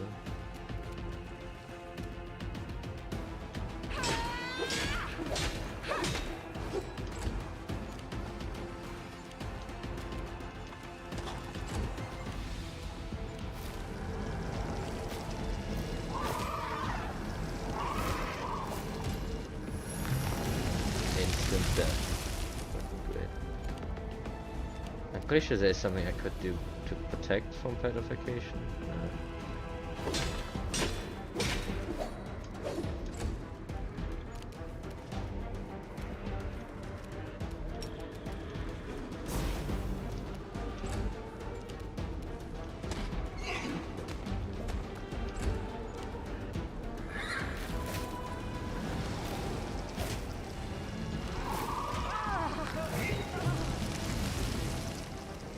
Forwards!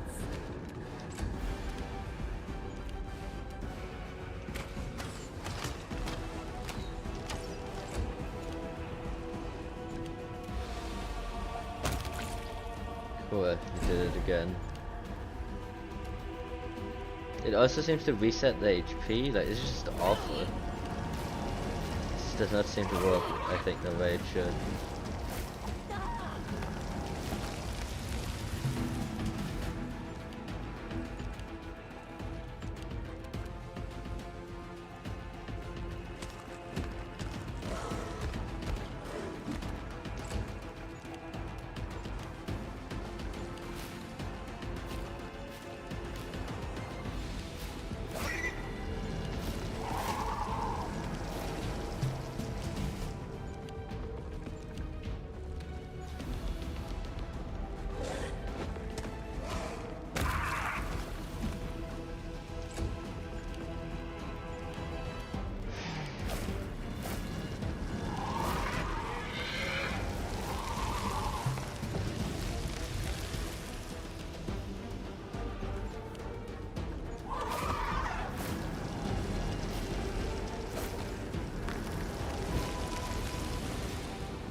Like, this is just, like, it's just because I split them, and every time I split them, it gets worse.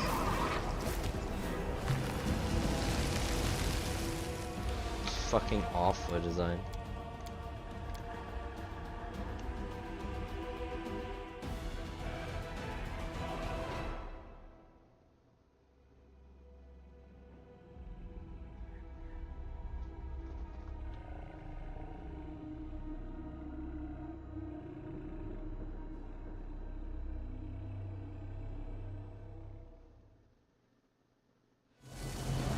Okay, I do think I have something against it though. We should move. This should work, shouldn't it? Yeah. Let's try this. No, I guess not. Whatever. Let's go in.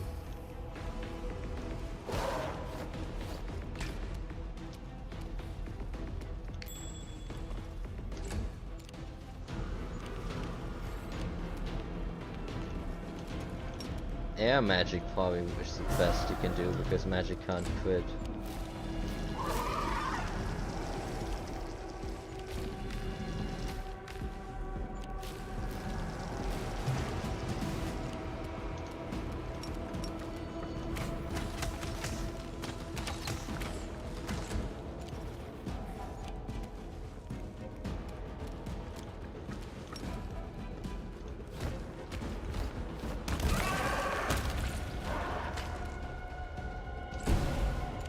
Like, because it resets the HP, so your crit even gets wasted. Like, it does 0 damage. It's awful. It doesn't make sense. There's no way that's how that's supposed to work.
Yeah, like I almost have him dead, and then because I crit him, he splits into two and gets full HP back. Like, this makes no sense. That does not, that doesn't make any sense. It should be current HP. That has to be bull. There's no way why an enemy would completely reset the HP bar whenever you quit. Like, that's awful for my builds.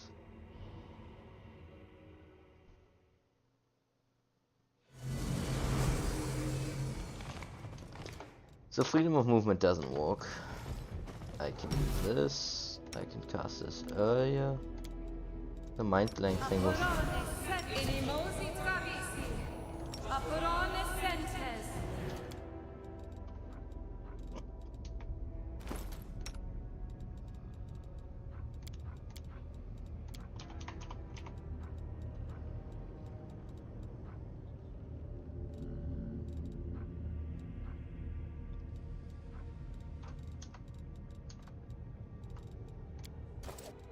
You called?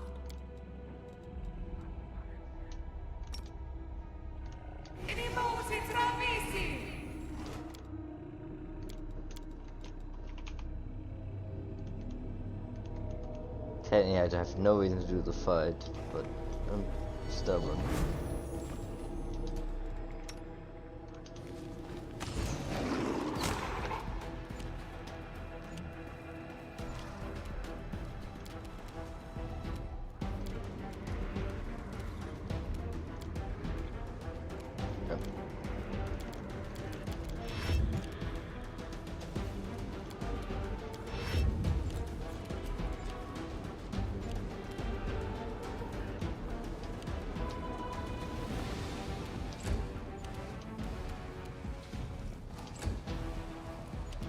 Okay, so this way I actually skip the first turn, so that's nice.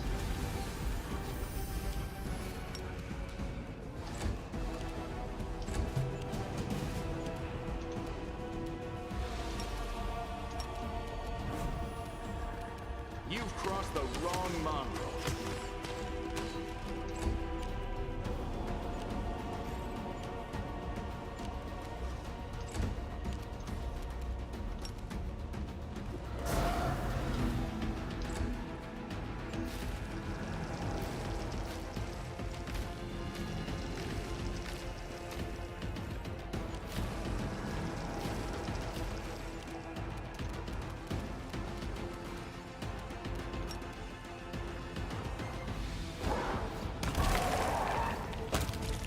Yep, we critted him, so we screwed ourselves.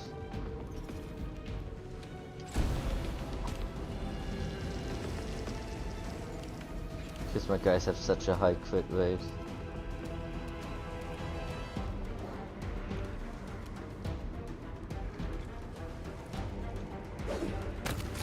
Yeah. Again, by the way.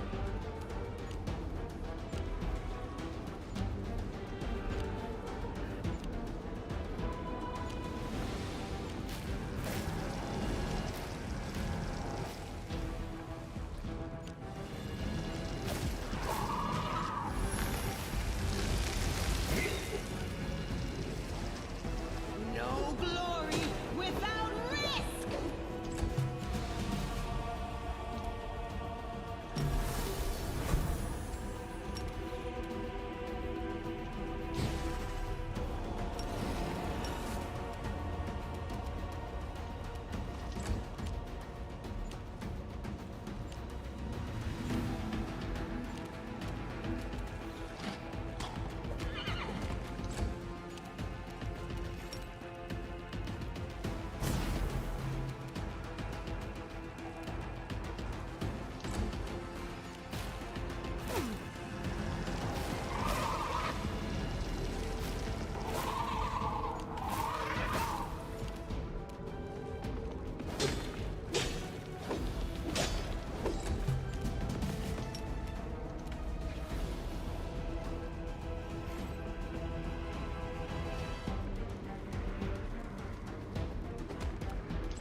You won't survive me.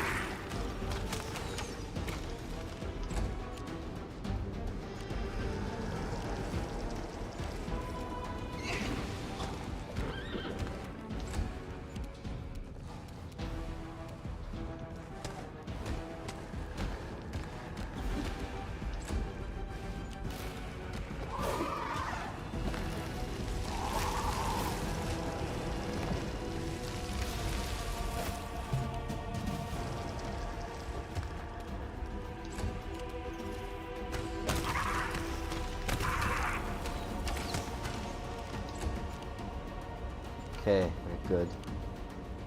Still, I hate these guys now. Like, I think they're cool in concept, but that one single glitch kind of breaks them. Because really, you can only fight them as an air damage mage, which is probably why I didn't have a problem with them last time.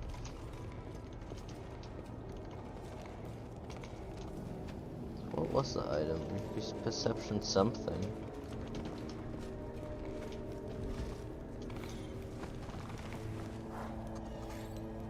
Can't even find it because there's so much stuff.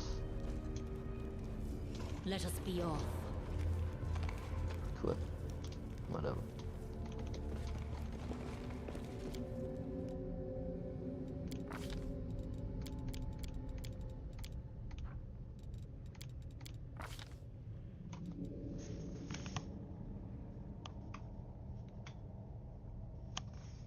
We had that light armor, but it's whatever now.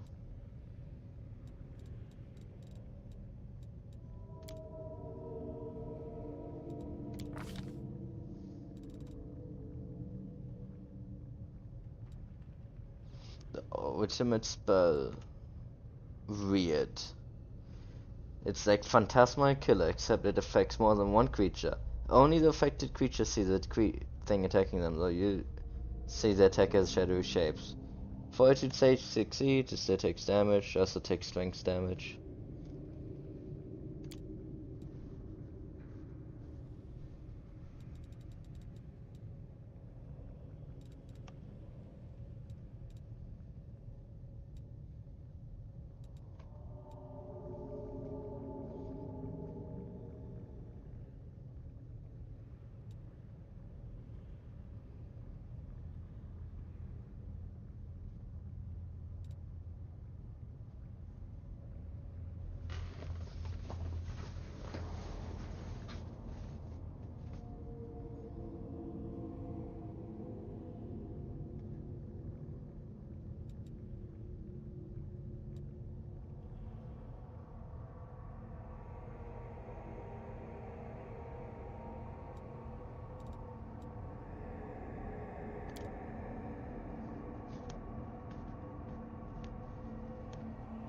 Are you still there? How are you feeling? Should we call it a night? Soon. Or should I get the dungeon still done?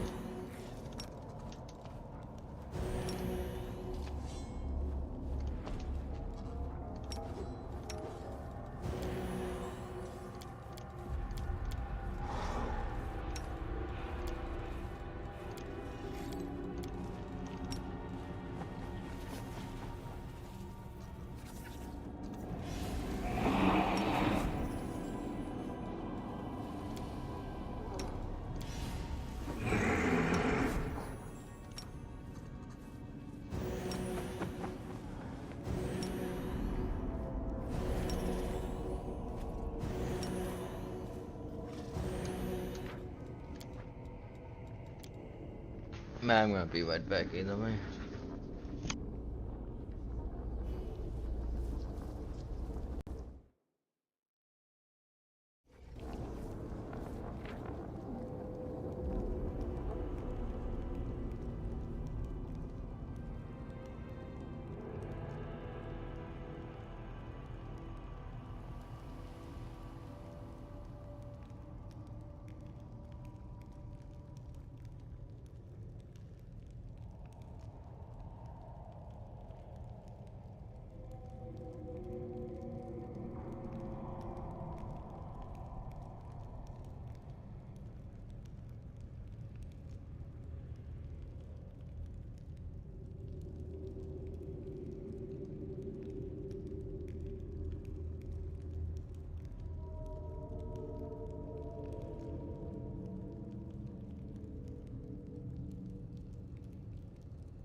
going then, I guess.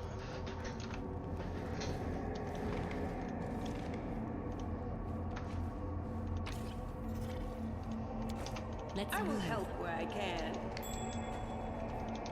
So they said that would hurt me, but I don't see how. They don't seem to be invested in that.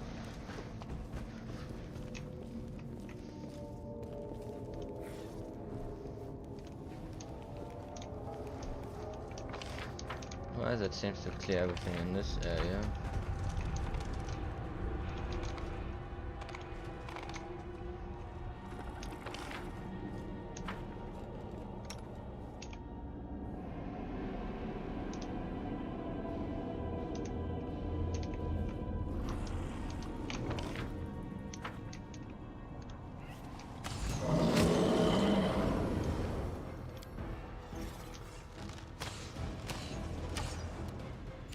I think that's actually the trap waiting for us.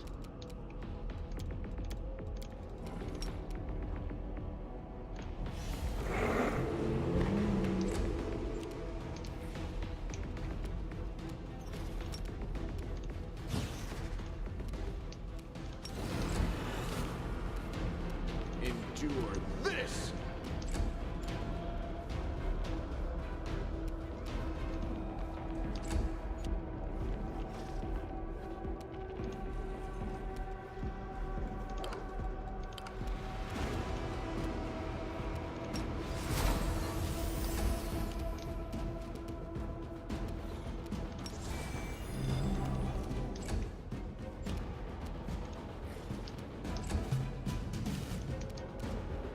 Well, yeah, looks like a lot of enemies, but we got this.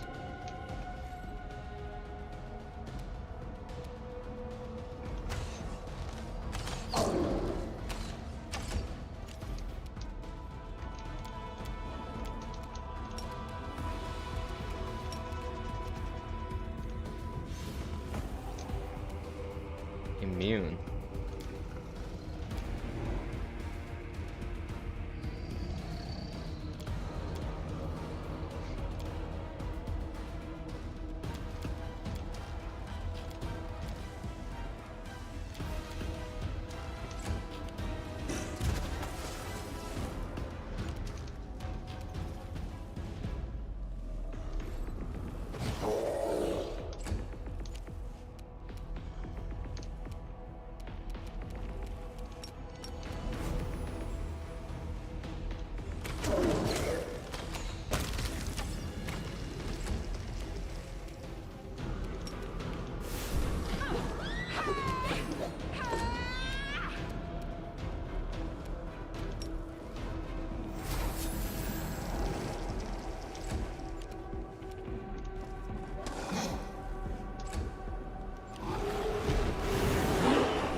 I guess just immune to death.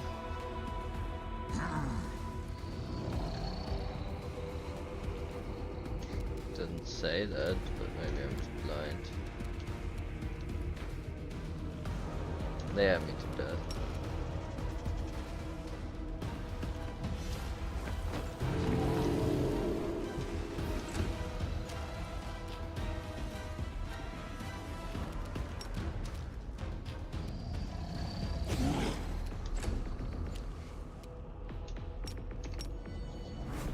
Make every strike count.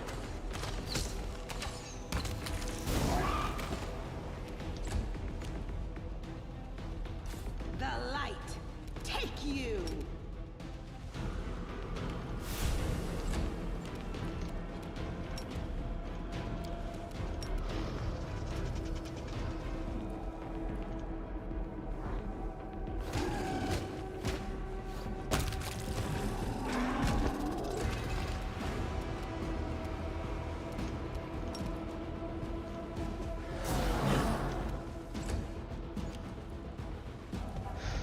Okay, easy peasy.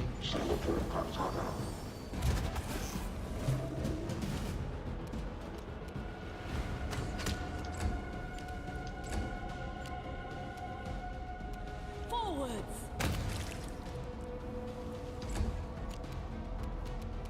You've crossed the wrong mongrel.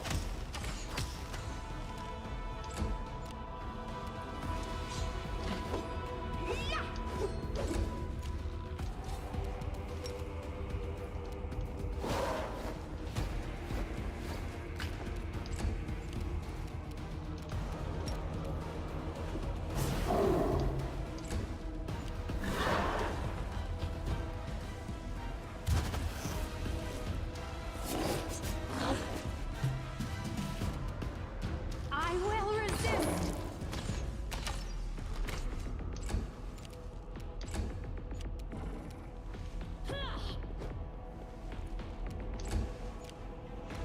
You won't survive me.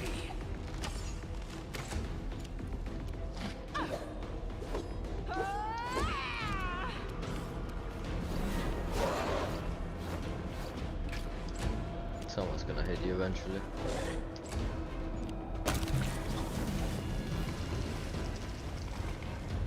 Yep, that's the elevator.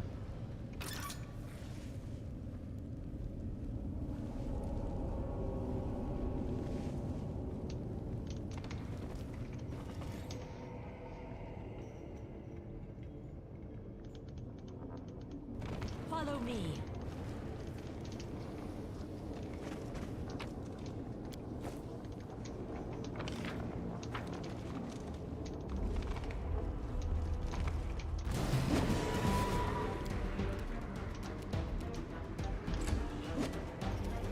Prepare yourself.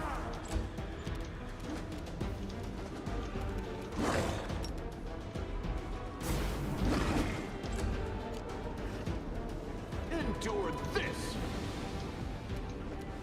Make every strike count.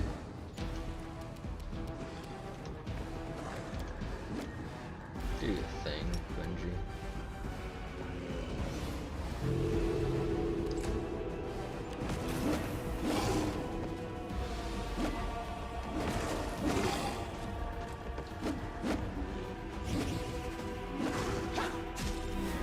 No.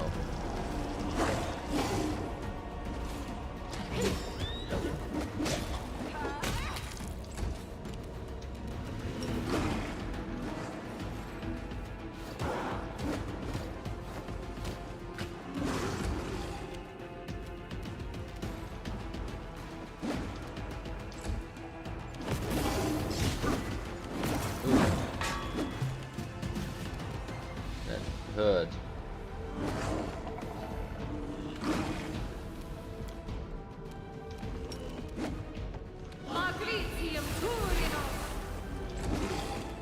That did not. Desna, guide my hand.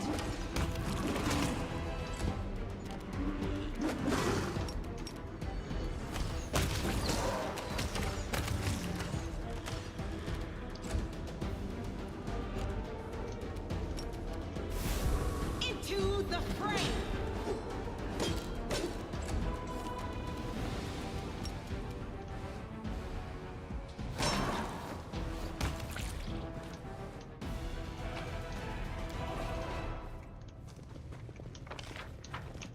My people are gonna have to rest again.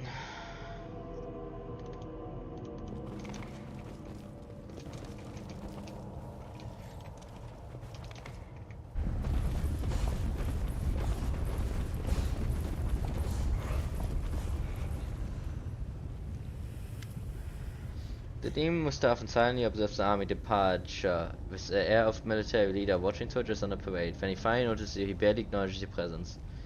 Well, I'm not in a state to fight, so. Last time we met, you ran away in a hurry. This time however, you don't seem to be in any rush to disappear. Last time we met, you were a hindrance to my plans. Now you might actually be of use. So please, be my guest. You can stand there and gloat as much as you want. Or even attack me. Believe it or not, you can't kill me. At least not permanently. Where's Hasmara? She's not far. Actually on the other side of the barrier I constructed. It's an excellent barrier, very reliable. I perfected the formula invented by a really warlord. These barriers cannot be opened without a key, and they're also perfectly camouflaged. I hear that barrier in your little town of Dresden was particularly effective. You say has walked past the entrance of the Midnight Vein 1,000 times. Never noticed it until now. You cannot get through the barrier without my help. I could help, of course, but I won't. If you want the key, you're going to take it. Where are the demons going? Those marvelous demons that I selected by hand, the army that I personally nurtured and nourished with the power of the Nahiridian Questers. They've been sent. I hope your imagination is ready running wild with possibilities. Some were precious to you, some were entirely defenseless. Well, any guesses? If you think I'm sending them to the little town of Dresden, you're mistaken. First of all, it's already being dealt with by others, and second, there's much honor in being gained from conquering the pathetic rock pile. The town's being ravaged like a whore. It's taken more time than a brothel slave in a Lucianara. No, my army will not go to Dresden. Our mutual acquaintance showed me a far more interesting target. The Echo of the Sky told me about the sanctuary of the Empyrean Lord Pulua that is hidden in the depths of the Void Wound. It seems that a handful of Sarkonian stargazers and the angelic patron have been fooling the armies of the Abyss for years. The temple has been hidden under the nose of our mighty demon leaders, Menago, Darazand, and of course Hasmara. None of them ever found it. If I conquer it and bring it to ruin, the victory will be mine alone. And I have something very special planned for the stargazers. The demon licks his lips. Why are you working for the Echo of the Sky? Because it's a pleasure of working with them. Our business arrangement is mutually beneficial. In the Abyss there are two kinds of alliances. Alliances based on shared interests and alliances based on shared enemies. My alliance with the Echo falls primarily into the first category. For now, he gave me information about the location of Plurala's hidden sanctuary in the Void Wound. In exchange, I performed a Nehedrian ritual on him, and endowed him with new powers. You should keep that in mind next time you see him. And you will see him soon. Does Hasmar know about your plans? Why do you think we are having these conversations? He never suspected my true intentions.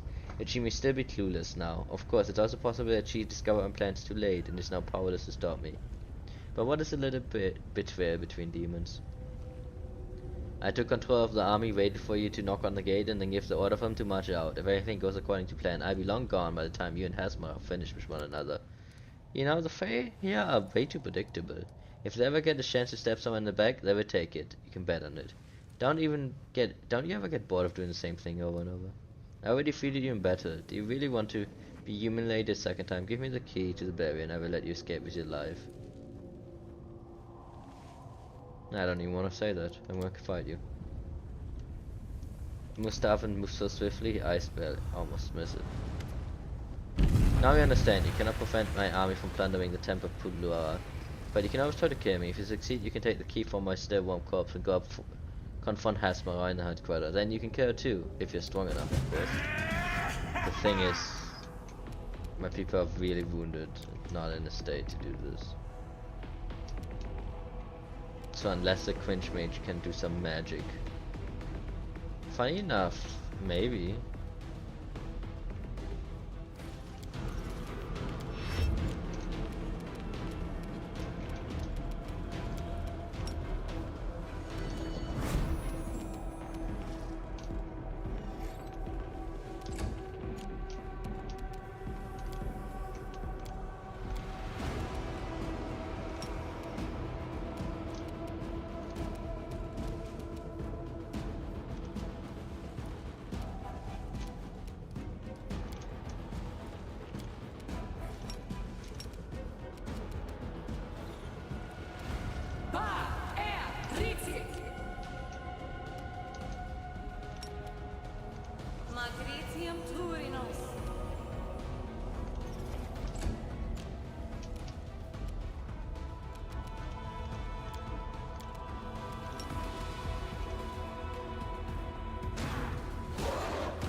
You've crossed the wrong mongrel.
This is just his apprentice.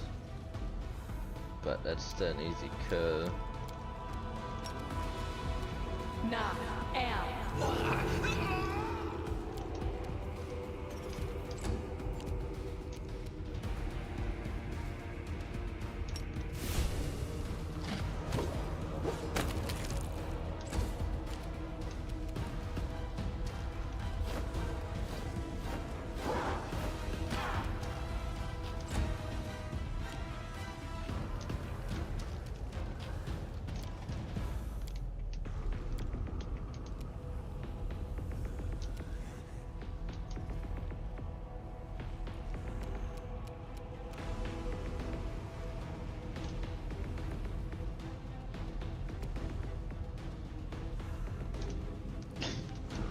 Magritium Turinos.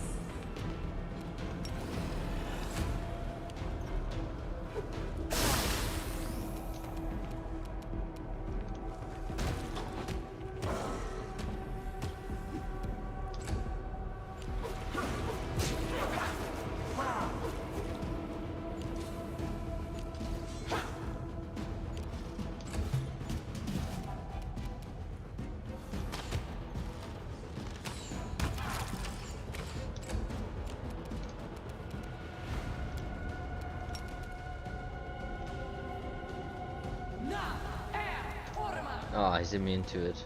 Fuck.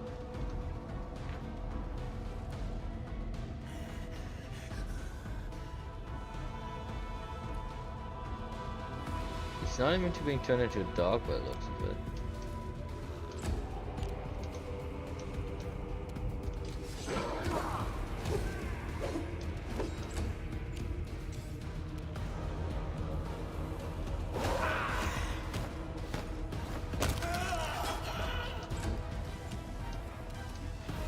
We won't falter.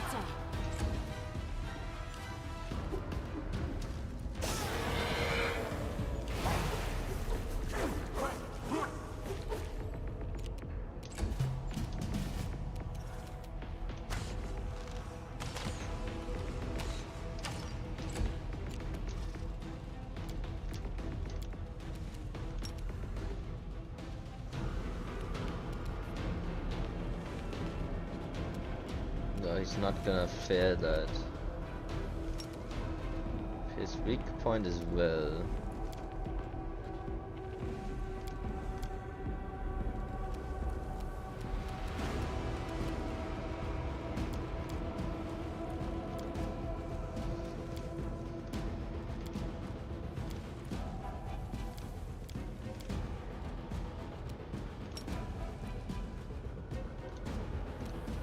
Obviously. Mind over muscle. I don't want to attack him.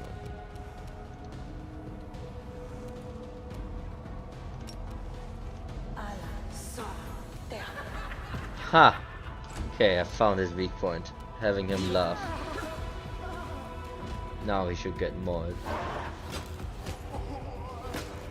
He still has good armor class even then.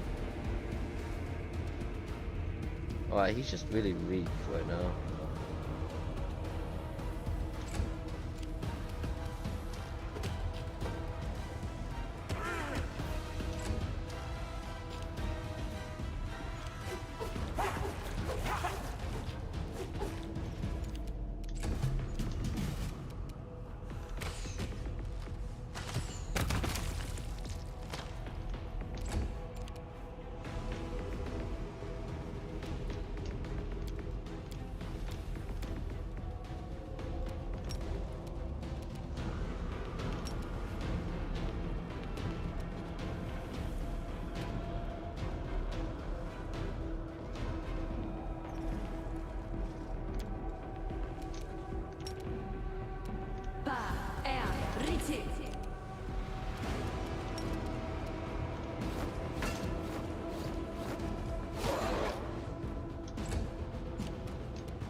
Yeah, but he's not gonna save, so it's not really a problem.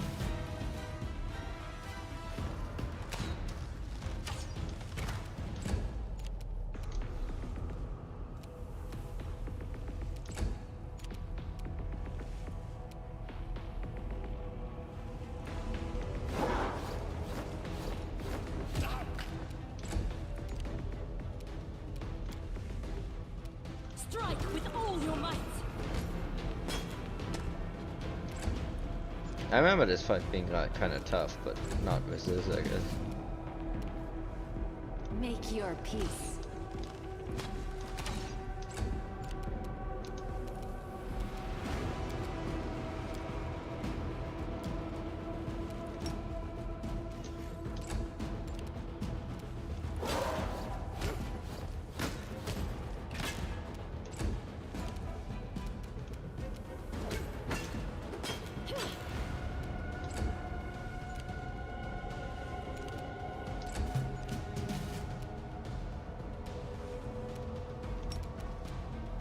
I will resist.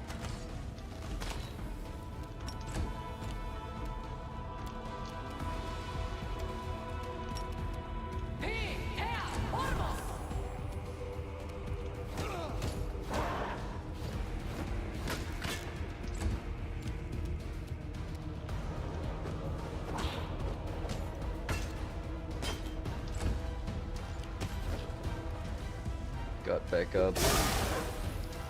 That was a lot of damage. I see why he's kind of tough, Prepare yourself. but it doesn't matter.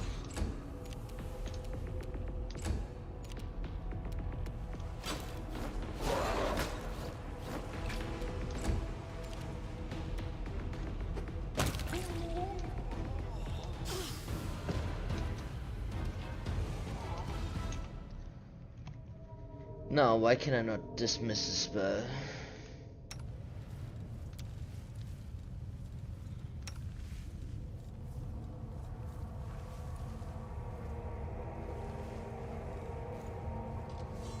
Adventures await. There it is.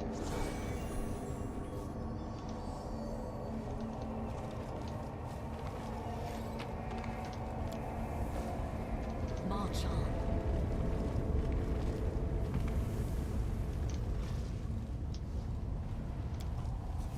Magic equipment is used to give mythic powers to demons. These implements are similar to the ones you saw in Xanthia's lab.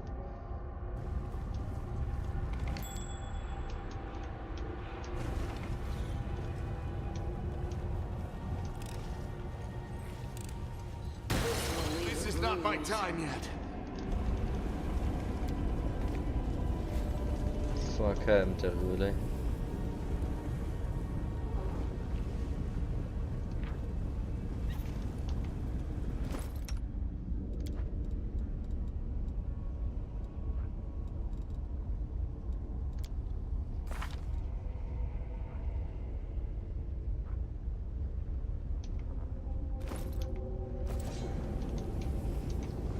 Okay, well, we can explore that after the rest then.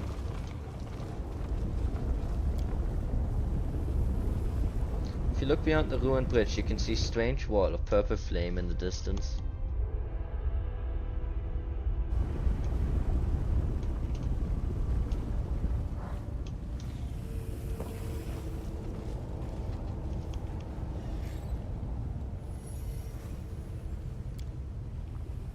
And yeah, I we'll have probably faith in call it a this, night. But why? You're a paladin. Can't you sense the evil in my heart? You don't have to be without sin to be good, sister. And to start on the path to atonement, you first need to admit that you have something to atone for.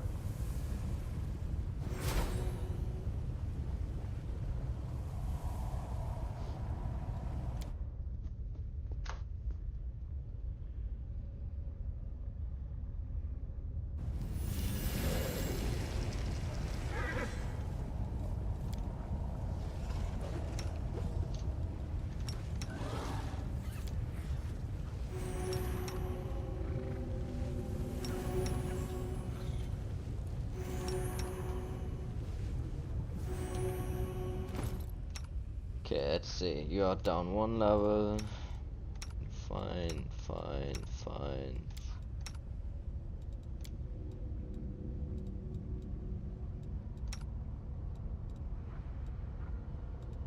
Some drain. Some damage. No reason to pause.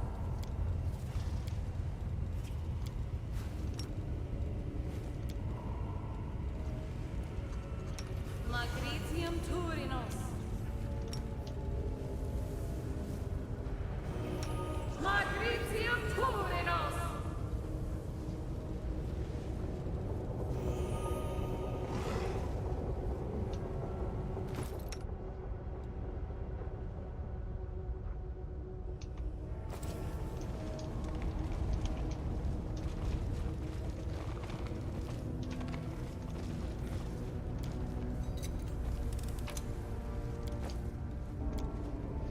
The working notes document possible methods for blocking the power granted by Nehedrian Christus.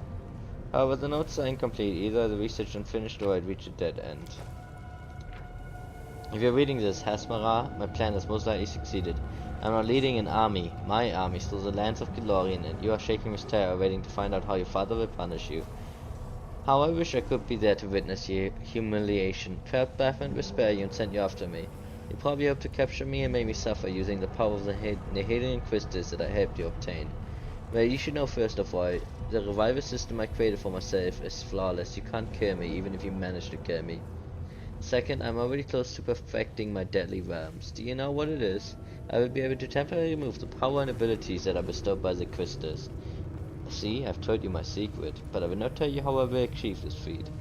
What will it be? Poison? A spell? A magical object?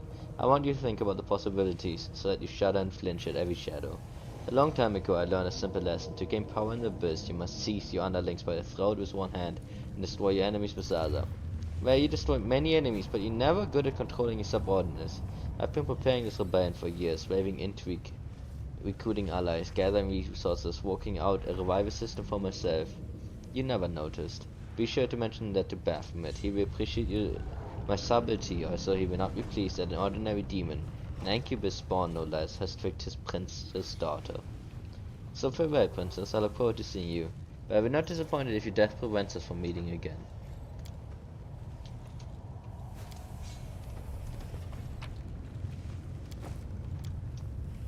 The Nehedian Crystal has not been fully cut and its facets remain finished.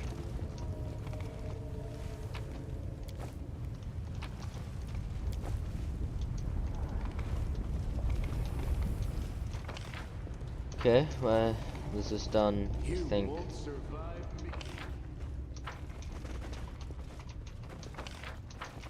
That is done. There's more things here.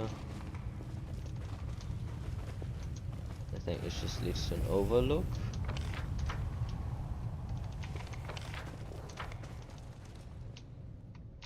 Those are all dead. This leads back to the caves. That's where the elevator was. This connects with that cave system.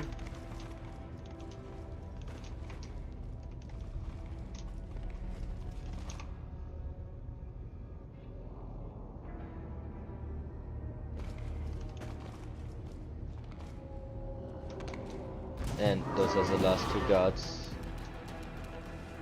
Can't be a timeless. I don't think they can put much.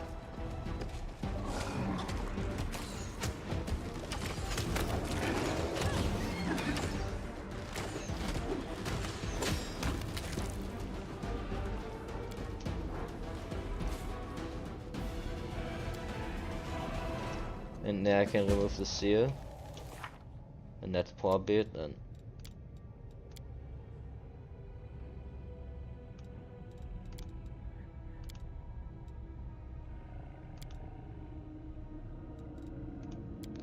My quest did fail when I go.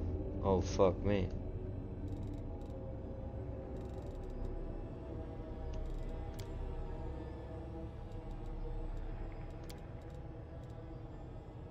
I guess we will never get the Rushilei's true ending.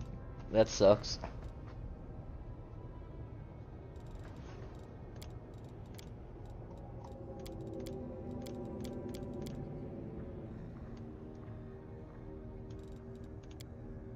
Wish I'd checked that earlier.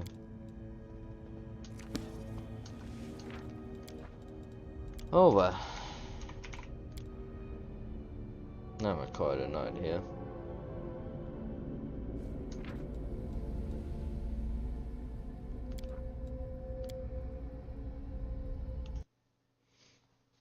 Thank you for watching.